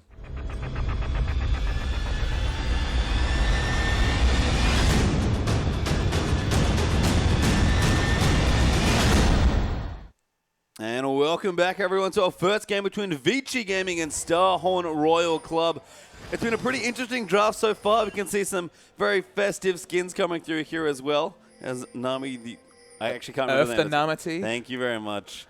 And you can see the observers enjoying the skins there as well. Definitely Dandy and Zero mixing it up a little bit. I think definitely not Udyr has been spotted somewhere along the map, but we'll have to see what happens because Dandy actually has Udyr, and I'm very curious to see what he does with this champion. It definitely wasn't just this game that had the interesting drafting. From the first game, the Karma versus Vladimir lane matchup, we've seen a Bard. We're seeing some interesting skins this game. China has embraced the global craziness of patch 5.6 with aplomb, and you have to smile.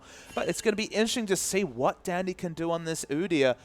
You feel like in the late game, Nami's going to deal with a lot of what he wants to do. It's so hard to gap close against the consistent kite that will come through from Zero. And then again, they're very confident with the Twisted Fate. They're happy to blind pick this champion, but you worry that just like there is with, say, Fizz top or other carry top laners, you worry that there'll be times when Hatong won't be able to enter lane, the assassination potential of Diana. Well, we are going to change things up slightly. We actually have a lane swap initiated by Vici, I believe, moving their Graves into the top lane. So potentially standard lanes coming through, but Dandy and Carry are going to start things off by jungling together. Yeah, I mean, with the double jungle coming through, we see Name and Nami on the bottom side of the map. So it is going to be the lane swap initiated by the Hecarim team. That's certainly not one you see very often. There was no aggressive wards down, I believe, at level 1, so perhaps it was just a bluff gone wrong. But the result is going to be the lane swap initiated. Maybe that will open up Mana to do his traditional roaming and just get some global presence down. It's not quite the Annie with the level 1 stun, but Janna, a very fast champion. You have access to CC at level 1 or 2, depending on what you skill.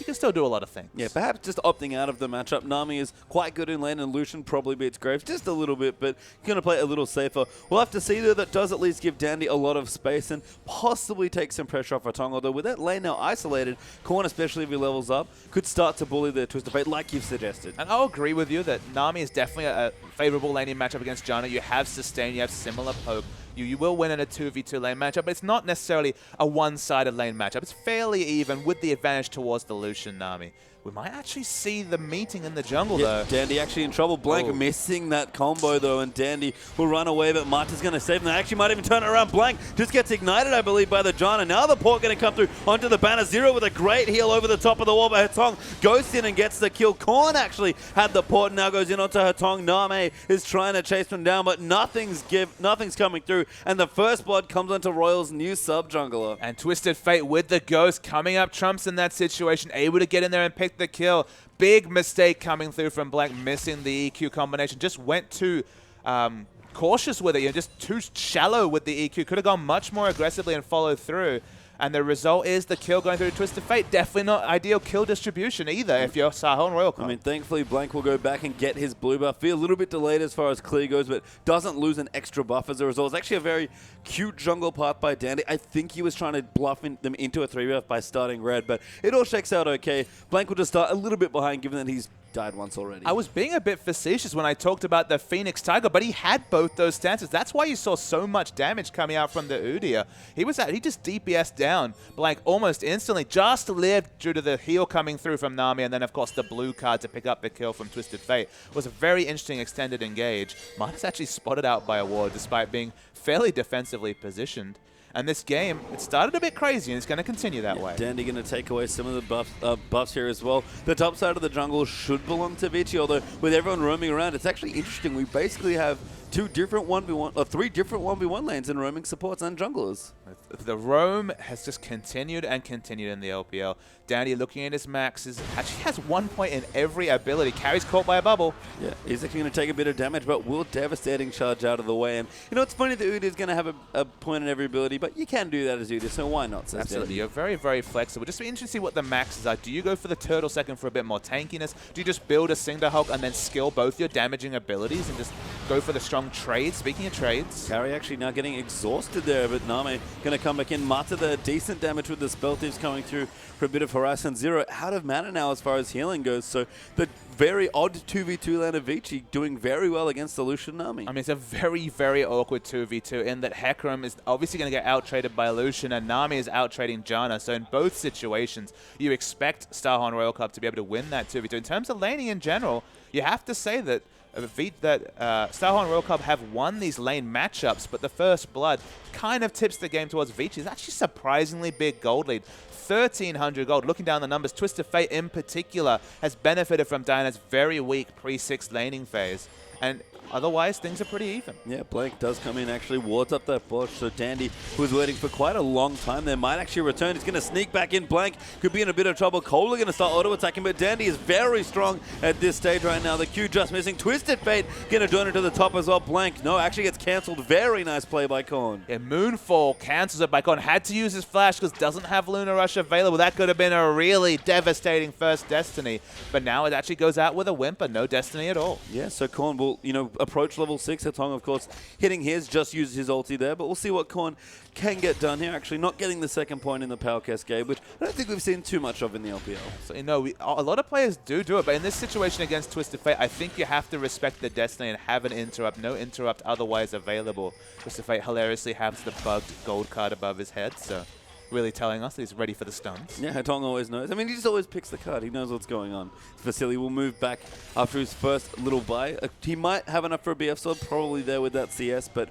we'll see if they want to swap back now. This is the time to swap back, secure some vision around the first dragon, and there is the BF sword coming through for Vasily. The BF sword for Vasily will be able to play very aggressively, does have the AD advantage, but he's swapping up to the top lane, ceding any hope of dragon control, and looking to push. Yeah, Name's actually there as well, so Royal almost swapped Kohler back down to the bottom side here, so not a whole lot of dragon control, a lot of roaming by both teams actually happening this game, so maybe just want to try and get these winning lane matchups in the right spots for Royal. The result is, as you mentioned, very low dragon pressure coming through. Udyr might be able to solo it, though, at this point, given that he's going for a very offensive skill, as far as we can tell. It's still going to be the Cinderhulk as the jungle item, you can tell by the Ruby Crystal, barring maybe the straight Trinity Force and ignoring a jungle item altogether, but most likely going to be the Cinderhulk. Yeah, we'll have to, when we do brush by Udyr once again, we'll have to see if he is maxing that Phoenix, because Cinderhulk Phoenix sounds like a lot of AoE clear to me. But you're never really locked in. That's kind of the uniqueness of Udyr, is that you're not going to necessarily max out more than a couple. So it is going to be the Phoenix max, so still is going for the AoE clear mostly.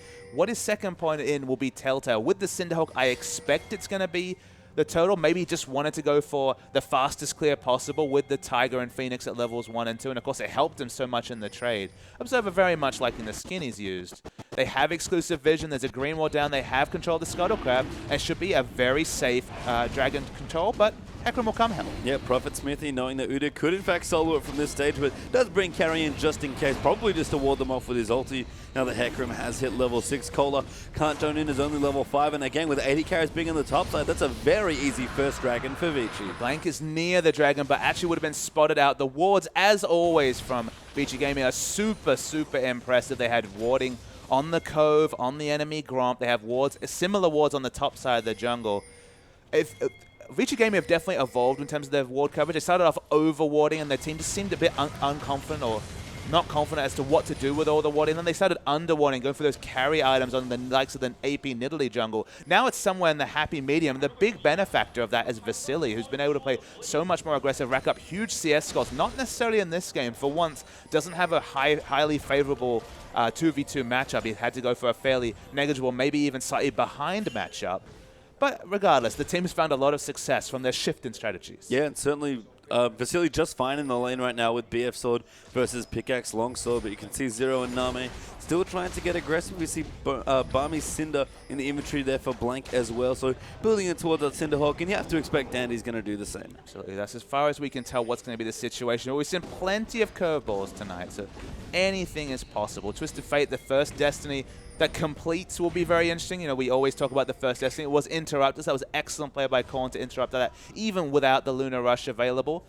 With the Abyssal Scepter starting to come through, I feel like this lane's going to become a lot tougher for Twisted Fate. So if he doesn't make his impact in other lanes, his own lane, his own 1v1 matchup's going to be an issue. And Hatong looking to move now. You have to think, yeah, they do want to gank the top side of the map. Dandy wrapping around as well. Nami in a whole host of trouble. Everyone flashes. Zero actually, I believe, gets locked up. Carries there as well. Nami goes down. Korn is here. He's teleported back, but Zero's now as well. Now Blank will come in, diving onto carry with the ulti. There's the Lunar Rush coming through, but too much damage coming in. Blank gets picked off by a red card. Mata will channel the Monsoon. They're just going to keep pushing. It was weird to see the re-engage from Blank just because they haven't committed 5 members. There's 5 members from Vici, but Gnar is still bottom, picking up the wave here from Kohler.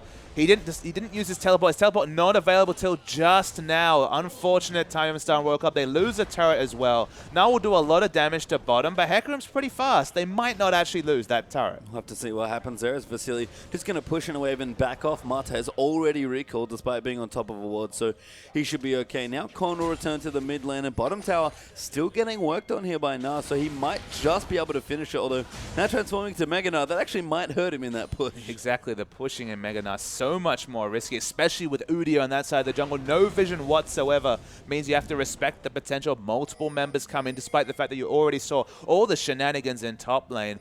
Looking over to Dandy, still don't know his second point because he's just been maxing out the Phoenix stance with a point in all his other abilities. Looking in aggressively, you have to think the wards and potentially the turret dives will begin. I mean, yeah, he can have a try in and maybe even do this to Blank, who's now going to face check Dandy. Dandy going to turn on the damage, goes in the Tiger stance, EQ out low from Blank, but Dandy will get what he really wants, and that's the Grom. Because you get the extra attack speed with the Tiger, then switch into Phoenix for the extra Phoenix procs. Very good use of abilities.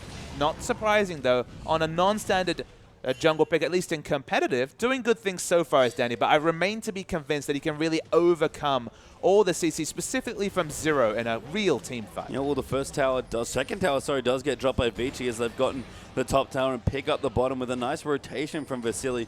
You've got a pickaxe just for a bit of early flat damage. We'll have to see when that next dragon's going to come through. Not quite up yet, I don't think, after the first one getting taken out by Vici. Hatong in the mid doing what it needs to do on Twisted Fate. And we've seen Hatong, at least recently, maybe not in the LPL, play a lot of Twisted Fate. And we were very worried about the potential of him losing the 1v1 matchup. When you get a huge snowball Destiny, as he was able to, now 2-0-1, perhaps you'll start to build items towards dealing with what Diana's going to be able to pull out. She's very close to Abyssal Scepter. The kill pressure is getting higher and higher in the 1v1. But if the Destinies keep being successful, maybe it's not relevant. And you know what? We've seen a lot of Dianas use teleport before. I think Shie famously for World Elite when they played at IM Katowice was using all the Diana teleports all the time. I like what Korn's done here. He's actually responded very well with his port to try and add some of the Twisted Fate pressure. But at the end of the day, that's a very long summoner spell cooldown. And Twisted Fate's just going to be able to use his ultimate much more freely than you can use your teleport. And the exploitable nature extends to the fact that now he has less kill pressure in a 1v1. We've already seen that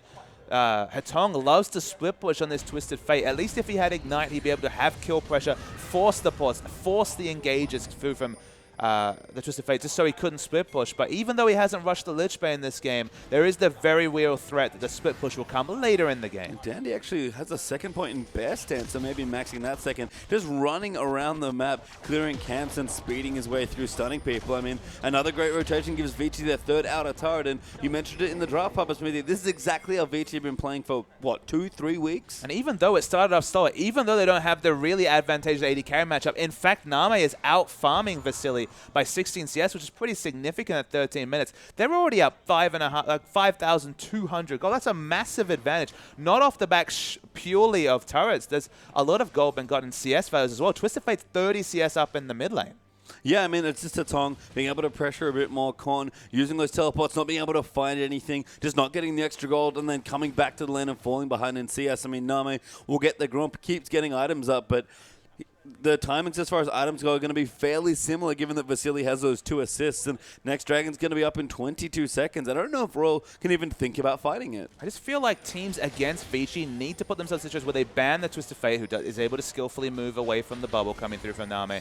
Or just force them, definitely don't blind pick your solo laners and invite the Twisted Fate. Now, while it's not a wonderful match to Fate, it's okay as there's the Destiny. Yeah, Blank could be in trouble there. Blue card actually hitting on, but Zero going to take a big chunk of damage. Dandy coming through, but Kohler has already ported in, forced to hop away towards his teammates. So as Hatong finds a stun there, big damage onto Kohler, who's not in Mega Knife form yet, and Dandy just running forward, zoning everybody away. So if we're going to call out Blank for the EQ, we have to call out Hatong for the blue card there. Definitely not the best initiation option. Just probably went for the panic gold card lock. Didn't get it, so they don't pick up anything from that use of the Destiny. Already have Morellonomicon. Going to be more Citadel. They at least get the enemy, control the enemy blue buff. Dragon is available, and this should be the Dragon for Vici Gaming. The second Dragon, I believe. Yep, second should be coming up now for Vici, so we'll see if they're able to pick it up. No contest coming, so they will indeed be able to get it. Dandy going to tear through that on his Udyr, and I have to say it's been a kind of a funny looking pick. Dandy just speeding around the map, and definitely not Udyr, but he's looked great so far. It's just the same Dandy, no matter the champion, whether it's a carrier or more utility,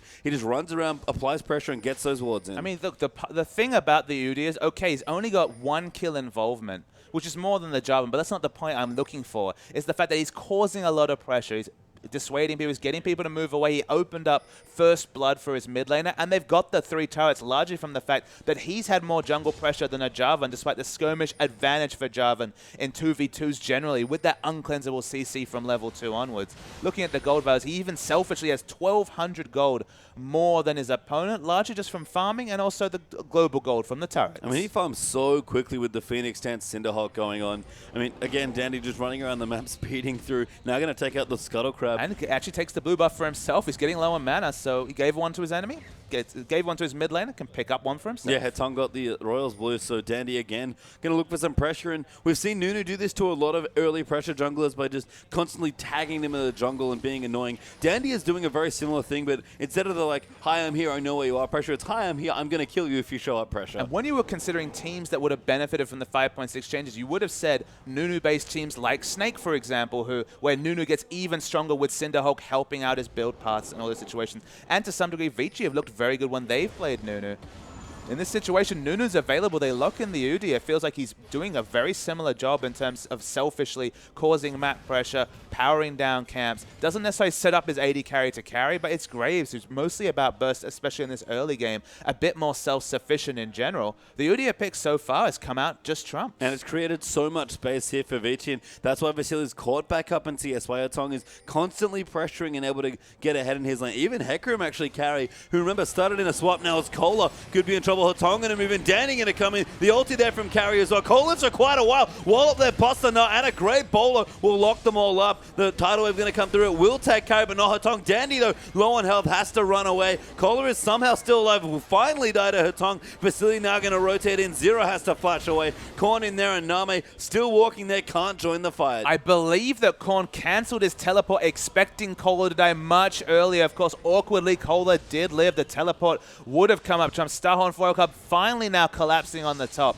It's just a 1-for-0 trade. But again, they're using this Udia just like it's Nunu from another team, just going there, tanking up the turret, and opening up the Twisted Fate Destiny games. Yeah, now they're going to start pushing in with 3 members up here. Might be able to do some damage to this turret, but Vasili is still here on the Graves with some wave clear. Carry actually waiting for a kill there as Nama uses his ulti to pressure Vasili, but Carry going to come in now. Devastating charge, going to force out the flush. Blank will run away there as well with his EQ combo, and Vici will protect their outer turret in the top lane. And Name had to flash into the Devastating Charge to ensure that it wasn't used to displace him closer to Graves' Jana. So has to use the Summoner spell despite the fact that the Onslaught of Shadows wasn't available from the Hecarim. They'll continue power farming though. Dandy's at least controlling the enemy jungle, you'd have to say. Already picked up the enemy blue buff, now going to pass over the red buff.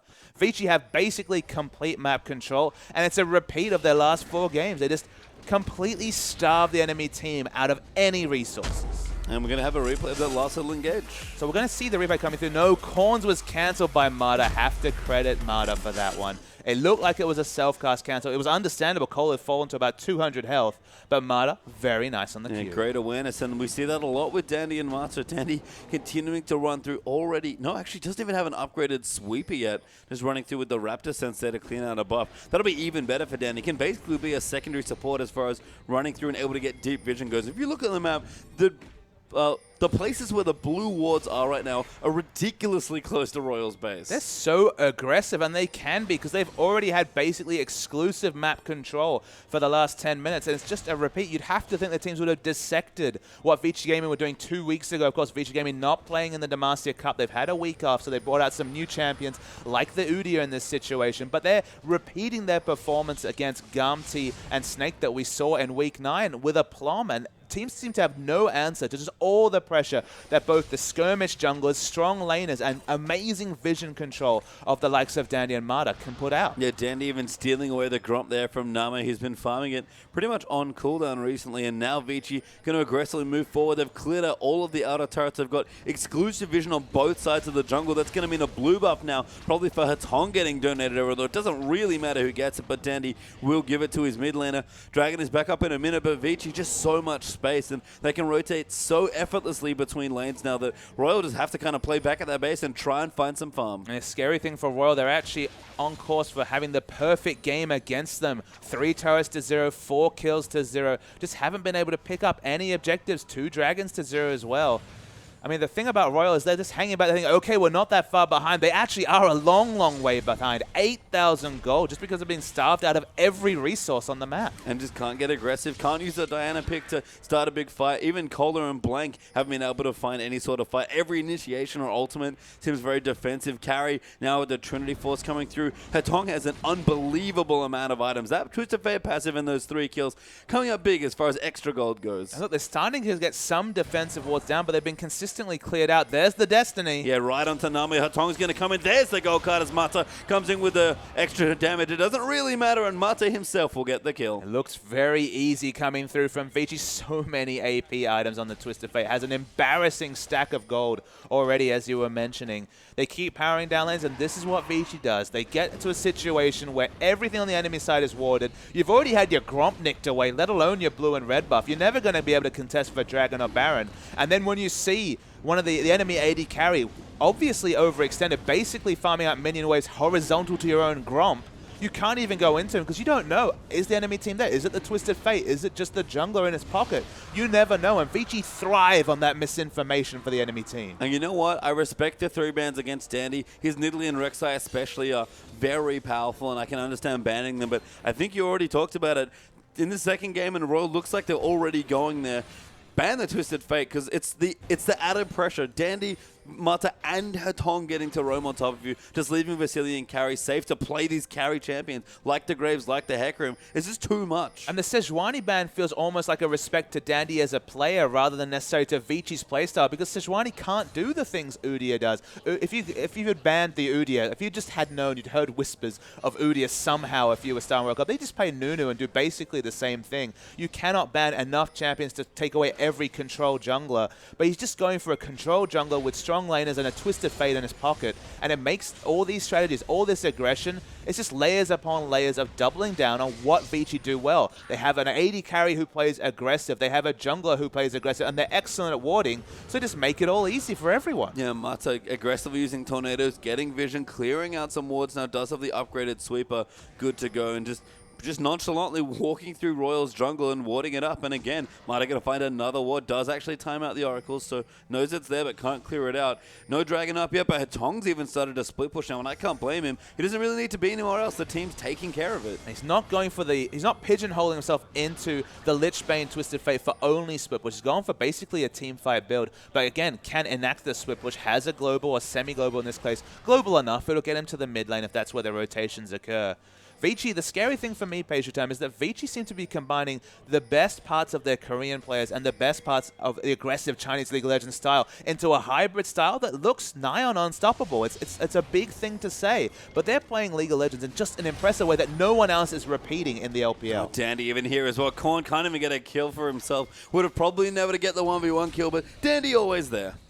Vici and EDG definitely the trailblazers in recent weeks. OMG and Snake both falling down to either Vici or teams in general. And Vici just keep powering up the spots, and you can't see them losing this game. What a burst of damage. Yeah, goodbye, Zero. Hatong gets credit for that kill, but plenty of burst between the picker card and Vasily's ultimate collateral damage. I mean, at this point, Zero died basically under his tower. That's 6 kills for Vici, which is not that many, but that gold lead is a very different looking story. 9,000 gold ahead already, and it's the same thing. There are low kill games, but Vici just have so much control of the map as Blank. Gonna get caught out now. Nami even gets knocked up as well. The ulti comes through for carry. Nami forced to flash away. Mata taking a little bit of turret damages. The Carling will get swapped out. Mata, though, will not fall down. Korn actually gonna reinitiate Cola. Now in Mega Enough, I'm gonna look for the ulti. Does flash ulti. They gets carry. And Dandy. Carry still not dead. Does finally die as Hatong now comes into the mix. Blank trying to initiate onto Vasily. Does catch him, but Korn gets Mata as Twisted Fate trades away towards Nah. Korn will get hit by the stun as the flashes do come forward, but a good zone will keep him safe. And now Zero still running in as the stun, and the cards can move. That's actually enough to kill poor Mata. That death cap already done for Hatong, and a 3-for-2 trade, a bit messy, but Vici just don't care. Basically 2 AP a minute coming through, 20 AP a minute coming through from the Twisted Fate. Already has 500 AP, a massive stack of AP on Hatong. That's why it was deceptively huge burst damage. He already has double needlessly large rod items and a 20% CDR item. Hatong is embarrassingly fed this game. Yeah, he's even have his boots enchanted as well for the distortion, so Ghost and Flash run even shorter cooldowns, which is a luxury purchase as far as item enchants go. Hatong even going to steal away the blue buff. Doesn't need Dandy for this one. He's just got so much going on. Almost level 16 as well. I mean, again, it seems like Dandy and Mata set up their players very well, but where it once would have just been Vasily that would have seen reap the benefits, Hatong and Carry have started reaping them as well. Exactly. Hatong and Carry and Vasily, the 3 Chinese players, have integrated themselves into this lineup, into this Korean vision dominance duo perfectly. It's taken a long time. It was about week 7 or week 8 where they really started to show their true potential, but Vici finally get it together after the embarrassment of the non-performance against IG in the Demacia Cup. Subsequent to that, they just keep winning. I mean, look at these here. You're going to see all of the buffs being taken by Vici. 7 reds and blues, only 2 apiece for Royal, and of course the Dragon shutout still continuing. Baron, of course, not been taken because neither team needs it. I mean, Royal can't go there, and Vici just don't want it. And Royal, look, they've saved off the perfect game, but that's about all they have to show for themselves this game. Name has been fine. He's been farming, but unfortunately the rotations are just completely outdone by Vici Gaming. And it's not a thing where one player can, rally behind it. It's not even a super late game scaling comp like a Juggernaut where Name Name could potentially excel. I mean, at this point, Royal are just getting out-rotated by Vici, and that's not something that Royal have practiced. They're still finding their feet as a team, and yeah, they've got some great individual players. Name especially sticks out as a star, but he's not been set up to carry, and for the rest of Vici, that's certainly true. And the viewers need to understand it's not just a 4th place versus 9th place match where Vici are outmatching Star Wars. They did the exact same thing to Snake. This is just what Vici have been showing us consistently in the last few weeks. They've been on the top of the form charts in the LPL right next to EDG. They're going to take down a Baron. Of course it's uncontested because they're against a Twisted Fate. They've never got a chance to put any wards down, even towards their own red buff, let alone the Baron. It's the freest of Barons for Vici. Now the Twisted Fate ulti is going to come through. He's going to maybe get a bit of vision. Korn actually going to dive in onto Mata, but he ultis for the disengage. Tidal Wave going to come through. Hatong going to go through, but Name's already been picked off. Blank is the next to go down as Grave gets the double. Zon is there for Hatong. Korn's forced to respond with the same. Tornado not quite timed enough. Vasily might get caught out, but kites back perfectly and gets himself a triple. The gold card was just about to, that was clutch play coming through from the Twisted Fate, but that's 3 kills, a Baron buff minion. The front line's very, very tanky, so it should be at minimum an inhibitor for Vici Gaming. Yeah, might lose at least one Nexus turret. Hatong is in the top side of the map as well, looking to take out more turrets. He'll get the tier 2 just on himself, and Vici might even find time to rotate up there. There's Hatong with his own Baron up minutes taking out another turret. Vici seems like they'll have to back away, but the gold lead is just absurd at this point. 17,000 gold at 28 minutes. This is with all the changes to Dragons. If you'd added in the previous Dragon goal, we would have been talking about over 20,000 lead.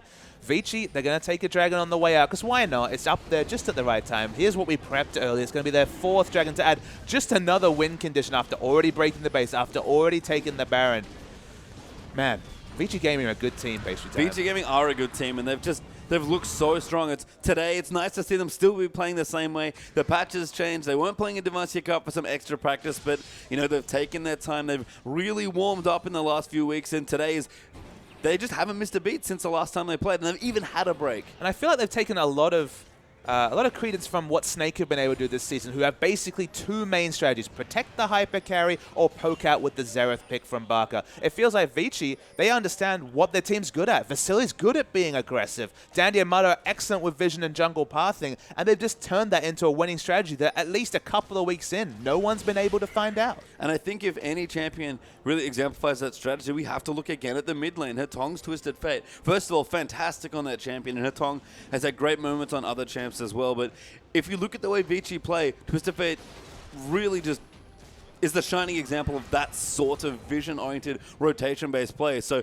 teams, just start taking it away and see what else you can uncover about Vici. It's worth noting that Twisted Fate was banned against them twice by Snake. It was still a 2-0 victory. So the global pressure, I think, just adds a layer that's almost like too much. I feel like there's just too many options with Twisted Fate, where they seem to be able to get him through laning against any situation. It was actually a Twisted Fate versus Ari blind pick in one of the games. Cool had a lot of problems with that, but Vici managed to comp around it, and Hatong managed to navigate that lane and still go for the split push Twisted Fate. They play the Twisted Fate, I agree, just too damn well. So I think you have to ban out that champion to give yourself just a chance of wresting away the momentum that seems to start at 5 minutes in and never stop. Yeah, and Hatong has 4 items now as well. 5, if you want to point out the Enchanted Sork Boots as well. Baron up minions causing some problems. Tandy and Vasily just taking out the turrets. And a beautiful split push here by Vici. No need to even rotate here. There's just too much for Royal to deal with the Baron buff and all the splitting up. They might try a fight here, but it's probably not going to end well. Vasily will get out of the way. Cola trying to dive in the back, but a beautiful ulti moving in. Name forced to flash away, but dies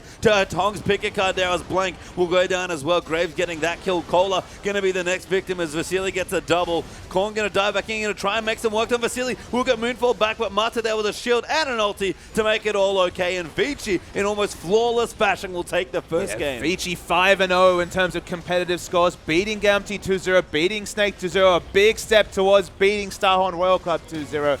This team has leveled up again and again, and suddenly are looking to playoffs and thinking we could be the ones to become LPL champions, because they're on that sort of form. Yeah, they look absolutely terrifying so far. I mean, pushing towards the top spots, of course, EDG have claimed first already, but if Vici end the season at second, what a message that will be to everyone else entering the playoffs. And look, it sounds weird to be giving superlatives to Vici Gaming like best team in China or performing up the best, because EDG are 22-0 in consecutive games. But remember, they've been experimenting. They've been playing a lot of Fizz mid. They've been playing, Clear Love's been picking up the Evelyn even before buffs come through from their champion. They haven't been pressured, but they're still winning.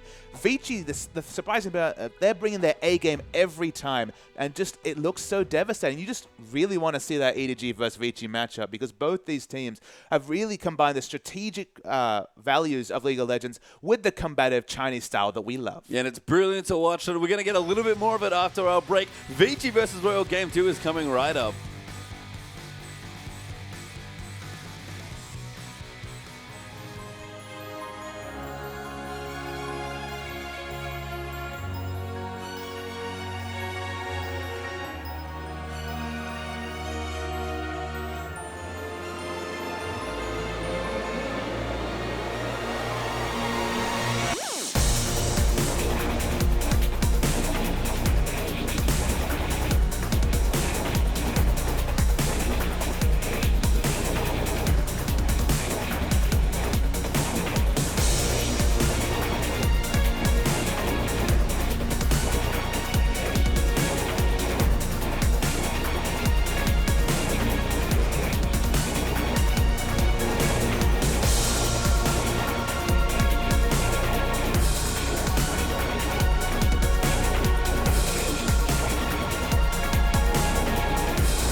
Hello and welcome back everyone to the coverage of the LPL. My name is Julian Pastry Time Card. Joining with me as almost always is Christopher Papa Smithy Smith.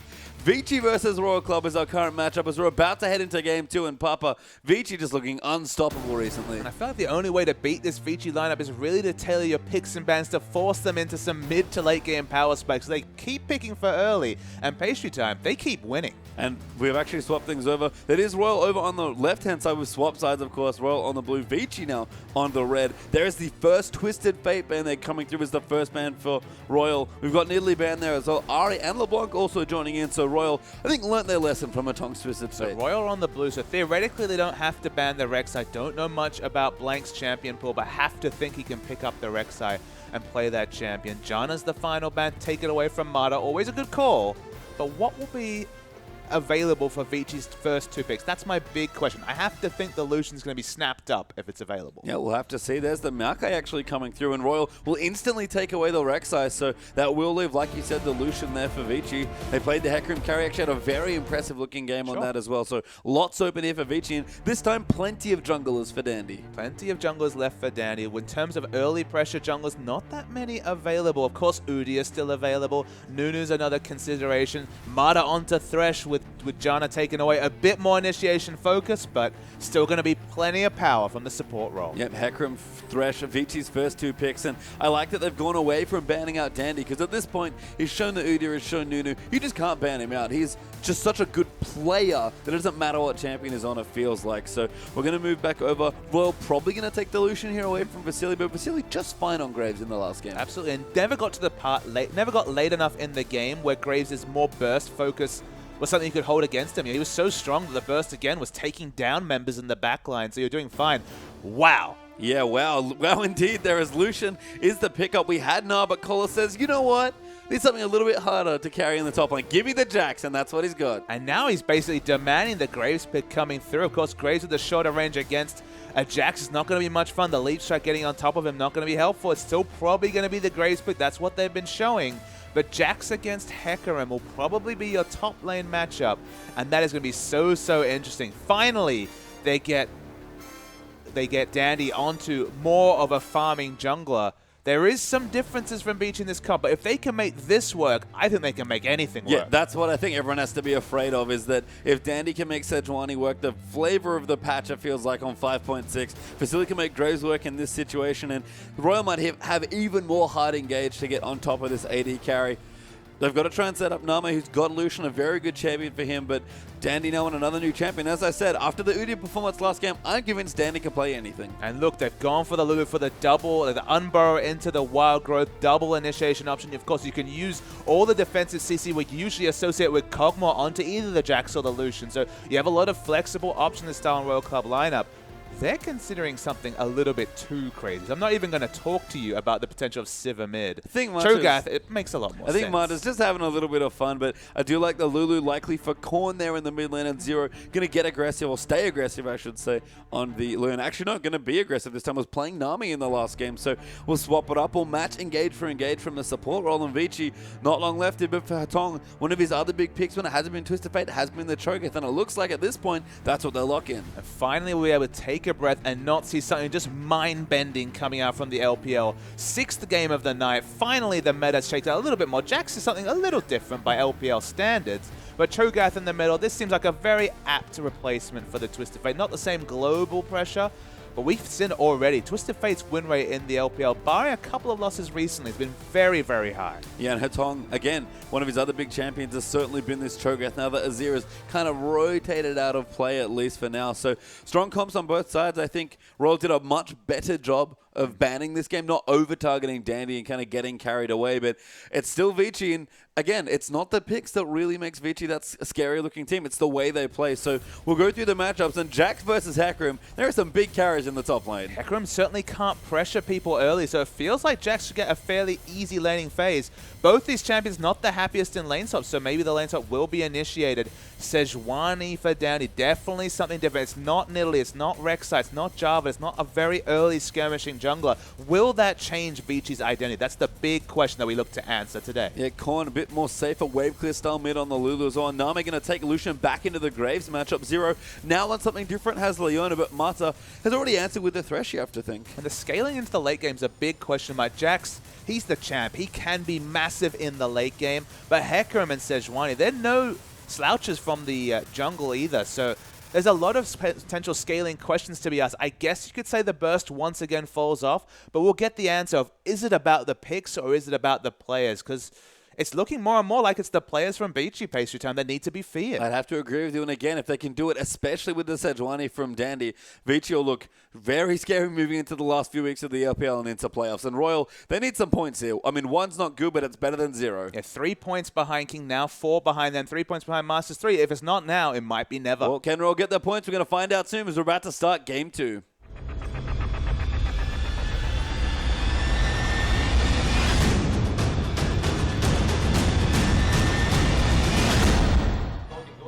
And welcome back here for our second game between Vici Gaming and Starhunt Royal Club. Vici getting nice and aggressive here at level 1, moving through the jungle and getting some deep wards down. Already have 2 there, 1 near the blue and 1 just to the right, slightly down from it. They'll back away. Mata also is warded for a potential swap, so we might see again Vici initiating that lane swap. Well, you can see from the aggressive wars that definitely lane swaps are on the minds of at least Vici Gaming.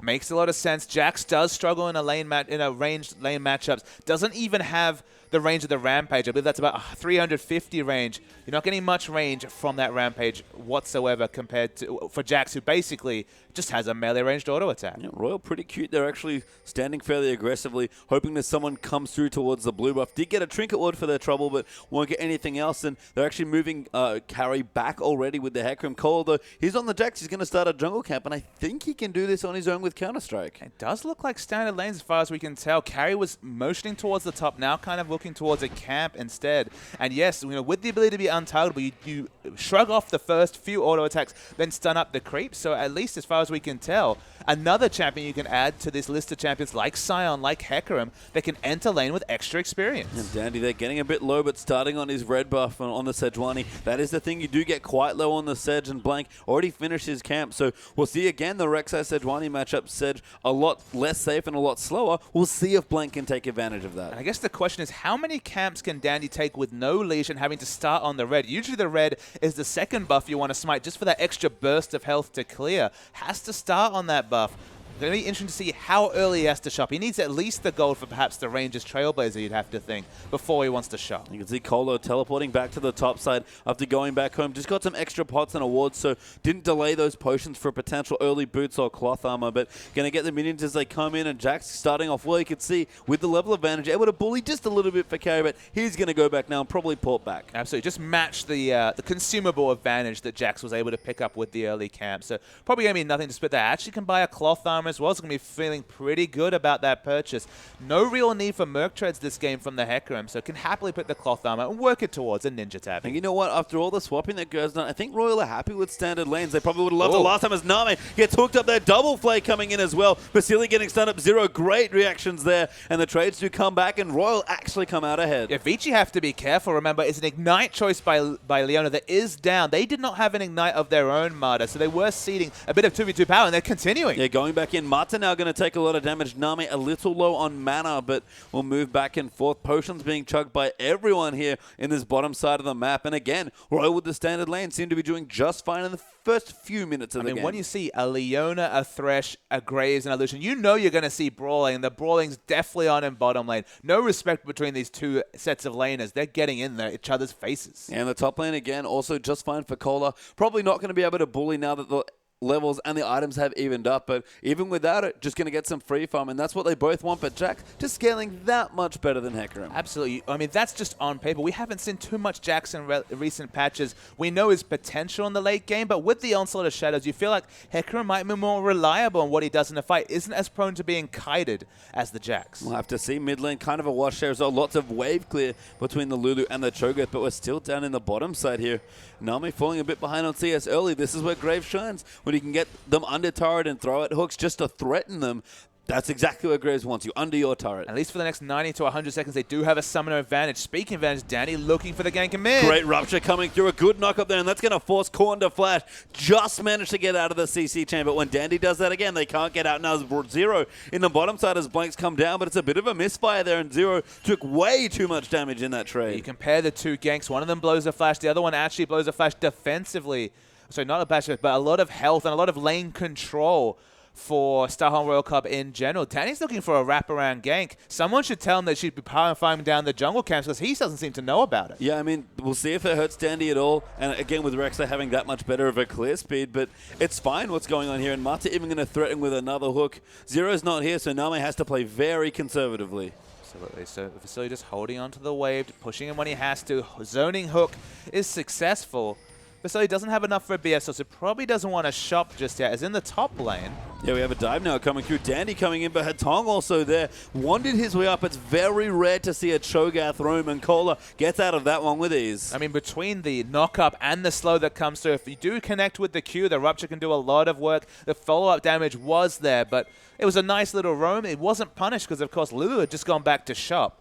And the result? No big result on the map. Sort of interesting, we haven't seen too much mid Lulu recently as Royal are going to start up the Dragon. Now Mata will spot them off, so this is quite a bit dangerous. And Royal, I think, have to disengage. Have already pulled away. Zero walking out. Nami might even get hooked, or Zero might just be the recipient. Mata does not throw it out, though, but a very just good intuition there from Vici denies Royal a sneaky Dragon. I do like the sneaky Dragon attempt coming through from Star Royal Club, just because they knew that two members were tanking turret and top. They were not going to be making their way to the Dragon anytime soon, so they went for it. They pushed their limit, but couldn't get it. Again, more trades in the bottom side, though. Zero coming back in, gets flayed back. Vasily trying to find a way in, but Name weaving in auto attacks here. No one's gone to shop, and Blank is down in the bottom side, so trying to set up a gank here from this brush. The Ignite is back up, so the summoner disadvantage has been halted. There's the engage. It goes in there now. Blank gonna move in, comes in with a flash on Burrow, but just misses as exhaust. Goes down onto Name. Mata getting a little low there. Blank gonna run in. Name really wants the kill, but instead they'll force Vici away. They only had the option of a burst trade because Name does not have a lot of mana. He's basically out of mana at this point, just enough for one ability, whether it's the Piercing Light, whether it's the Relentless Pursuit.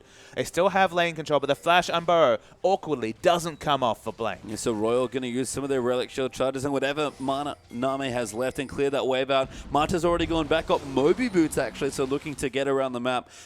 Decided not to go for a side stone, wanted the aggressive boots instead. I think the smart adaptation is, you know that the mid laner's flash is down. Why not pick up the Moby Boots and give yourself a chance to gank right now at this point where the flash is still unavailable for about 2.5 minutes. So I like the reactive choice there. You're not locked in necessarily to picking up the Moby Boots. You could definitely have just picked up a sight stone and just had no mobility, just relying on his base mobility. But with this adaptation, you see the flash down. Why not just give yourself the opportunity? And you can see Zero can't even get really close to that sight stone, just as Boots won and a couple of wards there to go along with his gold generating item. BF Swords picked up for Nami, though Graves is about to go shopping, so should be able to match that fairly soon. Yeah, very even between Vasily and Nami. That was the same story in the previous game, though, and then all the global snowball started to creep its way into the 2v2 duo lane. In the mid lane, definitely a lot different this time. Not as quick to react on Cho'Gath as he would be on Twisted Fate. Removing the Destiny, at least you can take a sigh of relief if you're the Starhorn Royal Club solo laners, because just not as much global pressure, at least at the 8-minute. I mean, that's why I was so surprised at the top lane gank there before, because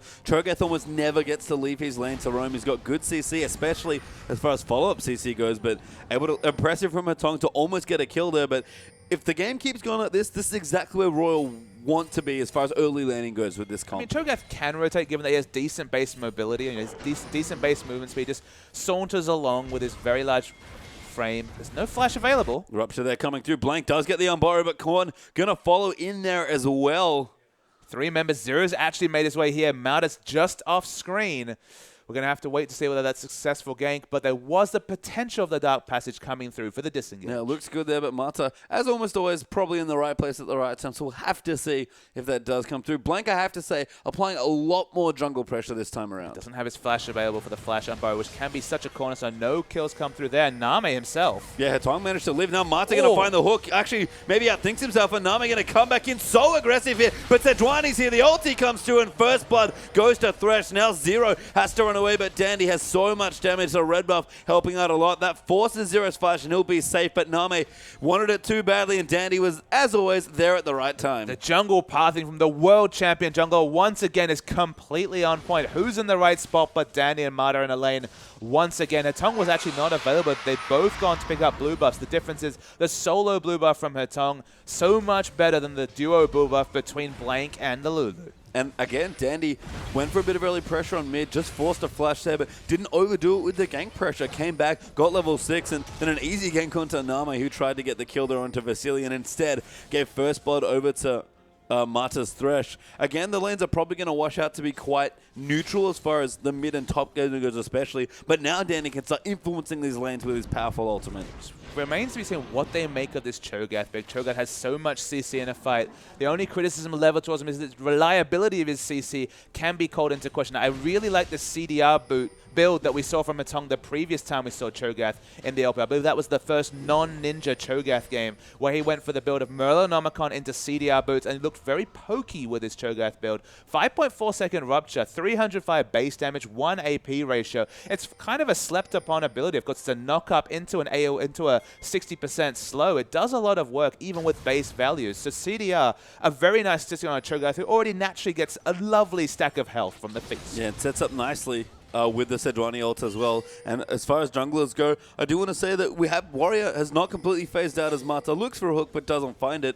And Rek'Sai going to do something that we've started seeing a little bit more of. Cinderhulk here for Blank's Rek'Sai as well. I mean, it's an option. I feel like you can be flexible. Cinderhulk Rek'Sai clears almost as fast as Warrior Enchant Rek'Sai and just scales better because, again, death cap for help sounds good, doesn't it, if you're a tank? And that's what effectively Cinderhulk is for those tank junglers. Yeah, and Mata looks for a hook but doesn't find it. Blank is back down to the bottom, trying to get some pressure down. Name going to freeze the lane here with the help of Zero and clear out the minions. And again, very even apart from that assist that Greb's gotten, that kill that Mata has, but the first dragon not being contested yet. Mata actually going to get jumped on, but Blank actually gets flayed out of the tunnel there. Mata now lines up the hook. Dandy here as well. The box drops in. Zero going to try and save his life though, but the ulti comes through, throws out the solar flare, but it's not enough, and a great play by the world champions. Get a kill. And they were happy to use the Glacial Prison on one member just because, again, it gives them dragon pressure. No smite available. Flash double flare there coming through Zero. Now coming through Hetong going to flashing with the silence, and Dandy cleans up. Zero going to go down as well as the feast is just used for damage, and Vici will secure themselves their first dragon. Really peculiar re-engage by the Star Royal Club duo lane. I don't know what they were looking for. Multiple members had already shown themselves around. Lulu would have noticed that Cho'Gath had already roamed out, but they basically give away a free dragon. It should have already been that with the smite being the first person to fall. Maybe they were trying to buy time for Rek'Sai to get back to lane because, of course, the Void Rush was available. But the result is just more and more advantages for Vici. And we already saw in the previous game, they're pretty good at pushing their advantages. Yeah, they don't need too much more, but I guess the best news for Royal is that Cola been silently farming away, and in fact, both Hecarim and the Jax working on those Trinity forces, but again, you have to think Cola, at least at some point in the game, if he's able to get there and stay even, he's going to have an advantage eventually. And he's been the one that's been mainlining for the Trinity force. Ninja Tabi forced out of carry, re-engage though. Actually, Flash so used in as well. Carry will use his ultimate, and Cola pops his as well, so quite a lot of cooldowns. Bit of a panic button there. Must have thought that Dandy was maybe in the area. Mata actually is, so decent intuition there from Cola. And he's been dived once before. He's not interested. He's walking straight back towards his tier 2. I mean, after that previous game, you have to think there's multiple members around every time a team goes aggressive, because every time their hand was forced, every time they had to reveal their cards, poker analogy, enacted in this situation, they've always had it. They've always had the right solution to deal with what Starhorn Royal Club are doing. So I can understand the reactive, almost the proactive flashes, because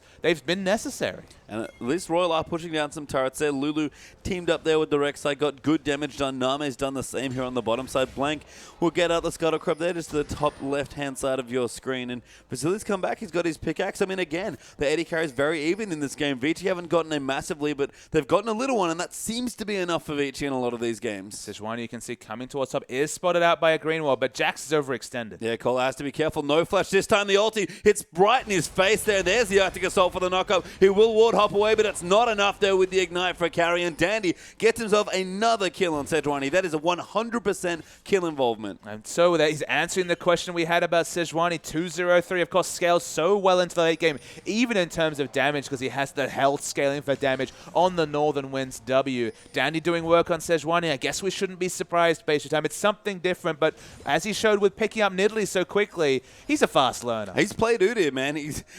I'm convinced Dandy can play whatever he wants in the jungle now, and Sejuani, no slouch here either in the early stages of this game. Looking great once again for his team, and Dandy really has been the consistent shining light for his team. Everyone stepped up. Vici certainly look like a team now, but Dandy's always been good, let's be real. Dandy's always been good. It's worth knowing. But again, at the start of the season, he wasn't playing the style League of Legends that he needed for his team. He was just playing as if he was still on Samsung White, but the team didn't know how to react to this highly warded map, and he felt like there was a disconnect between the team, not necessarily in terms of communication, but effectively in terms of communication. It wasn't necessarily a language gap. It was just like a game style gap. It wasn't the Chinese style of jungle. You need a bit more selfish items because they just fight more often. It's not as helpful to have an early Sightstone in the LPL compared to, say, for example, the LCK, because the wards just don't have the same uses in the early levels. They're more about fighting, so get those selfish stats. In this game, he's working towards probably going to be a Frozen Heart. Work your way into the side zone if you need it, absolutely, but no need to mainline for vision. Yeah, Nami's getting 4-man gank. Flashes very nicely past the minions to not get hooked. Actually returning here has to be careful because this turret is very dead. Nami can't defend and will just get caught by a CC and die potentially, so we'll back away instead. Now going to come through. No one really here though for Royal. It's actually still just Zero and Nami and Vici. No dragon left to take, but they'll take the turret and leave. And the scary thing is, even though this felt like much more even game and the scoreboard shows that only a 3,000 gold lead for Vici, we're still on track for a perfect game again at 15 minutes into the game. The first 15 minutes of the last 4 to 5, I believe 6 after this game, Vici games have been flawless. Yeah, and I mean, it's the style that they play. And my question before, ban the Twisted Fate from Hatonga, what happens? And like you already pointed out in their 2-0 versus Snake, it's not Hatonga's Twisted Fate that's the only problem. It's just the way Vici approach playing League of Legends, no matter which champions they have. I mean, it's better. Like they're in this game much more Starhan Royal Cup than they were in the previous game, but it's still working for Vici. They still have a style. They still have the players that seem to play around their strengths. I think that's the thing. I don't think Vici are suddenly the best players in the world. I think they've worked out how to amplify their strengths and shield all their weaknesses. We're not seeing the situations we saw previously where Deft was solo killing Vasily under turret as Korn does pop his ulti, blank there as well. Will tunnel out of the way. Another Q there thrown out by Hetong. He's got the Morellonomicon already finished, so plenty of CDR. Probably going for the cooldown boots at some point as well. Zero will be spotted by Mata here, but good ward clearing out there coming through. Mata going to keep moving through. A double flay and the box comes in. That's going to force a flash out, and Blank tunnels in there, but that's a little too aggressive. Gets knocked out there out of the tunnel and dies with an auto as he goes through it. Mata going to find the hook. Silence coming in there as Mata gets another kill on Thresh, and Vici still going strong. The Glacial Prison was actually missed completely. They still make it all work. Mata is as good on Thresh as you remember. This will be the third outer turret. It's all starting for Vici. Oh my god, a flash triple flay into the onslaught of Shadows. Cola forced to hop away, but Name is already dead. He's ignited, probably going down just to the latent damage, and Carry will pick it up with the Edge of Spirit of Dread. Mata's Thresh, you just called it, but it is ridiculous. It is absolutely ridiculous. I think that's 4 kills on Mata now, so getting the bloodthirstiness back. Sorry, only 3. My apologies to Vici.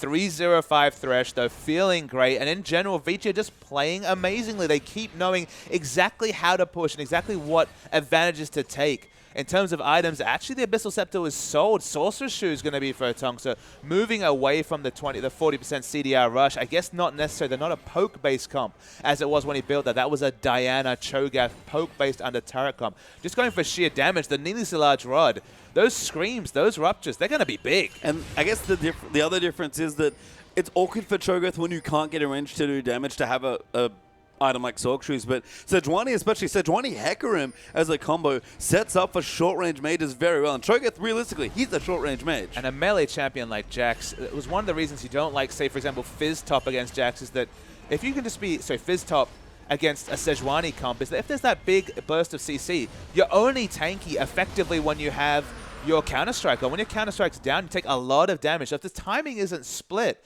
you can fall in these fights. And as a melee champion against Hecarim, Sejuani, Cho'Gath, Jax doesn't look like he's going to have a fun time unless he gets 3-4 items into this game. Yeah, and especially it's the bruiser problem that we always see is, do we want damage or do we want tanky? And in reality, you need both. So that dilemma causes the strain. You need a lot more gold in you. The Jax build used to be for the longest time. Trinity Force Blade of the Ruin King. Most of the Jaxes skip the blade now because it's just too expensive. But much like Aurelia, Trinity Force, especially when it's a little late, it's just not enough. Absolutely. You can skip the second damage item, but the tankiness is so necessary, especially against Cho'Gath. Cho'Gath's just just going to eat you and do half your health, even if you're Jax. Because again, your base health, that was the one thing that was targeted with nerfs, was base stats. His base stats are a lot lower than he used to be, so the resists coming through, for example, the ultimate, just aren't as relevant when you don't have as a bigger health stack. Only has Phage for health.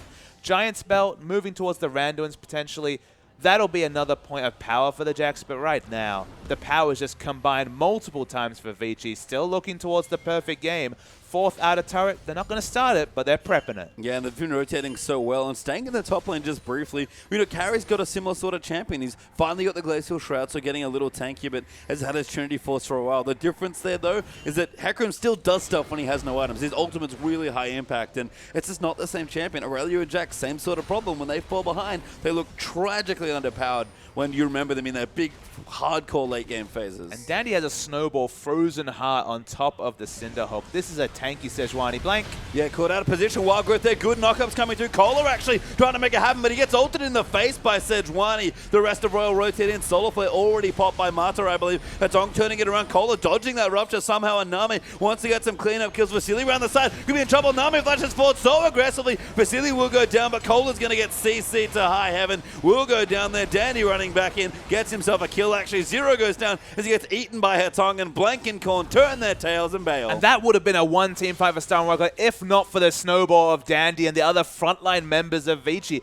They lived for so long, and the Northern Winds was the big damage threat there just because Vasily was completely split away from his tanks. That was one of the few times that Vasily's positioning has let him down in the recent run and surge of victories. He was split away from his tanks, did almost nothing that fight, and it was all on Sejuani and Hecarim in the front line. And they made it work there. Carrie and Dandy teaming up, doing just enough with the Tong, having a nice supporting role there on the Cho'Gath as well. And Nami, you almost feel like he's frustrated in these games. He's a great Lucian player. His positioning is what he's known for, but he's flashed aggressively multiple times in this series to try and get some kills, and it's just bringing him nothing. Yeah, I don't want to project onto Nami, a top player, one of the most famous players in Chinese League of Legends history, a top 80 carry, but it hasn't been a fun time on Starhawk World Cup, barring that initial 2-0 victory over World Elite. The team's been struggling, and without Insect, without the aggressive jungler, with a sub-jungler, it was never going to be ideal. You have to have a bit of pause and say, this is the world champion jungler against a necessitated new addition to the roster. Only been scrimming for a couple of weeks, or I believe a week on this team after Insect's injury. Needless injury, you have to say.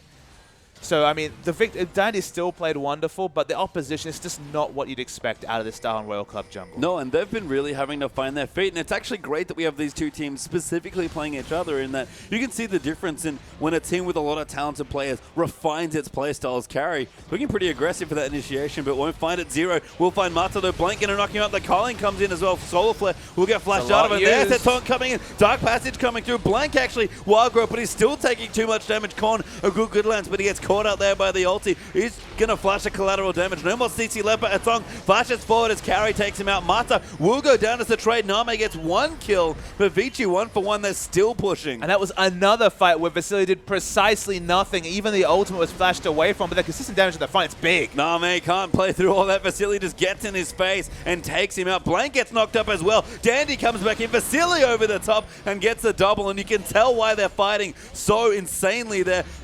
Kohler has been in the bottom lane pushing. He does get their tier 2, but Vici is starting to take inhibitor turrets, and Carry will cancel the recall. They're going for the duel. Carry might lose it, but he doesn't care. He's just trying to buy time. The top tower goes down there, and Vici, they're breaking Royal's base, and Kohler just trying to get away from Carry, but he won't do it. A great ulti there gives Carry the 1v1. Opened up space, knew the devastating charge auto attack with the Trinity Force would do a lot of burst damage, still had the ultimate available. Nice play from Carry. No need to stay near Jax when he activates his ultimate and gets those early resists. Carry's doing well. And that was what I wanted to bring up before that crazy fight across the map. Vici are a team that have found their feet. They've clearly refined their style. They've played to their strength. They've covered those weaknesses. And they look like a world-class team at this point, really charging up through the LPL standings. Royal changes all the time. Name just joined the roster. That has barely any time to play. Insect still finding his feet as well. Royal are probably not making playoffs at this stage unless they make a very deep run in the last 2 weeks. But if they come back, through relegations, playing in LPL again, it'll be interesting to see how they refine as a team as the weeks go on. So I honestly had to pause when he said Insect finding his feet. I didn't know where to go with that. Given his recent injury, Insect's been struggling the whole season for identity. As you say, Starhorn Royal Club, a team in transition, I guess, for 9 weeks now in a lot of ways, even into the 10th week. That's probably why they find themselves in this kind of perilous position right down the turret. To be honest, it doesn't look like they're going to be able to assault the playoffs. It doesn't look like they have the manpower right now to be able to do it. And they're outmatched against Vici, as you mentioned. They're a top team. Yeah, Mata coming in, hook onto Cola, landing it. Dandy will follow through. The Culling comes in, but too much burst damage, collateral damage over the top of all of Atong's AoE, and now Name just gets destroyed by the Hecker, and Dandy going to come in, has used the slow there from the E onto Blank, chasing through. Knockup going to come through. Blank, a very good Umbaro, will save his life, but unfortunately cannot save his base. Yes. Vici playing so smart in that fight. That time, Vasily was finally grouped with his team, and you can see the difference. 4-for-0 is the trade. There's some ults. You know what that means, looks like a Spacey surrender. Tam? Yep. Royal going to tap the mat under 25 minutes, and Vici already out of their seats, ready to shake hands. Can't blame them. Another flawless-looking performance. Another 2-0 for Vici Gaming. And whatever opposition is thrown against Vici, whether it's Gumty, whether it's Snake, whether it's Starhorn Royal Club, they are dispatching them easily. Another very one-sided game. Not a perfect game, but you can see the difference between the members, specifically in the jungle. Dandy completely outmatching the sub-jungler coming through in Starhorn Royal Club. We didn't get the big Dandy versus Insect matchup that we always crave in the meetings between these two teams. And Vici in general, ban the Twisted Fate, similar results. Yeah, I mean, again, played the same way. It's sort of the question we had for Dandy. All right, 3 jungle bans, goes to Udyr, plays kind of a similar sort of style with some adaptations here and there. Dandy just played the same way in that first game and went completely off. All right, ban the Twisted Fate, change it up, get away from the jungle. What happens? Vici just play exactly the same way. And maybe it's Vasily that you target. And that's with champions like Nunu that are available also they could have gone for. I mean, Vasily, I believe he's played Graves and Lucian almost every game. He's played a couple of other champions. He's just looking for lane dominance. If you ban away both those champions or pick one away, he'll find something else. That's the question. Where do you go with the bans? I guess it's still unclear, and that's why Vici is such an interesting team. Nobody has figured them out. People finally started to figure out Snake. They were like, all right, ban Barca Xerath. That'll help you win. Ban other champions. Ban the Nunu Jarvan. That worked for a while. Vici haven't been pushed in that regard because they're still looking just as strong whatever 3 bans come through. Yeah, and a long road here for Royal, but a fantastic-looking series there for Vici once again. But we do have one more matchup for the night. World Elite are about to take on Edward Gaming, so don't go too far.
you always knew that you'd be the one to work while they all play.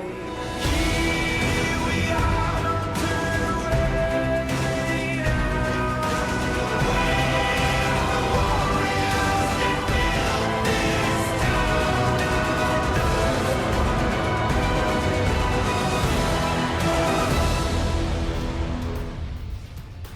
Welcome back, ladies and gentlemen, to the English coverage of the Chinese LPL. I'm, of course, Max Atlas Anderson, joined by the wonderful Christopher Papa Smithy Smith, and we're here for our last game of the evening, World Elite taking on Edward Gaming. And this is most definitely a David and Goliath situation, you have to think. Absolutely. World Elite, they're the team that really needs the victories. Atlas 5 points behind at the moment. 8th spot, Masters 3.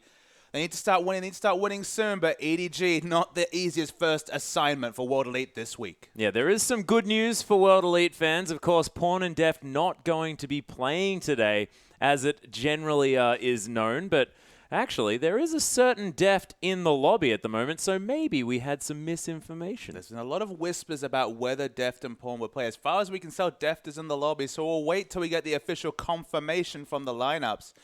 You know, EDG are in a unique situation. They're actually confirmed first spot, so you can understand, all right, let's stop showing our stats. We're already doing so well. No need to show strategies. We've already sewn up the Demacia Cup. Yeah. The strategy that I came up with, Atlas, and this is a scary one. You know, I've been very excited about Vici, 6-0 now. Yeah. EDG are 22-0 since their last loss in competitive games. Their last loss was on March 8th against Snake in a 1-1 draw. Since then, 22-0. So we will see one substitution this game, but not two. Yeah, so Pawn not going to be playing in that mid lane. It is actually going to be you, their former mid laner. Yeah, unstoppable, as he was known as, mostly a wave clear player.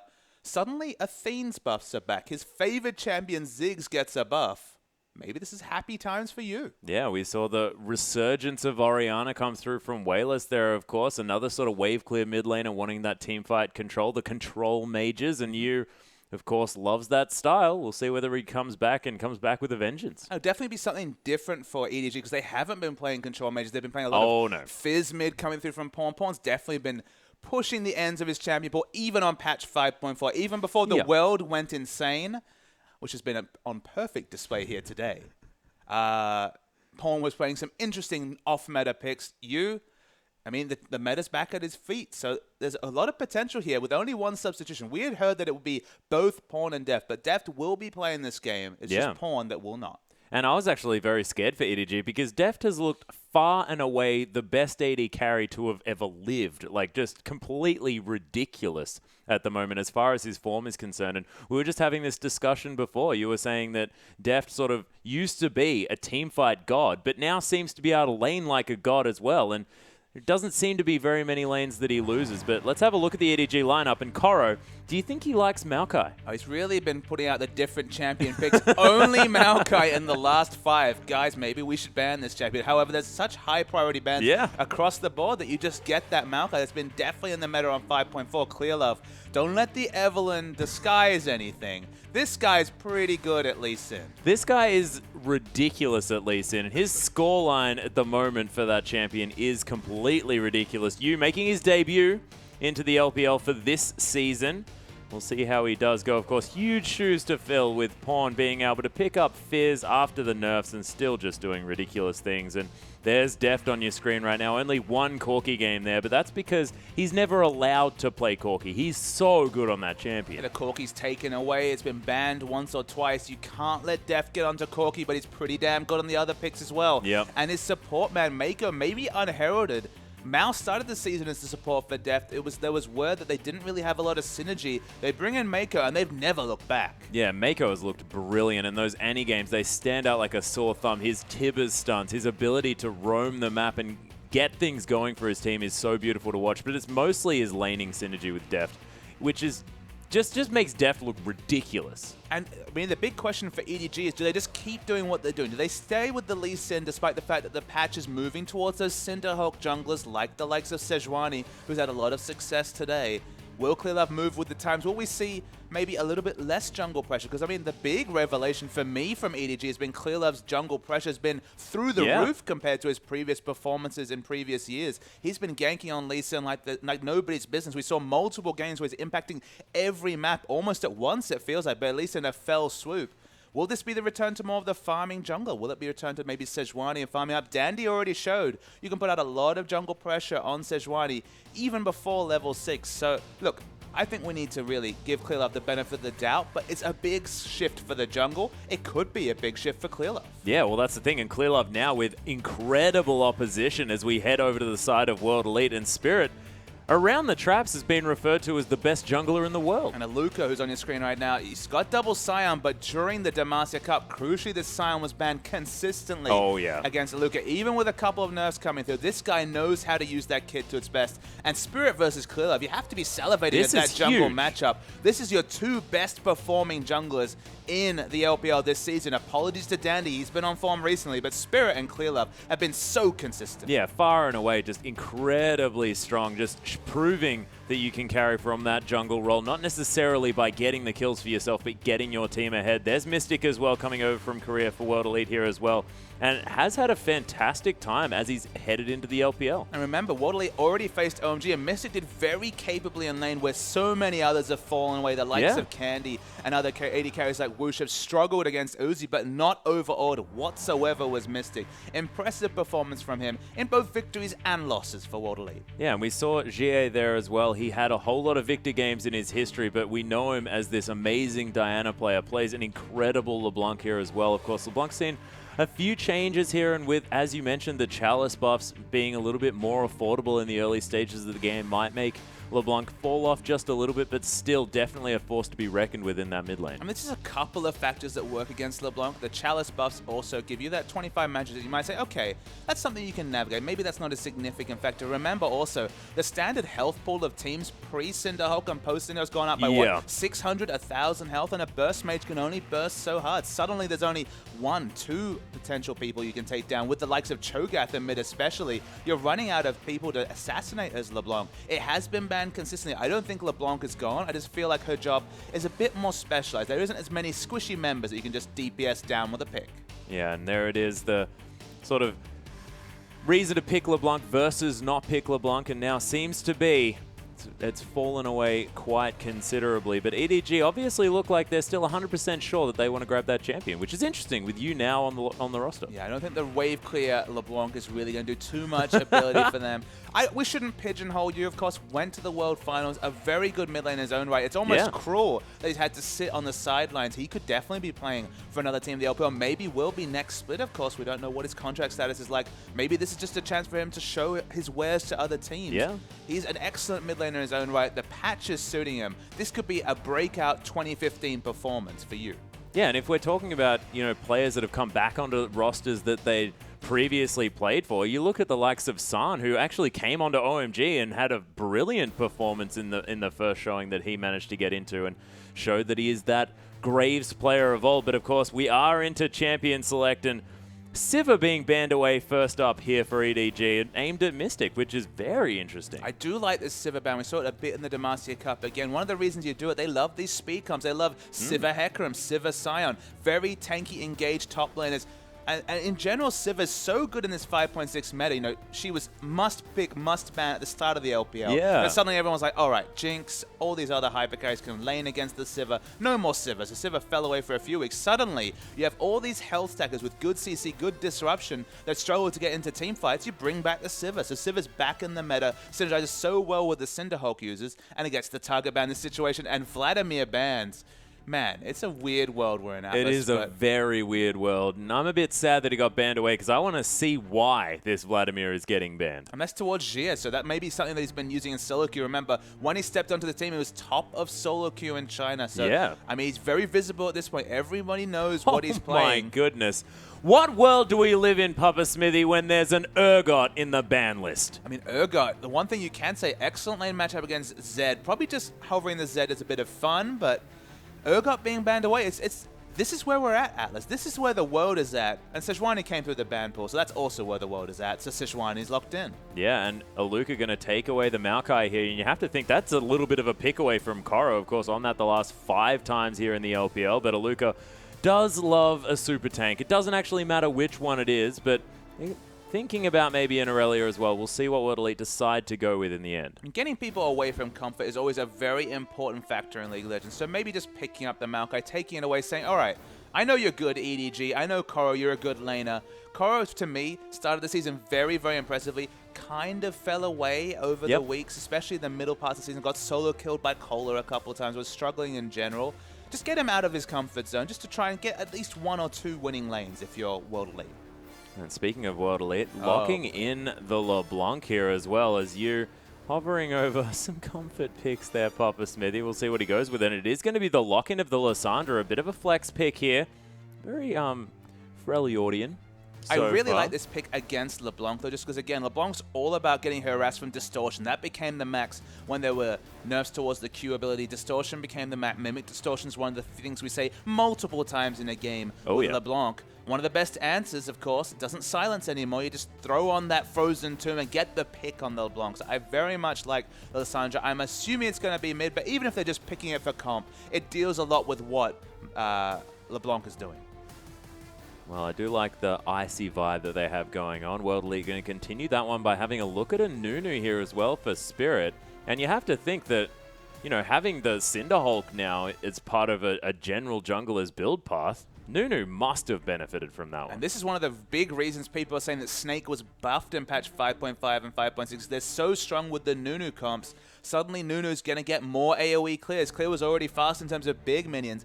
He's definitely been indirectly buffed with the introduction of Cinderhulk. Already was a health stacker to match anyone. You know, gets the extra health when he chomps on a golem as well, I believe. The extra maximum health. Nunu's going to be very, very happy in this meta. The Kalista pickup we kind of skipped over. I believe this is Def's first Kalista game. He's not been playing Kalista at all this season. And Kalista Nautilus is what they're suggesting. Can you say CC when you're talking about Nautilus with an extra CC from Fate's Call? I don't understand how that even should ever be a thing. Nautilus getting more CC, Papa Smithy, but it's happening. It is most definitely happening. And you could even put off your depth charge, get that shooting at someone, and then Fates Call yourself in there for like mega knockups of Destiny. I'm very, very frightened to see what could come out of this bottom lane from EDG, but it looks like Lucian is probably going to try and weather the storm from Mystic. I mean, you look down this EDG lineup. I mean, crowd control. We thought there was a lot coming out from King in our previous series that we casted Atlas, but Sejuani, Lysandra, Jarvan with the uncleansable CC, and then Nautilus with 4 CCs of his own and the Fates Call to help out. That's a lot of CC, and they lock in Graves. Maybe this is going to be the Legolas build. Maybe they're going to go for the Last Whisper into the Bloodthirst, the Last Whisper, because you don't want to get in range of any of this CC. No, he's going to be doing all of his damage with collateral damage from underneath the turret, maybe in his Nexus. Like, it's ridiculous amounts of engage potential to come through, and it does look like Yu is going to be taking that Lysandra into the mid lane here as well. So Glacial Path right into the middle of everyone and then getting down these Frozen Tombs. And from a mid laner, that's a whole lot more resources to use and a lot more damage potential. It definitely has the wave clear advantage. It's a pretty safe matchup against LeBlanc because when you get the Frozen Tomb, you can use that defensively on the enemy or just the self-cast to maybe run through Ignite or if you're under turret. We actually end up with the top lane. Jarvan is the matchup. Interesting. He has range farm. He can do just decently in this matchup, but it's not ideal, you'd have to say. Maybe just picking for comp. And we sort of skipped over that one, but of course with the Jarvan coming through, but Jarvan is a decent top laner in his own right. And Jarvan has a lot of CC at level 2. Maybe that will help their skirmish. Because Sejuani herself, pre-6, doesn't have a lot of skirmish ability, but if you add in Jarvan, it almost feels like an embarrassment of both damage and CC coming through. Oh yeah, we'll see how it does work out. Of course, Mystic with a bit of an advantage here as far as the level 6 potential is concerned with this Graves. Massive amount of burst means that sort of Kalista's not going to be able to do a whole lot in order to avoid that, especially considering the fact that it does have a fair bit of spray, but we'll see how these lanes are going to shake out moving into this one and who's going to switch it up and whether we're even going to see a lane swap this time. And Deft's Kalista, that's a big question mark. He hasn't shown this champion. That's probably the reason why it slipped through picks and bans. This has been a must-pick, must-ban champion in multiple metas across multiple regions. It's available for the 3rd round of picks. And now Deft can show us, I don't think there's much doubt, but he's going to show us what his Kalista's all about. Yeah, I'm very excited to see how that one works, but let's get onto the Rift and find out for ourselves.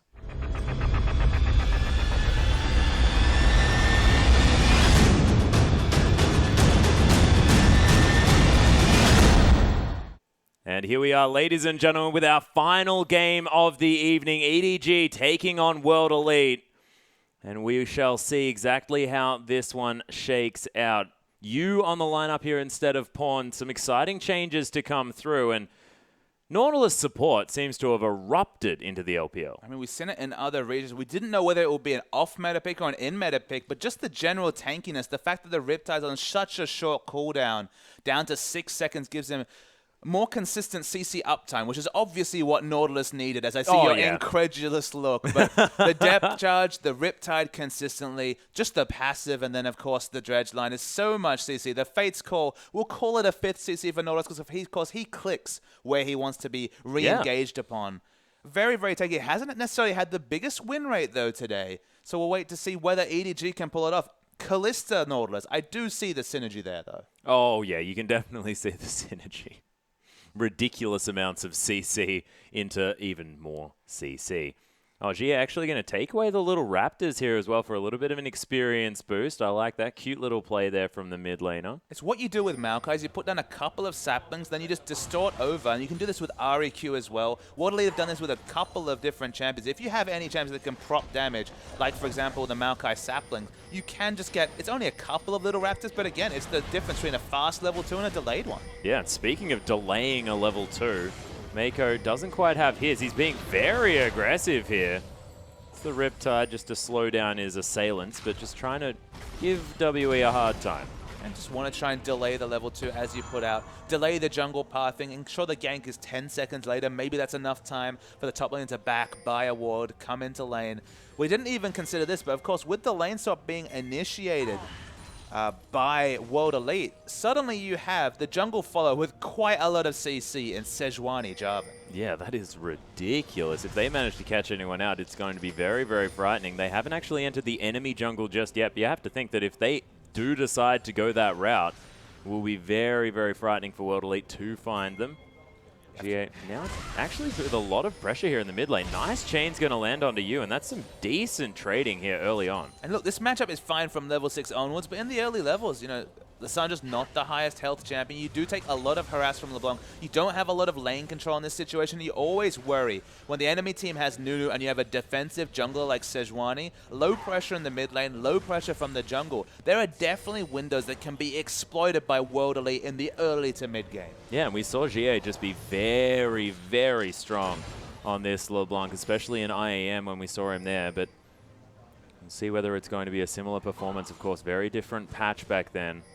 LeBlanc with a few changes, of course, just generally a few changes. Deft, beautiful use of the PS. It looks like pretty comfortable on this Kalista. There was never really any surprises about that. Will we see anything different? Will we see maybe the single target build coming through? Yeah. From the Kalista, which is what we saw coming out against VG Gaming a few weeks ago. That really intensely, you know, just Infinity Edge, Phantom Dancer, or Static Shiv into Last Whisper. It's probably going to go for the early power spike just because Kalista's kind of a unique champion. She's probably the only AD carry in League of Legends that peaks at 2 items. You'd have to say Bloodthirster Hurricane is definitely, in terms of AD carries, her biggest power spike. You could maybe compare it to Corki when you're talking about Trinity Force Bloodthirster, for example. Yeah, but I give the edge to Kalista because she does so many things. She can push, she can team fight, and she can get resets in a team fight. She's such a unique champion, but man, Bloodthirster Hurricane, you're feeling pretty damn good as a Kalista. Yeah, and it especially sort of buffs exactly how you play the champion at the same time. You all of a sudden have so much sustain, so much wave clear as well. It changes how you move around the map, what you do here, especially if you go for that Bloodthirster first. As soon as you get that Hurricane, you can clear waves for days, and instantly. I feel like the Hurricane has kind of been found out as a one-item like rush purchase because, again, if you rotate around the enemy team, getting a Hurricane and the Callisto, you can know that she has no wave control, and you can exploit that with just prepping your minions in the top lane. Yeah, very nice death sentence. Koro actually going very, very low as Mako might have found himself in an uncomfortable position here as well, as Mystic and Yuji doing their very best to try and catch them out, but a little bit too tanky, and somehow EDG survived. But you have to think that Koro probably did not want to be tanking that turret. A heroic disengaged dredge line, though, keeps him alive. Importantly, Nautilus was happy to take the aggro because Exhaust was available, was finally used at the end, and had Flash, whereas, of course, Koro had already used Flash. A very good play from what many people say might be the rising support star in the LPL. Yeah, well, it's true. And Glacial Path from Yuga and get him out of the way of this three-man gank in the mid lane. Haluka paying a visit up there, going to leave Deft on his own, but Yu is going to be more than safe. Chain not going to find it either, as, yeah, Gio going to take a tower hit. I mean, World Elite, in terms of their side lanes in particular, 28 CS to 15 CS is a significant advantage for Haluka. He even had time to roam and complement that advantage. The blood's being pushed in, though. Actually, Mako getting some stuns out here, but another death sentence going to land from Yuji. Meanwhile, in the mid lane, there's the Frozen Tomb to come down. Yu not going to quite find it as the Ignite ticks down, and Jie is going to survive that one. Continues to be able to farm out this wave, and that is the ultimate down. So that is a big deal here, as the ward is going to spot World Elite heading back to this mid lane, and Yu with his extra Doran's ring just going to chill out for a moment. We'll just have to fill in the blanks and assume that the pressure wasn't successful on top. No ultimate used, no kills coming through. Yu finally gets a bit more lane control. He was struggling in the early levels, but suddenly at 6 you can see he's able to burst Jie out, or at least in terms of lane control, and start to match the CS values from this LeBlanc. Yeah, and Jie actually using the flash here as well, and of course LeBlanc fairly slippery, but not having that summoner spell is enough to make anyone wary. As Jie just going to do his very best to clear out these creeps underneath the turret, and does a great job at doing so. Even dodging out of the way of some of the harassment here from Yu. Yu back on the lineup. Again, it was looking worrying in the early levels when he was being pushed in, where it didn't look like he had lane control. He has it now. Koro eats a binding. Yuji is brilliant on these death sentences. Mystic doesn't want to come in. He just, no. There's creeps here. Don't really want to follow that one. Is Jie actually going to catch Yu out, but it seems to be both members catching each other at this current moment, as Jie gets caught by that Ring of Frost. And has, of course, come into the early Fiendish Codex, so he's got his spells effectively, but no mana whatsoever at this point. So uses his last bit for wave clear, wants to back away. Blue buff has respawned, desperately needs that for lane control. Yeah, he's going to miss out on a wave, though, because, of course, this Lissandra fantastic at clearing out these waves. Might be able to pick up a couple of them, but now with that blue buff, a lot more wave clear available from Jie, and has that level 7. And see whether he's going to be affecting this map, whether he's going to be roaming around, or whether he's just going to continue to put pressure on here in the mid lane. Building damage is the Jarvan, maybe building towards just a Brutalizer, could be towards a Tiamat, I guess we're not sure. Yeah. But double Brute, I mean, their swords might be important right now. Yeah, actually, Yuji getting caught out here, forced to use that flash already. There's the flash, everything used, and EDG pick up first blood, and it goes to Koro. Clearlove got a very quick level 6, actually before the Nunu at this point, used the Glacial Prison very effectively in that situation. The double longswords helped out in that engage, and actually Koro picks up the gold, so whatever damage he's looking for, it's going to be snowballed. Yeah, we'll see whether that does come through. Of course, do you still need 2 longswords to build into that Tiamat? You do not. I was You do incorrect not. on that one. So Brutalizer is the most obvious choice. I guess it could be, say, a Phage and a Tiamat. You're not necessarily... Yeah. You'll find something for those swords outlets. Jarvan will find a way. Yeah, that is very, very true. A Hex Drinker also probably an option that he might want to go for here, considering fair bit of magic damage to come through, but you have to think that a Brutalizer, always a fantastic choice for a Jarvan who already has a fair bit of armor shred. Aluka forced to use the flash in the bottom lane. Mako and Deft with a lot of pressure down there as well. We'll see whether the re-rotation of this lane swap is going to come through, because of course Dragon has not really been looked at here. There's an EDG ward, but apart from that, not so much. Ooh, Dark Passage is going to be used to get Spirit into this top lane, but Koro already wise to it, and he's already backed off. The Spirit has spent all his gold onto the Cinderhawks, gone for the Chilling Smite Cinderhawk, so again, very aggressive choice between the Snowball and Very the... chilly. Very chilling, absolutely. Lots of movement speed stealing, lots of slows coming through from his kit. Doesn't have boots though, so will be out. To be fair, neither does Clearlove. Has the Arctic Assault though for slightly more mobility. Oh yeah, Blood Boil's there as well. I think if they were to have a race, it does depend on how far they're running, as opposed to sort of, just when it comes to working out who's actually going to be quicker. But the thing I want to talk about, Papa Smithy, is the fact that Koro's picked up his Brutalizer, and he now has a pickaxe as well. So it's probably not going to be a Last Whisper, probably going to be a Tiamat that we were discussing, but that is very damage heavy. Very damage heavy. Sejuani is unique in that she gets health damage scaling, so she's building tanky and doing more damage. The Jarvan's just straight up going for damage. One of the best ways to deal with Graves or LeBlanc, who like to overextend for damage early, is just to kill them. Yeah, I think that's a good way to deal with most champions. So, and look, the burst potential to come through from that slam dunk Cataclysm as well, if you build damage, is utterly ridiculous. I mean, it's a 1.2 AD scaling on his Q, around that scaling on his ult. Both of them are over 1 AD bonus scaling. He's building AD, so he's looking good. Yeah, looking very, very good. And we'll see whether he can sort of avoid exploding himself before he can actually get off those abilities. You can see you actually picking up a Null Magic Mantle, has a blasting one, so it looks like an Abyssal Scepter very early on here for this Lissandra, not wanting to go for any of that mana in the early stages. And we've seen a lot of Lissandras, especially from the top lane, go for that cooldown reduction, but looks like you just wants to get the extra damage. I think the cooldown reduction will come eventually. This is just a reaction to being against LeBlanc. Chalice not going to fit into the build, not rushing towards an Athene's, probably still going to be a Morellonomicon, but you get that Abyssal, you have significant kill pressure, you push even better, which, you didn't really need that on Lissandra, but after the last few tweaks, I believe that's about 40 damage less on the Q after the set of nerfs that came through in patch 5.5, which we skipped, but of course, in action in this situation, even more wave clear, instant wave clear you'd have to think coming through, so I don't mind the purchase. Delaying the CDR is fine, you still need to pick it up at some point, because again, 40% CDR for Major seems like the new standard. Wow, that was beautiful from Deft. Actually managed to get an extra Ren stack, as you can see just there onto Mystic, as his ward died in that brush. You can see 3 members now on this bottom side. Sentinel, a pretty decent tool to scout out what's going on here, as Mako not quite level 6 yet. Deft level 8 though, so has the Fate's Call.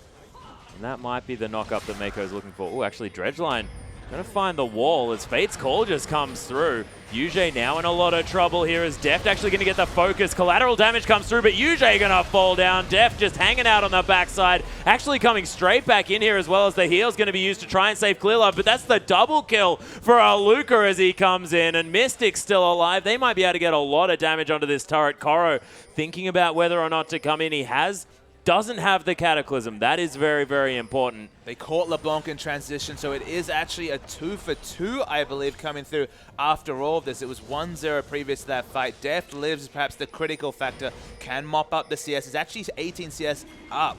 But World Elite, they have healthy members and looking to try and pick up this dragon. Yeah, Mako and Clear Love have respawned. They're trying to get over to this dragon as quickly as possible. World Elite actually forced off it here as the Sentinel's going to come around, use there as well. Doesn't have the Frozen Tomb, but EDG intimidating enough to stop World Elite from doing the dragon. Yeah, the Jarvan will use the teleport to get back to lane, doesn't have it up for dragon, so this must be, with the ward, with the knowledge that World Elite just started, EDG saying, okay, you guys have the first dragon, we're not in a position in terms of our minion waves to be able to contest, and also it looks like Deft has a big purchase coming up. Yeah, he's actually gone back and picked up that Bloodthirster, like you mentioned. 20 CS in the lead on this Kalista, but of course having solo lanes for both of these AD carries and a little bit less pressure to come through onto this Kalista means that it's not necessarily about a 1v1, and this is the kill onto GA. Yep, I mean, when you stack AD on a job and you do a lot of burst damage, Lissandra no slouch either. LeBlanc doesn't have the highest base stats, no armor to speak of, dies instantly. Yeah, and when you're stunned up in that Frozen Tomb as well, there's nothing you can do. You can't use any of those escape abilities, and GA may have wanted to think about taking a cleanse. And it'll be interesting to see how this damage Jarvan builds. I believe we've seen it once before in the LPL, the full damage Jarvan. It can definitely be exploited. You're very, very squishy in this build, but to be honest, it feels like Jarvan will be doing the same duty as LeBlanc in terms of the mid-game. Yeah. You check this Jarvan, unless you're Nunu, or maybe to a lesser extent Maokai, but probably Maokai as well, you're going to die instantly. Yeah, and he's now picked up the Tiamat as well, has another longsword, so that could be the Hydra. He might be going full Hydra, Papa Smithy. I mean, whatever it is, it's just even more damage. You takes a nice burst, but with the Abyssal Scepter's able to shake most of it away.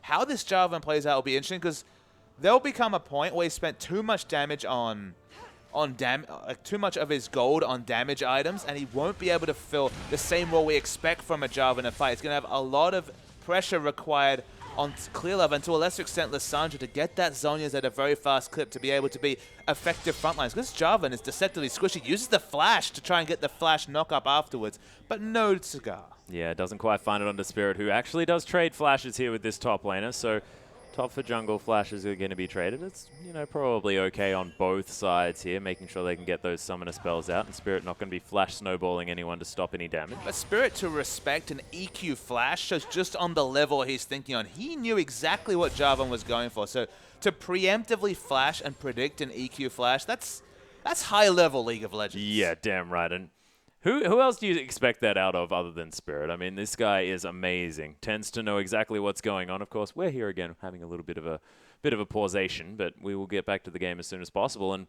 see whether Koro can make this Jarvan work.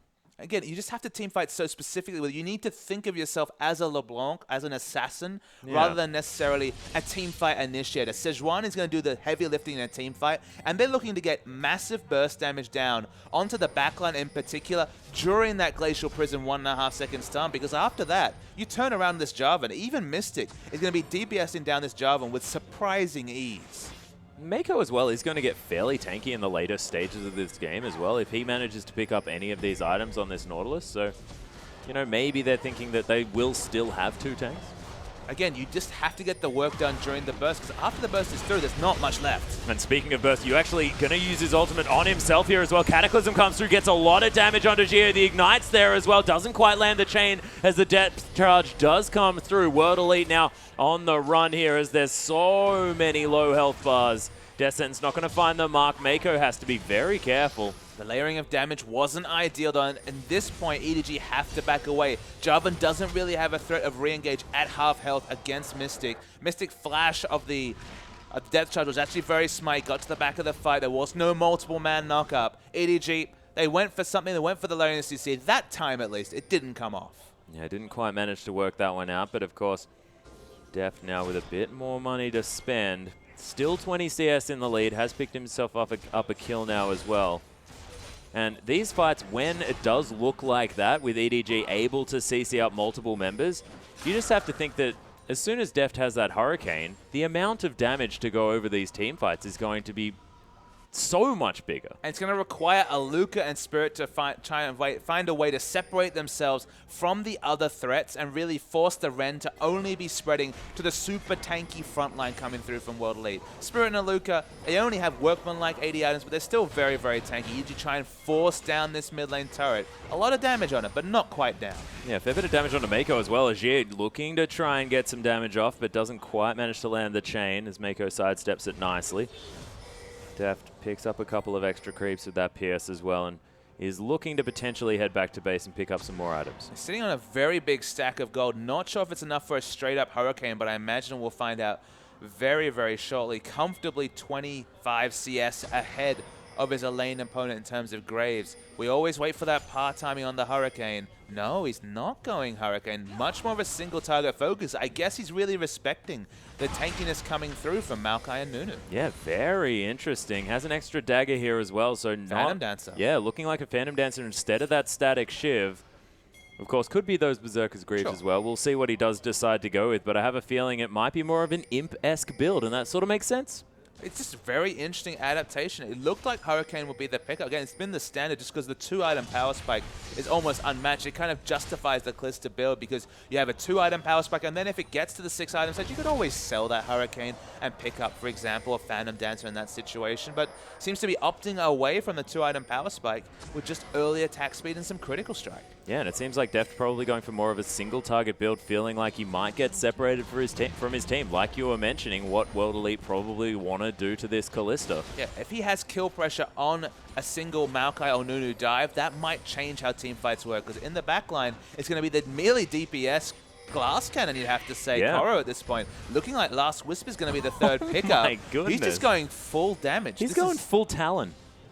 Absolutely. I mean, it's basically a top lane AD assassin. Yeah. That's crazy.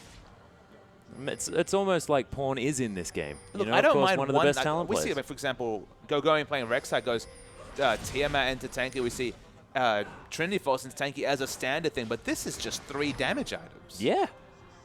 He's going well into it. We'll see what he does manage to pull off in the later stages of the game. Whether this is going to, you know, bite him in the end or whether it's actually going to work out here for Koro, because I believe it was Koro that tried out the Riven and didn't quite find it. It wasn't Koro, it was No, it was Carry. Carry. That was Carry. That's my bad.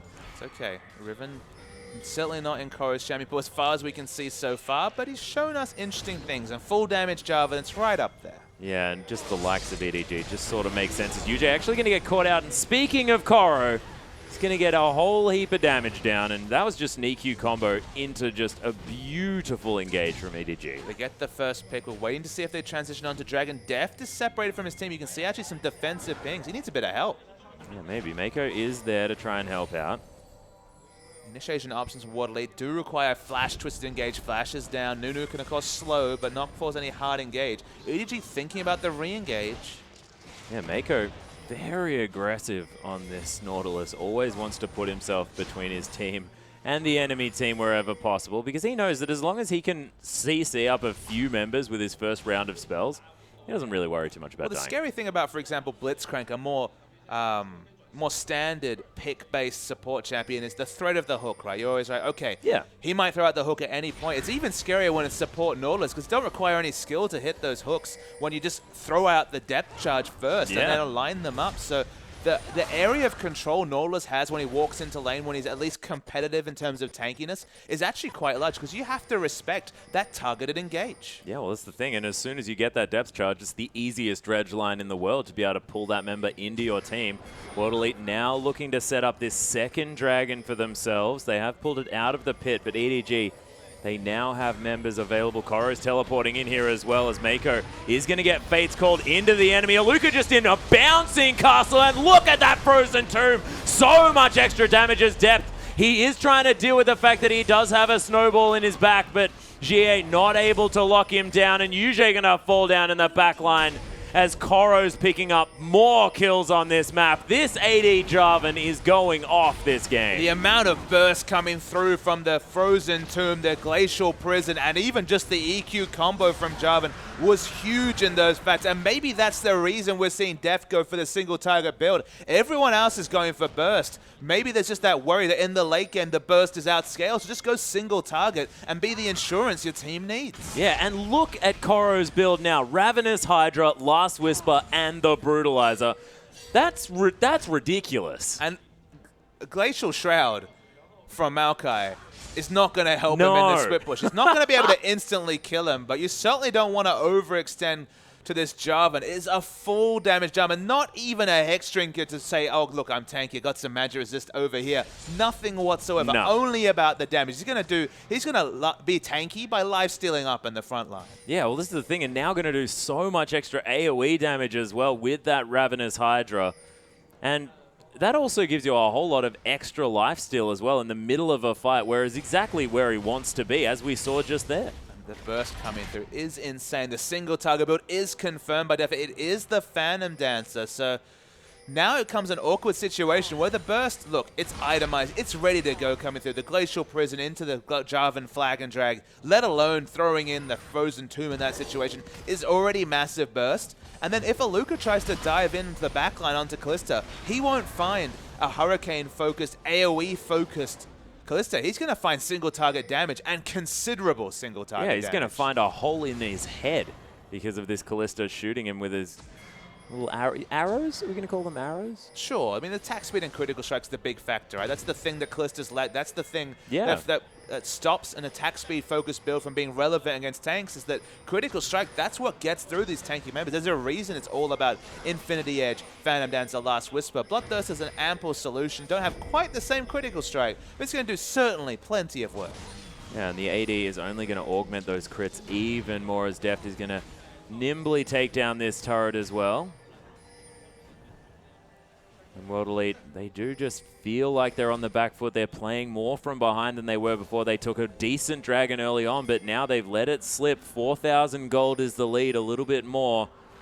Things looking quite dangerous for our World Elite lineup. And EG fighting around their pink wards. You can see on the minimap 3 pink wards in this area. That's a really big overextension from Nunu. Yeah, Spirit may be caught out just a little bit. Frozen Tomb does come through. Almost manages to latch onto the Dark Passage, but Yuji not quite able to get it far enough in range. And EDG might take this as an opportunity to start off the Baron. They have a heck of a lot of Baron damage. Yeah, Krylov really didn't want to use the Glacial Prison on one member, but when he saw the Dark Passage, he had to start. As you mentioned, Baron damage is high, but health values are low. Koro especially can't afford to tank this Baron. Yeah, Mako trying to use the Titan's Wrath to do so there as well. The Glacial Path to come through. Aluka just getting bounced around this fight. Does try and engage onto the backline, but it's not enough as he gets taken down by Deft. UJ now so incredibly low. GA trying to use his Mimic to stop things from happening. The heal to come through from Deft. Mystic's gonna fall.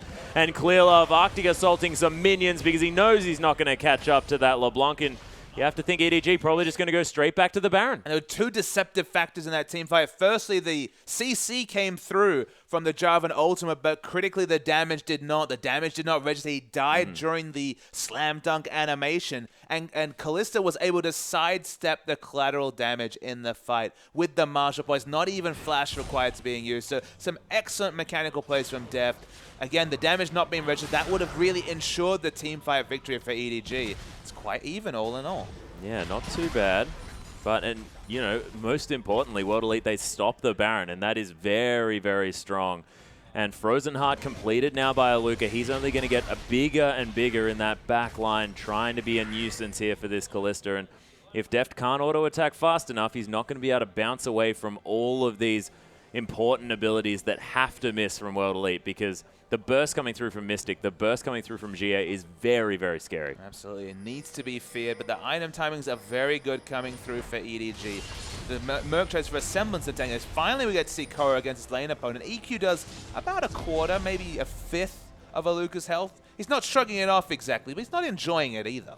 No, he's not too bad, though. Of course, doesn't necessarily have the kill pressure here, but see whether Aluka can still manage to actually push out these waves against the Jarvan, because as soon as Koro can make sure that, you know, Aluka can't counter push against him, then that is the split push Jarvan easily working out. I mean, with all that AoE wave clear, Jarvan already had decent base values on the queue for a bit of AoE wave clear, but going full damage, of course, just doubles down on that wave clear, makes it basically instant. EDG have a lot of wave clear in this game between their top and mid laner. Definitely the mid laner and top laner. The sole wave clear of the team. It's not necessarily long-ranged wave clear, but it is instant. Yeah, Koro's not stopping, by the way. I thought that he might just leave it as the Brutalizer, but he's going for a Ghost Blade. Yeah, the very late Avarice Blade. The investment banker in me is a little bit disappointed with the timing, but the Ghost Blade, again, it makes him a split pusher that has to be feared. When you have the Yomu's Ghost Blade especially, you can activate that on turret and just DPS it down a turret with all this AD stacking in an instant. Yeah, it's going to be very, very quick, as Spirit might have found himself overextended just a little bit. Glacial Path from you, trying to get into this one as Aluka trying to get into the backline, forced to use that flash. Spirit, he's going to explode. Koro's going to fall down as well. It's a 1-for-1 so far as Clearlove looking for an opportunity to use his oldest. Deft bounces over the wall. There's the Frozen Tomb. You always managing to get so many members. Mystic's going to die at the same time. Deft unhindered in that fight. And I have to say, his Lissandra is amazing. Yeah, you should not be underestimated as a mid laner. It's a bit of a misnomer to call him a sub-mid laner when he took EDG to 10 domestic tournaments last year. Oh, Still a fantastic player. 4-0-8 on Lissandra. No slouch. Steps back into the lineup with ease, and EDG should be able to take down this Baron. Deft has to do a lot of tanking. He's getting low. Yep, the rend is going to be there, though, and Clearlove going to take that one down with a smite. I'm not even sure whether Deft actually rendered that. My goodness. The Baron, though, did not win the fight, and it is going to be EDG locking that one down. UJ looking to try and get Spirit. No, he just decides he doesn't really want to take that Dark Passage, and they're going to try and lock down this dragon before EDG can get there. But let's have a look at this fight again. Let's watch the replay, and Jarvan was a bit of a non-factor in this fight. Goes in aggressive. He's straight off the map. You're just watching the backline. He dies very, very fast to focus fire from multiple members, so dies in the front line. The DPS Jarvan not working for once, but still, Kalista's able to free hit in the back and doesn't have the Ren set build, doesn't actually get any kill credit whatsoever, but still is hopping around, has a lot of single target damage. And the Northern wins, that's the consistent damage they have coming through. Sejuani, you can't ignore her damage. Yeah, it's ridiculous. Actually, there's the Fate's Call. Mako lands it as well. The Spirit just explodes. That was so beautifully played. And my gosh, EDG, it doesn't matter who they've got in their lineup. It looks like you, Pawn, it doesn't matter. Still looking brilliant. And the off-meta pick in this case is just a full damage Jarvan for the second time in the LPL. It's definitely not off-meta compared to what we've seen in terms of shenanigans today, but it's working out. It is working out. Collateral damage going to be used to try and clear out this minion wave. This inhibitor turret is going to fall down. There's the depth charge going to be used. Yu takes a whole lot of his health. GA, though, is going to explode. Koro, oh, the ultimate to come through from Clearlove here as well. Mystic almost dies instantly as Yu trying to pick up the kill. He does take the glacial path, then ults himself. A Luca now in the bouncing castle that is the lineup of EDG. The inhibitor is going to fall down. 2 members are dead now for World Elite, and EDG, they're going to take the inhib and go. And Spirit gets a bit of hollow retribution taking down Jarvan, but it's not going to be a lot for this World Elite lineup. The base has been broken. Over 11,000 gold is the advantage for EDG. They're in firm control. We thought with the change in personnel, maybe EDG would skip a beat, but it's not looking like it. Yeah, not looking like it at all. And you just coming into that mid lane as well and looking so strong. And you saw just there, that last engage, just so much mastery of that champion in Lissandra. And it's a difficult thing for these teams when you don't know exactly who a player is very strong on, because they haven't played against you for quite some time. Absolutely, Yu has just been biding his time, obviously adding to his champion pool without the global scrutiny, or at least the Chinese fan scrutiny coming through in the LPL. Lissandra certainly seems to be in his repertoire, you'd have to say. Has the voice stuff to go with the CDR, but it's 40% CDR. Probably not achieved just yet, but has at least, 25, 35% when he picks up the blue buff. Yeah, and Deft and you actually with the same kill participation this game. 5-0-10, 4-0-11. Koro's got a pickaxe. Koro's got another pickaxe, yeah. Do you think that's an Infinity Edge? I think either Infinity Edge or the Maw of Malmortius coming through for Jarvan. But given how this game has gone, 100% sure it's the Infinity Edge. Yeah, exactly. I mean, you'll throw out some options there, but have a feeling probably going to be that Infinity Edge to come through. And why not just have an extra AD carry? Let's be honest.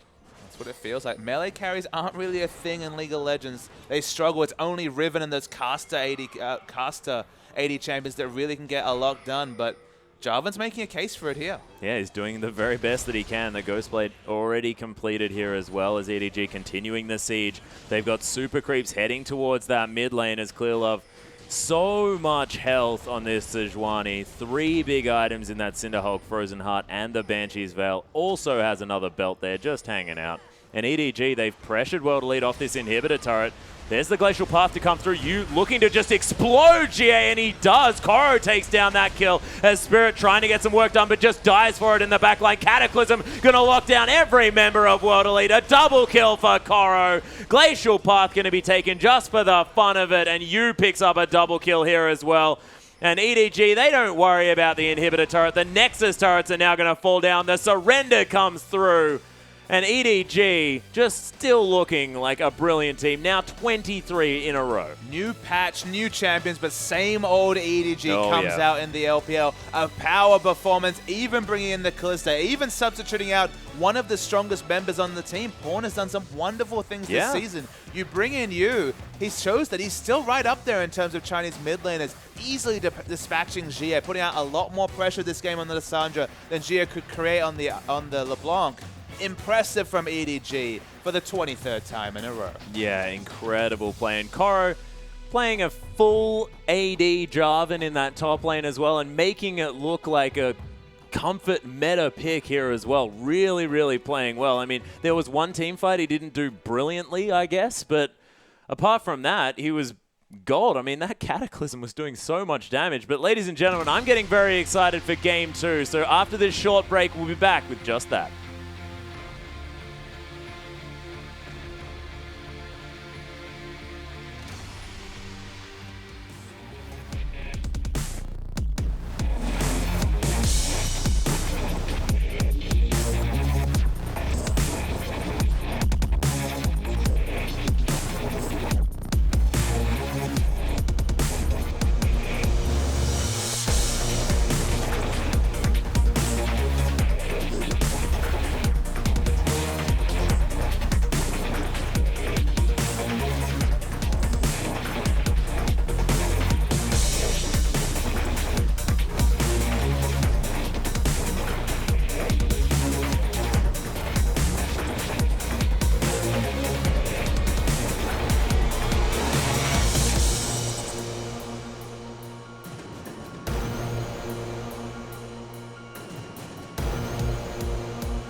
Welcome back, ladies and gentlemen, to our English coverage of the Chinese LPL. I'm Atlas, this is Papa Smithy, and we're here for our final game of the evening. World Elite taking on EDG. And EDG, despite not having their star mid laner Pawn, and with you coming in instead, still a dominating performance. Absolutely. It's been a weird and wonderful night of League of Legends Atlas with all the off-meta, I guess new meta champions coming through into the LPL. Not sure how many of them we'll see again. The Karma mid feels like a bit of an overstep, but of course it did win a game, so what am I to say? It's an exciting time to be alive, and China definitely catching up for lost time with some of these picks. Yeah, well, it's exactly right. And just have a look at this ban list and think about like what those bans would make you think if it came through at the start of the year. So the 2014 Vladimir Sejuani Nautilus bans. Yeah, it's just ridiculous. What is even a placeholder now in League of Legends? I don't even know. It's probably I don't think there is one. It's probably like a Tristana at this point, right? Yeah, it'd probably just like go full circle. It's Thresh. And Urgot's first pick. Yeah, this is the world that we live in, ladies and gentlemen. World Elite going to take away the Urgot. Actually, a very high priority pick at the moment. We saw Woosh actually picking that one up over and over again and doing quite well, especially in their second game with that champion. EDG now thinking about their follow-up picks here, and you might want to take this LeBlanc into the mid lane. GA had a decent performance, especially in the laning phase, but sort of was unable to make anything happen in the team fights. So, I mean, Yu's more noted as maybe a Zed player when we're talking about more aggressive champions. Kind of had to default to Ziggs because that was what suited EDG's playstyle the most. Yep. Still played a bit of Nidalee and the likes of Zed. I mean, LeBlanc, not necessarily one of his trademark champions, but with Lissandra banned away, maybe that's just a situation where he doesn't have any comfortable champions to pick into it, so why not just take it away? Yeah, it's interesting. GA thinking about possibly the Cho'Gath for the mid lane, or Spirit maybe thinking about it for the top lane. Not entirely sure. Spirit, sorry, for the jungle. Or Aluka could play it. It is a very tanky champion. I'm just not going to try and say where a champion is going. Cho'Gath is being considered for World Elite. I mean, Ari would be opting into a skill matchup, perhaps most notably shown with IG against OMG, when, of course, Rookie and Cool went at it in this exact battle. Ari opting into this matchup. We haven't seen any Ari tonight, despite the fact that we have multiple undefeated Ari players with more than 3 games played. Ari finally comes to the LPL. It took 8 games tonight, but we see it on patch 5.6. Oh my goodness, is it going to happen? He likes to hover, Varus, so just calm down for now. I even just like the hover. That's making me happy. Irrespective. Rek'Sai, though, was left open. Of course, when you have all of these very weird and wonderful bans coming through, the likes of Sejuani, Vladimir, and of course Nautilus, then the Rek'Sai tends to fall through the cracks. Spirit not wanting to opt into that one, wants to go for the more aggressive early skirmishing jungler in the Lee Sin. But it is going to be deft on the Kalista one more time, and Rek'Sai here for Clear Love. I mean, to me, what I think Deft is doing is showing that he can play this champion that is avoided for the whole season, just to, again, play mind games against the enemy. EDG, they're not playing for much more apart from practice, pride, and just getting themselves in the best frame possible for finals. Is that showing their best strategies? Probably not, but just continuing to play the Kalista whenever it's available. It hasn't been banned against EDG at all this season, because again, he hasn't shown it as a champion. OMG get target bans for the Kalista. Yeah.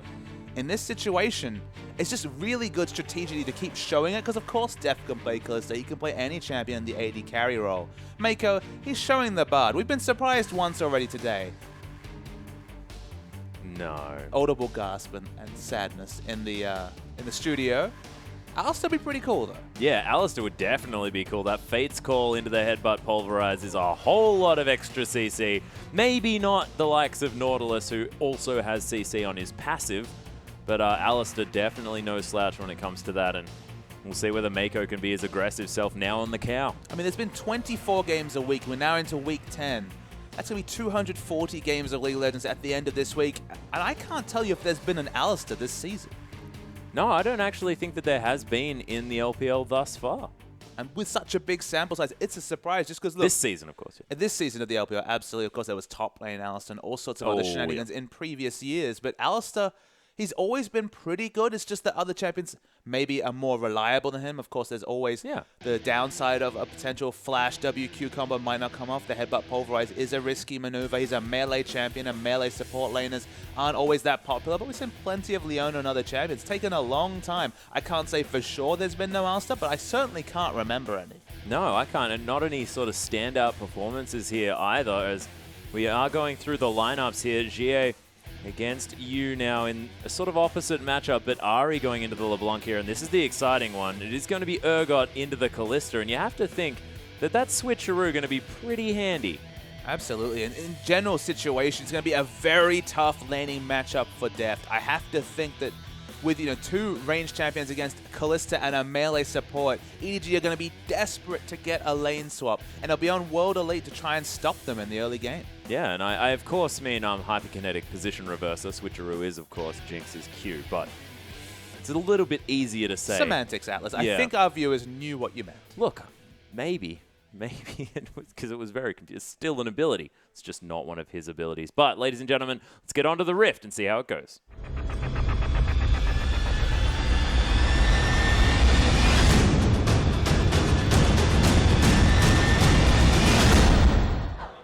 And here we are, ladies and gentlemen, hoping to get onto the Rift very, very shortly. Just checking out the fans and seeing whether they're as excited to see you there in the mid lane instead of Pawn. And here we are, the defensive fan from both sides. A lot of popularity for World Elite. Of course, a wonderful performance at IEM a few weeks ago. Struggled at the Demacia Cup. We haven't mentioned that EDG sweeping the Demacia Cup 12-0 through the round of 16 onwards. 3-0 in every best of 5. World Elite, they did credibly. They made it to the semifinals, lost in the semifinals, and then crucially lost the third place matchup, unfortunately, to an LSPL team in QG. So they're not going to be feeling too much momentum coming into this game. And they're against stiff opposition in EDG, even without Pawn available.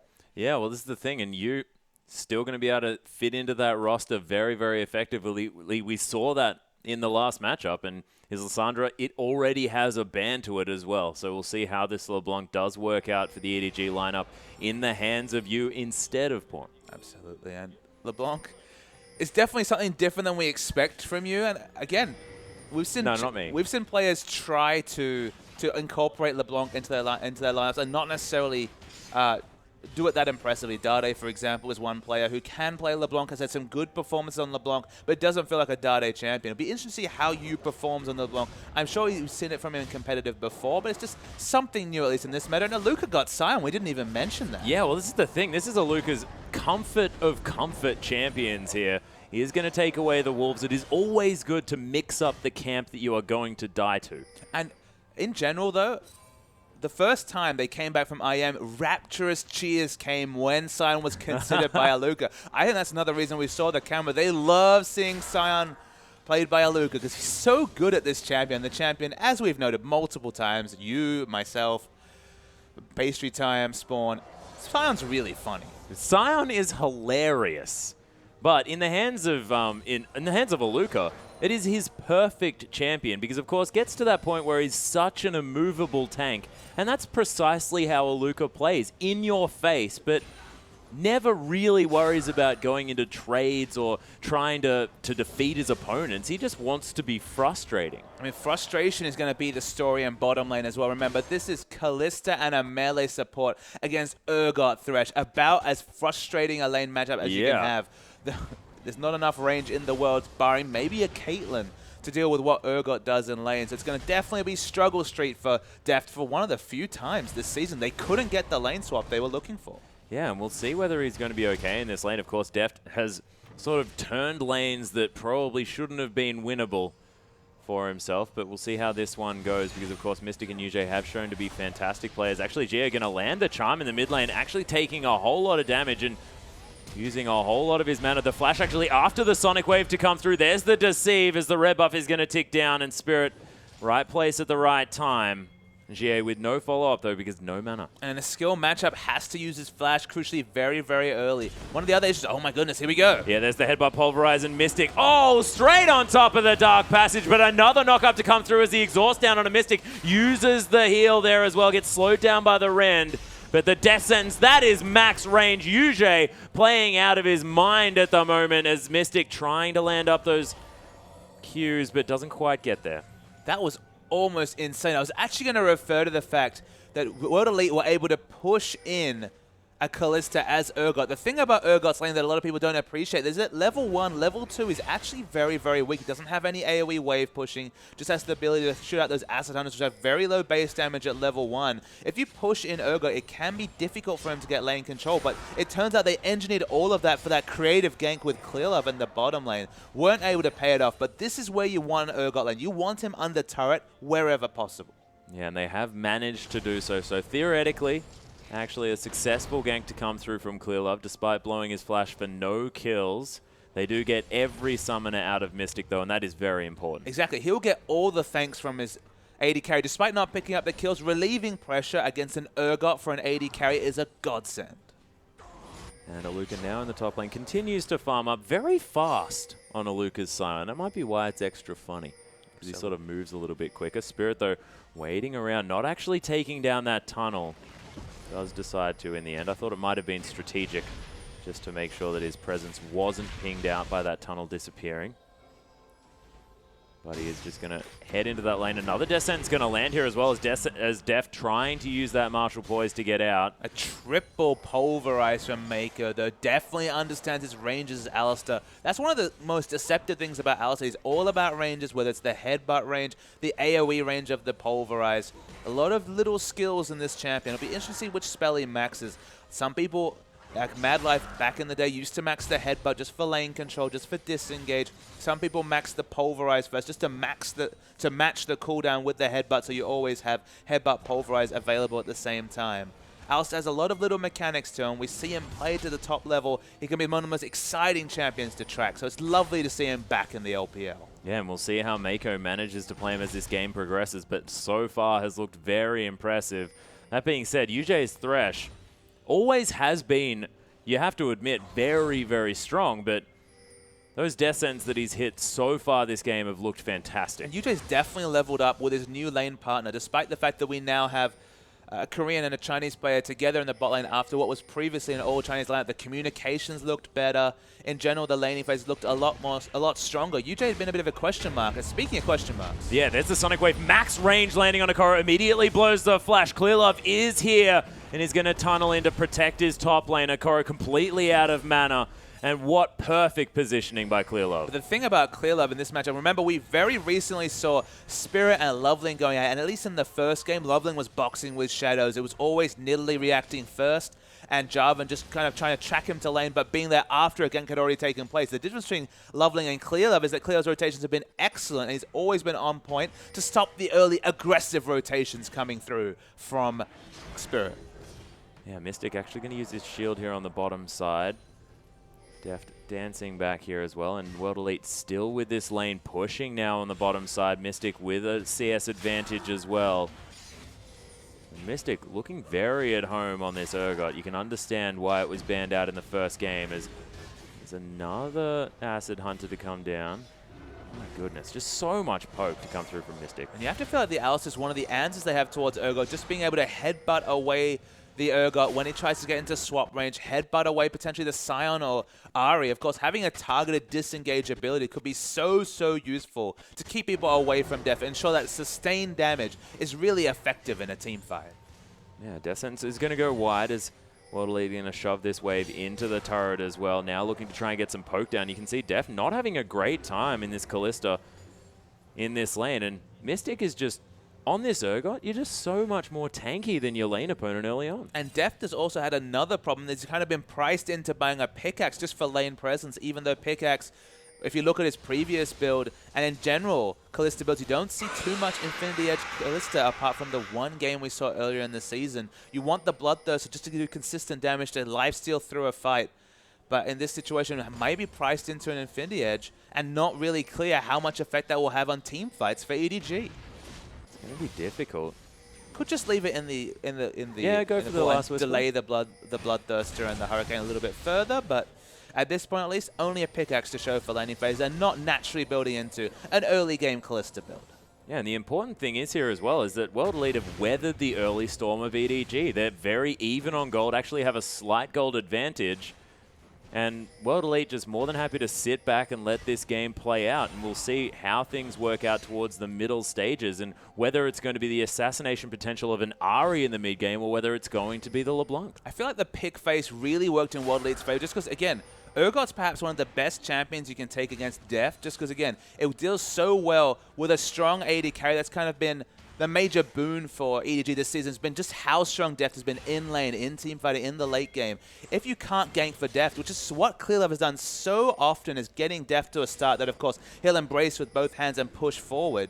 In this situation, because there's so much lane presence from the Urgot Thresh, and Kalista and Alistar have such a much later power spike, there's no real point to gank bot, and Deft is just slowly losing this lane. It's not by a lot. He's actually up in CS and doing competitively, but he's not running away with the lane like he might on the likes of Corki in past weeks. Yeah, well, this is the thing. We're used to seeing Deft just totally dominate that lane, often getting these 2v2 kills in the bottom lane, but it's not happening at all this time.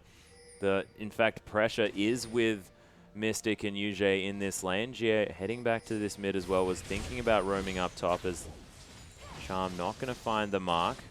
Orbit Deception is there though, so he's going to get a little bit of harassment. You can see you not too worried about that. Not going to find the chain.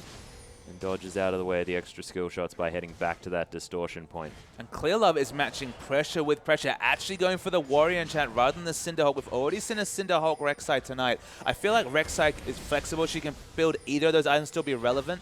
Will we see a trade coming through? Jia just opens up space against you. But definitely a lot of damage coming out of this jungler with the Warrior enchant. Yeah, and actually going for the Chilling Smite here as well. Spirit, on the other hand, is going to try and have a little bit more help in the old farm as Charm's going to land here as well. The chains are available. ClearLove looking to try and get in there. Spirit Rush going to be used. And oh my goodness, the Prey Seeker almost setting it up for the Ignite kill, but not quite getting there. Jie, he's going to head back to base. But there's the Sonic Wave. The Resonating Strike's there as well as Spirit doesn't quite decide to go for the kick as the Prey Seeker comes over the wall. And the Tremor Sense did spot out Spirit, so he was able to juke the kick coming through. Yu's able to stay in lane, build up a bit more CS. In fact, Ari's going to overstay a little bit in this scrad. I guess confident that Yu's is going to push out and back, so able to pick up a bit of CS and move towards that Athene's Unholy Grail. Yeah, Deft actually managing to get this lane back in order here on the bottom side. Will have exactly the same farm as Mystic as this wave crashes into the turret as well. So Brutalizer completed by Mystic. Does have a pickaxe as well. Towards the Mana Moon. Yeah, getting very, very close towards it. Of course, I'm used to it being a longsword, to be Absolutely, honest. A little bit old school. And I can understand that. It's definitely been a recent... Oh my goodness, the Q, right? Yeah, actually, the kick into the face of you as well.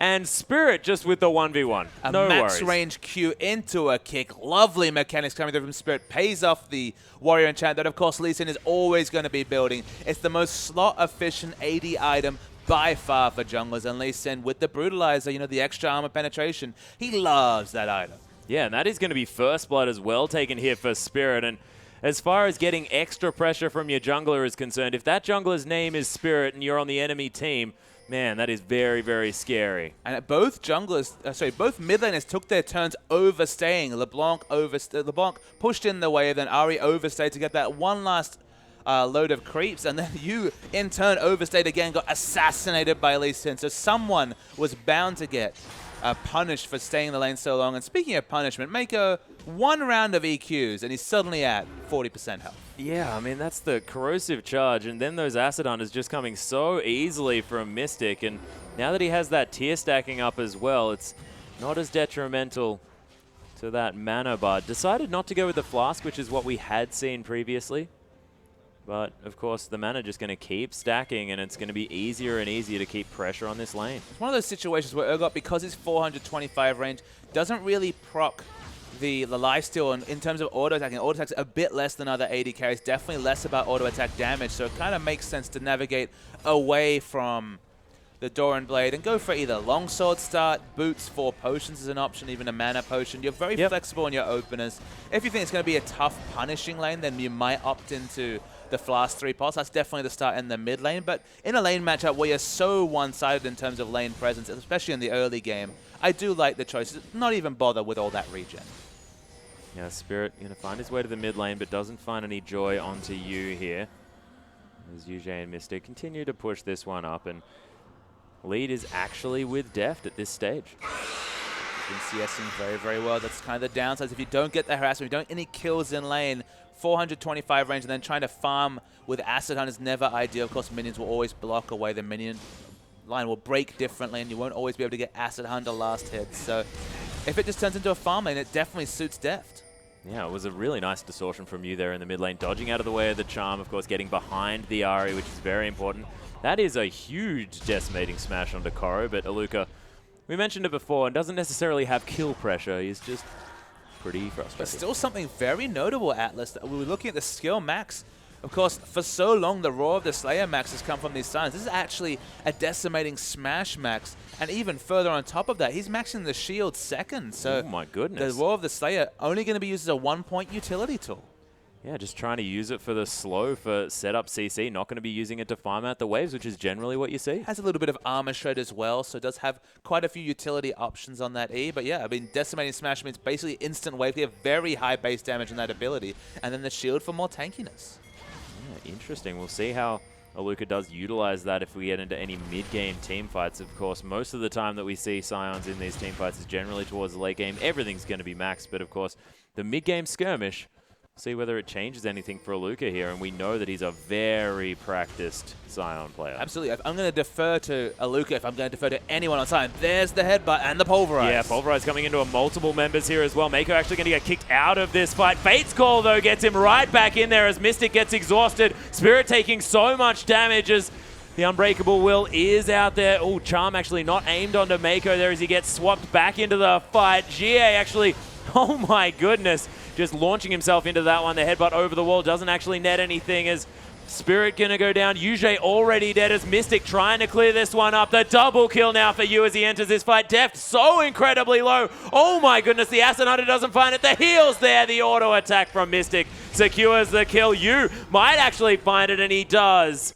But man, that was a difficult to kill Urgot. Yeah, the Deft lived a very long time until it was DPS down by the LeBlanc. I believe that was the refresh of her cooldown on her ultimate. Yeah. Not that long, even at level 11. They get the exit kill. Deft bought the time, so credit to him. Does fall down all in all. I thought that would for sure be a team fight win coming through from World Elite. But it's EDG who even have a dragon to show for it as well. They just kited back and re-engaged so often, running around, use cooldowns, and just playing that LeBlanc. You know, we questioned it to some degree and maybe didn't deny that he was a good LeBlanc, but certainly shown that he's just fine on that champion. Yeah, well, this is the thing, and they waited for you to get there as well. That was the whole Unbreakable Will that Mako used just to buy time to get that LeBlanc into that fight. It was beautiful to see by EDG, and in the end managed to pick that one up, and Deft now sitting on 4 extra assists. He has died, and he has picked up that Infinity Edge. And look, once you had the pickaxe, probably priced into it because you need an item power spike to compare to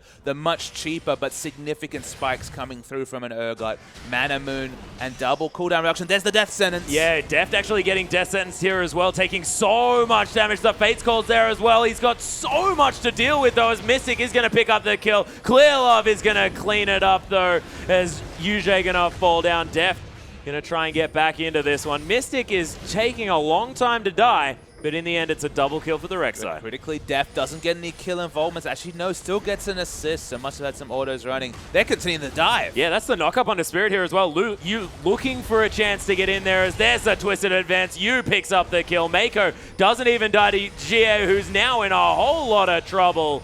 As Koro, he's happy to tank this one up. Mako's there as well.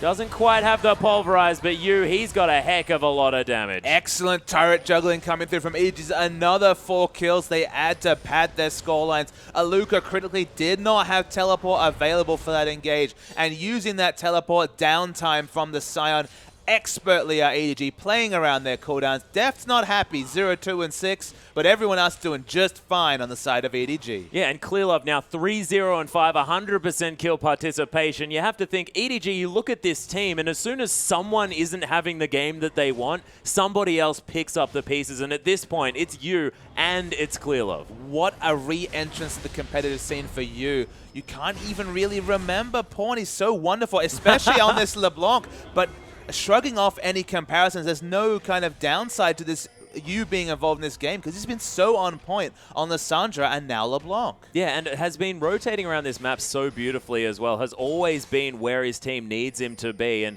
this is a Chinese mid laner as well, so there is no communicational issue between any of these guys apart from Deft. And look, their rotations have been on point, but they were before. It's a credit to you that we can't really separate EDG with Pawn and EDG without Pawn. Yeah, well, precisely. But we shall see. This one then ends up shaking out, and of course, you now able to get a CS advantage as well in that mid lane, considerably winning that one. Athene's on Holy Grail has been completed by this Ari in response, but there's a Luca, the unstoppable onslaught, but uses it just to get back to his lane. Of course, has quite a bit of cooldown reduction build up between the Kindle Gem and the Glacial Shroud. Not a long cooldown, actually scales down to 60 seconds at level 16, so using it as a gap closer, not a problem. Yeah, you may as well just use it for a little bit of extra speed here as well, and Aluka does want to get into a side lane as quickly as possible. Speaking of rotating the side lanes, Killab's looking to go in aggressively. This might be a bit too far, though. Hyperconnect Precision Reverser is available. Yeah, Koro's there as well. Wants to swap the turret aggro here as the Twisted Advance still available. He gets swapped on. There's the Twisted Advance. Clearlove picks up another kill, but Decimating Smash stops him and just explodes onto the wreck side. Picks up the shutdown as well. Koro now in a whole host of trouble as, my goodness, there is a spirit there for a second, and there's the Fate's Call. Yuji actually surviving this one as well, as there's the Deceive to be popped out. Decimating Smash onto Deft, though. The max range death sentence. Yuji gets back in, and he might even survive this one as well, as Mako really wants to punish him. There's the charm, though, and the explosion again from Aluka picks up another kill. That was a 1 for 4. Yeah, at least a 4 for 1. Might have been 4 for 2. Yes, the Urgot did die to start it all off. True. But still a massive win for World Elite. This game is certainly not out. And in any straightforward form, only 700 gold is the lead for EDG, despite what has felt like a one early game for EDG. Yeah, and that was as soon as Aluka got into that fight as well. This Scion really managing to clean up and stop any of the exits that were attempted by EDG. And you have to think it might have been just an overly ambitious dive there on the Mystic. I don't think you have to guess that. That was definitely biting off more than they could do. You don't need to be turret diving the Urgot necessarily at this point. Deft wasn't even in lane at that point. They was going for a sheer turret dive. The two tanky members, Maokai and Rek'Sai, felt like an overextension when they were already winning this game. And if World Elite start to bring it back, if World Elite get the next Dragon, if World Elite start to get map pressure back, remember, EDG have been rotating so aggressive because they've had basically solo control of the enemy jungle. They could always take the shortest path when they rotate to bottom. Things will start to change as gold starts to be built up on multiple threats on the side of World Elite. Yeah, but World Elite, to their credit, they're ahead in gold at this stage of the game. They have the two outer turrets in the top and bottom lanes, and we haven't spoken about this too much, but EDG, they've been sort of ignoring turrets this game. They haven't been focusing turrets. Also, Deft's been forced and shoehorned into this build, which really doesn't suit a Kalista, because even though she has Martial Poise for mobility, she needs the lifesteal. She does a lot of damage in 550 or less range. Just a bit like Vayne in that regard. So you need lifesteal. That's why Vayne loves to play the Ruin King. Can also itemize Bloodthirst. So you want lifesteal in this build, but he's mainlining for damage. He does a lot of it, but doesn't have the most peel, even with an Alistar, to survive through a fight. Yeah, World Elite actually cutting EDG off in transition here as well. Clearlove looking to come round. The charm doesn't quite land on enemies. He tunnels his way in. They're ignoring the blue buff here as Jie getting a lot of damage down in the back line. But the swap onto Deft. He does pick up his Alistar here as well, but Deft just dies on it. There's a beautiful knock-up, though. We'll see whether EDG have enough damage here on the back line. Jie is going to get twisted advanced on by Koro. He's going to get deleted. You now on the run away from Mystic. The last Acid Hunter locks down the kill. And World Elite now looking to clean this fight up. Koro completely out of mana, wants to escape. Mako, oh dear, the cow getting corralled here. As Koro now looking to try and survive, but it's not going to happen. And World Elite with a successful janitorial display in the end there. Yeah, 4 for 2 into 4 for 1 trades coming through from World Elite. Another one team fight. They keep fighting. They keep picking off team fights against an Urgot with a Deft that's just not combat ready. Hasn't gone for an early game build. Has honestly gone for a super late game build with the Phantom Dancer or Static Shift. Yep, it will be Phantom Dancer, Infinity Edge, but without the lifesteal against the threat of an Urgot, just can't deal with the swaps coming through. Had to use the flash right at the start of that fight. That will be the first Dragon coming through from World Elite. Elite. And after what was an overly aggressive turret dive, things are completely turning around. Just watch this fight. This is EDG re-engaging. They do not want to give away their blue buff. And the thing about Deft is he goes to use the terrain for his advantage, but this is Urgot. He's just going to swap you into the fight. And that's when things go real bad for EDG. He flashes back, but flashes straight into a Sion who's already in the middle of a team fight. Dies instantly, and you have no AD carry versus Urgot, who acts as the AD carry in this fight, does so much consistent damage, basically single-handedly corrals you out of the fight, even hits the max range Acid Hunter to finish the fight. The rest of this is all going to be cleanup, but they get the 2 more kills, they get the Dragon, and World Elite, they're winning this game. They are certainly winning this game, and it doesn't really look like EDG have the answers here as well. Another max range Sonic Wave.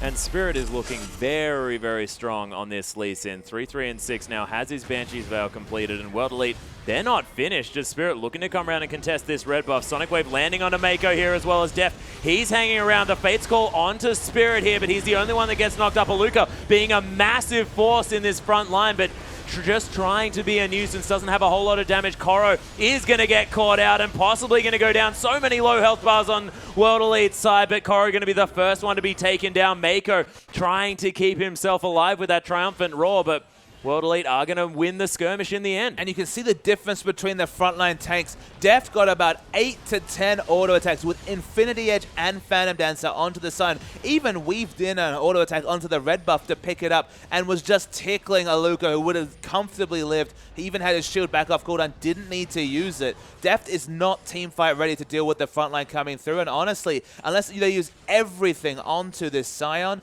Deft cannot get damage onto the back line. He can't, and he also, this damage is sticking onto him as well. Doesn't have the Bloodthirst. It doesn't have the extra lifesteal to survive through any of these fights. He can't build a Vamp Scepter at this point. He needs Last Whisper so much to be able to start actually DPSing down Sion. You need those 3 items to do any damage to Sion, but if he ever gets caught, if the swap comes through when his flash isn't available, he will die instantly, and all that damage will be for naught. So it's a real unfortunate situation for Deft. All you have to think coming off the pickaxe purchase. Yeah, and it seems to have pigeonholed him very badly. And what is the thinking when it comes to picking up a pickaxe instead of potentially that Vampiric Scepter, which is similar item cost? It's all about lane control, Atlas. The extra 15 AD between a pickaxe and a longsword, or a Vamp Scepter in this case, is significant. It helps your last hitting, it helps your trading. You can pick up a kill and snowball your next item. A lot of AD carries, they just pick up the most cost-effective, biggest purchase they can with their gold. It's kind of the secret behind. People always ask, is it Phantom Dancer or Static Shiv? To be honest, if you have 800 gold at the right spot, you're kind of priced into buying an Avarice Blade and working towards the Static Shiv over a Phantom Dancer, despite the relative differences between those items. When you've got enough gold and you're against an Urgot, you need as much power early as possible, and it just would have been an item timing situation that's snowballed into just an unfortunate situation for Deft. Yeah, it sort of hasn't really worked out here for EDG, but they are of course only 2,000 gold behind, even on Dragons now as well. But you can see, look at all of the pink wards in the inventories of World Elite. They are ready to set up some vision here, potentially around that Baron. And was that a missed headbutt pulverized there onto Jie? Because that could have meant a dead Ahri. Couldn't actually tell on that situation. Might have been. At the moment, we have a really weird situation where LeBlanc is split pushing against Sion. You don't want to do that, so has to back away. World Elite making a very aggressive rotation to the bottom line. The defensive wards leave a lot to be desired from EDG. They're minimal at this point. They're going to get a lot of turret damage in before they can counter-rotate. Yeah, Koro looking to try and get something happening. Dark Passage going to save Spirit there as well as the Death Sentence comes through onto Clearlove, but he's pretty tanky now as well as Koro's tanking up a bunch of the damage. Deft now in the backside, wants to try and get involved, but Spirit's there. He's really tanky. You trying to come through with some damage here as well, but Jie getting a whole lot of work done. Spirit going to take down Mako before anything really happens here in EDG. They're going to be forced off this turret. Yeah, Alistair was Fate's called into the middle of the fight, died first. That's the awkward thing, but the fight continues. Yeah, you actually, that's his Mimic in the back there, but does end up falling down. Deft is going to fall. Koro, the only man standing now on World Elite, looking to stop this perfect run from EDG. The frontline tank, the only one being alive, is not an ideal situation for EDG. Minimal wave clear, no Road of Ages to speak of. This should be an inhibitor turret and an inhibitor coming through for World Elite.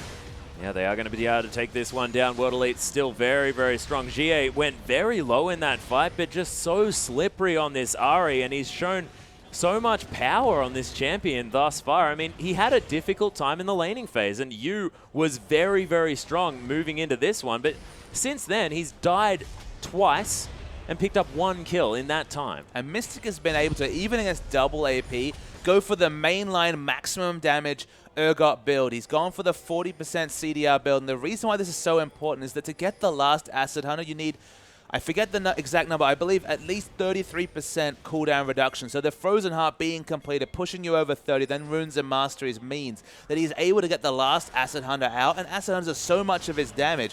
It's also at this stage, now with the Black Cleaver, he is doing so much damage to Deft that if he ever hits that corrosive charge, Deft without any lifesteal basically has to leave the fight. Yeah, well, this is the thing. And also, if Mystic and Deft are directly trading with one another, that Frozen Heart is going to stop Deft from doing anything to Mystic. Just checking the cooldown reduction. I believe he's at 36% cooldown reduction. So he's actually running scaling cooldown reduction blues. If you run 9 of those, it gives you 15%. So maybe running 6 to get the last 10% towards the 40% CDR, but definitely getting the last Acid Hunter at this point. His damage is massive. Deft can potentially do a lot of damage. He's working towards the last Whisper.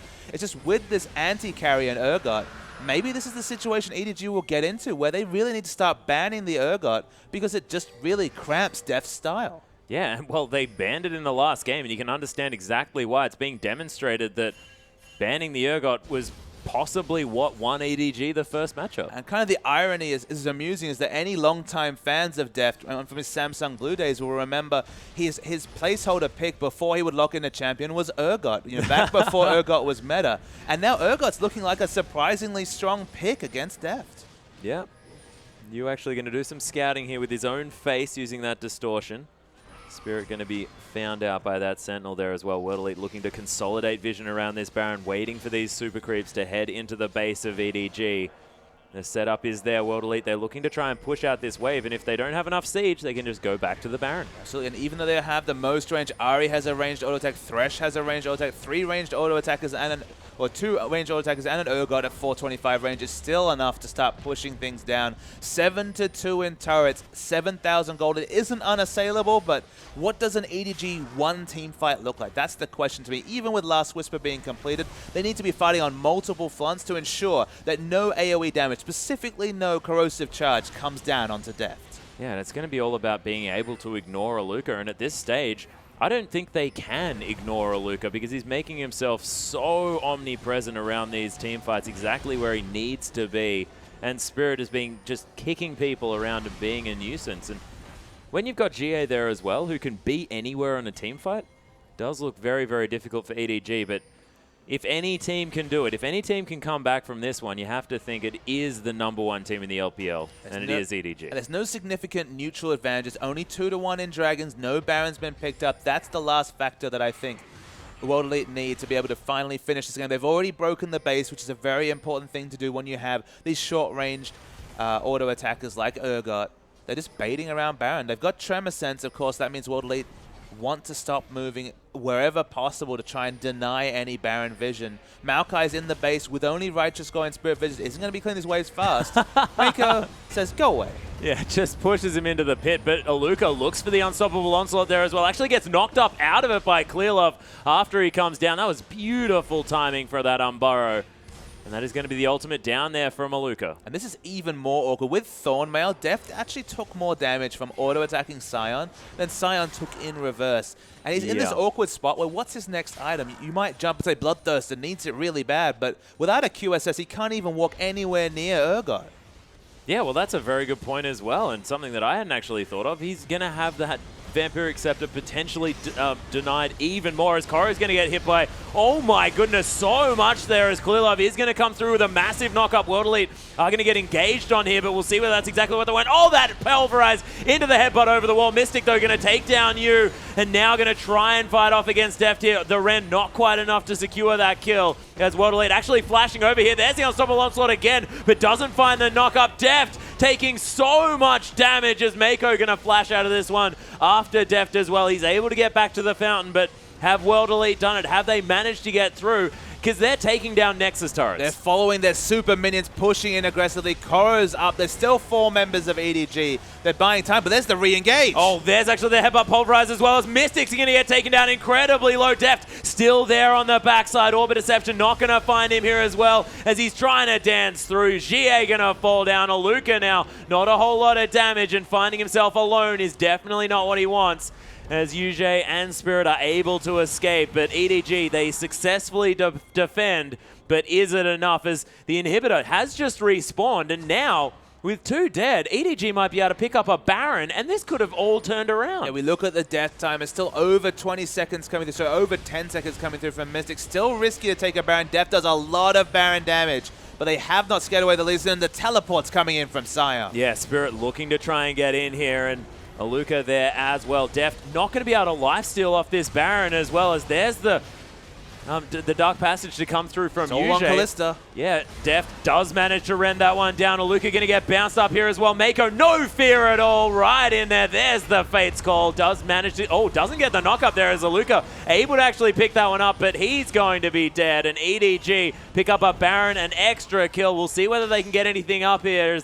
A nice death sentence, but Koro going to twistedly advance his way out of it. It was such fortunate timing, Atlas, for that inhibitor to respawn. That's the only reason they could go for this Baron, knowing that actually Koro could realistically teleport in without their base being wrecked. Remember, they only have a single Nexus turret left. The item time is getting closer and closer for Deft. He was forced to buy the Home Guard boots. That's 475 gold. At this point, he'd love to have back. Has the QSS, so now doesn't have to respect Mystic as much. He's still lifesteal away from having the ideal build. But you feel, and I don't know about you, Atlas, but I really feel like if Deft can get this 6th damage item without the base being wrecked, without this game ending, EDG could pull the miracle comeback, because the gold lead, it's still only small. It's still only 4,000 gold. Yeah, and there is so much standing gold on this map still available for EDG. There's 2 turrets to 8 now at this stage, and if EDG, they get a team fight and then take down a whole bunch of turrets because they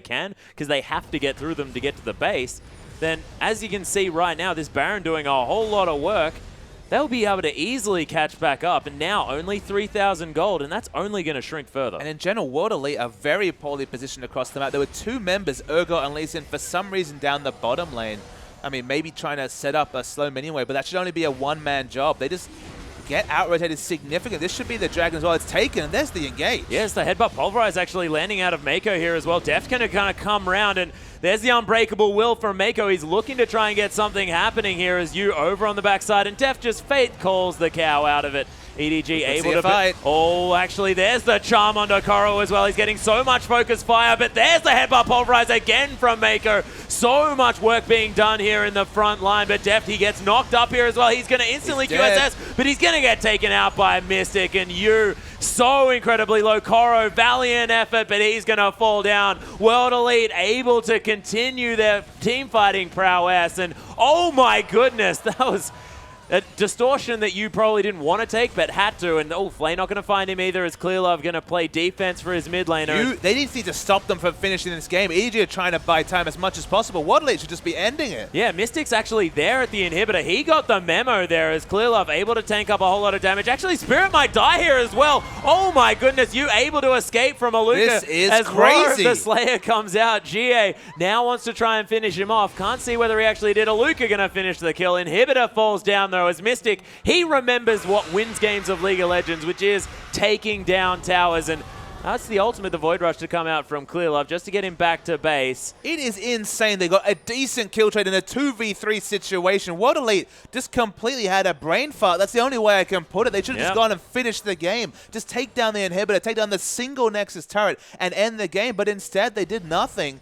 And EDG, they still have life in this game when it should have been over. It should have been. They could have actually won the game right there, of course, as you said. And there was, you can see right now, Koro clearing out this massive minion wave here on the bottom side, already halfway through that one, and it would have been enough to be able to tank that one out. There's only one Nexus turret available, and Papa Smithy, you don't see mistakes like that normally here in the LPL. Just a massive mistake when they could have just ended the game. Obviously not judging the fact that, hell, even if there were 2 Nexus turrets they could have done it, but there was only a single Nexus turret up. They would have DPS'd it down with ease. Apparently Mystic knew what was happening, but maybe there was a language barrier issue there is all I can assume. But The result is the EDG, they're still in this game. The Bilge Ward is completed on Deft. If he finishes that Blade of the Ruined King, teamfight suddenly gets that much more difficult for World Elite. Yeah, and already now with that little bit of extra life steal, He's at least negating the Thornmail damage. Yeah, precisely. So he's able to freely auto-attack onto Aluka, which is a big deal. Def now able to clear out this ward. This is a very, very low middle inhibitor turret as Mako actually going to knock Mystic away from that one. Fate's Call going to come through as well. Unbreakable Will has been popped here as well, but EDG going down so incredibly low. He's going to lose his passive. Actually, his life here as well as Koro trying to be a nuisance. Aluka still at full health. Mystic as well, swapping members in and out of this fight. Def still alive for now, but GA, he does find it onto Mako, but doesn't quite lock down the kill. Def fighting with Aluka, who's tanking up the turret, which is somehow still alive. GA going to take down Koro. Clear Love now in a lot of trouble, and this looks like World Elite finally able to finish this game as Spirit takes down the turret, and World Elite just tank the Nexus turrets. We're finished. Oh, this time EDG just tap out. That was a long, drawn-out fight. Def got about 40 auto attacks into the sun. Still couldn't take him down, even though he was tanking that inhibitor turret. GG well played to World Elite. They keep their slim final hopes alive with another point, now 4 points behind Masters 3. With a bit of momentum, taking a point away from EDG. They're only the 4th unique team to be able to pick up a win against EDG this season. EDG, they lose their 23-game winning streak without pawn in the game. You did just fine, though, you have to remember. And EDG, they're going to be a bit bemused, and maybe that will be the end of the Callista and perhaps the enemy Urgots for EDG. Well, it might at least be the end of, you know, going for the pickaxe first on Callista, which seemed to really trouble Def there. You saw Spirit actually, you know, patting him on the head there at the end. Some Korean camaraderie there, of course. Known each other for teammates, of course. Yeah, they've known each other for a very long time, and it's always great to see. But World Elite, 1 point closer to those playoffs. But ladies and gentlemen, that does it for us this evening. There is still plenty more LPL coming this weekend. But on behalf of myself, Pastry Time, Papa Smithy right here, and our whole production team, thank you so much for watching, and we'll see you tomorrow.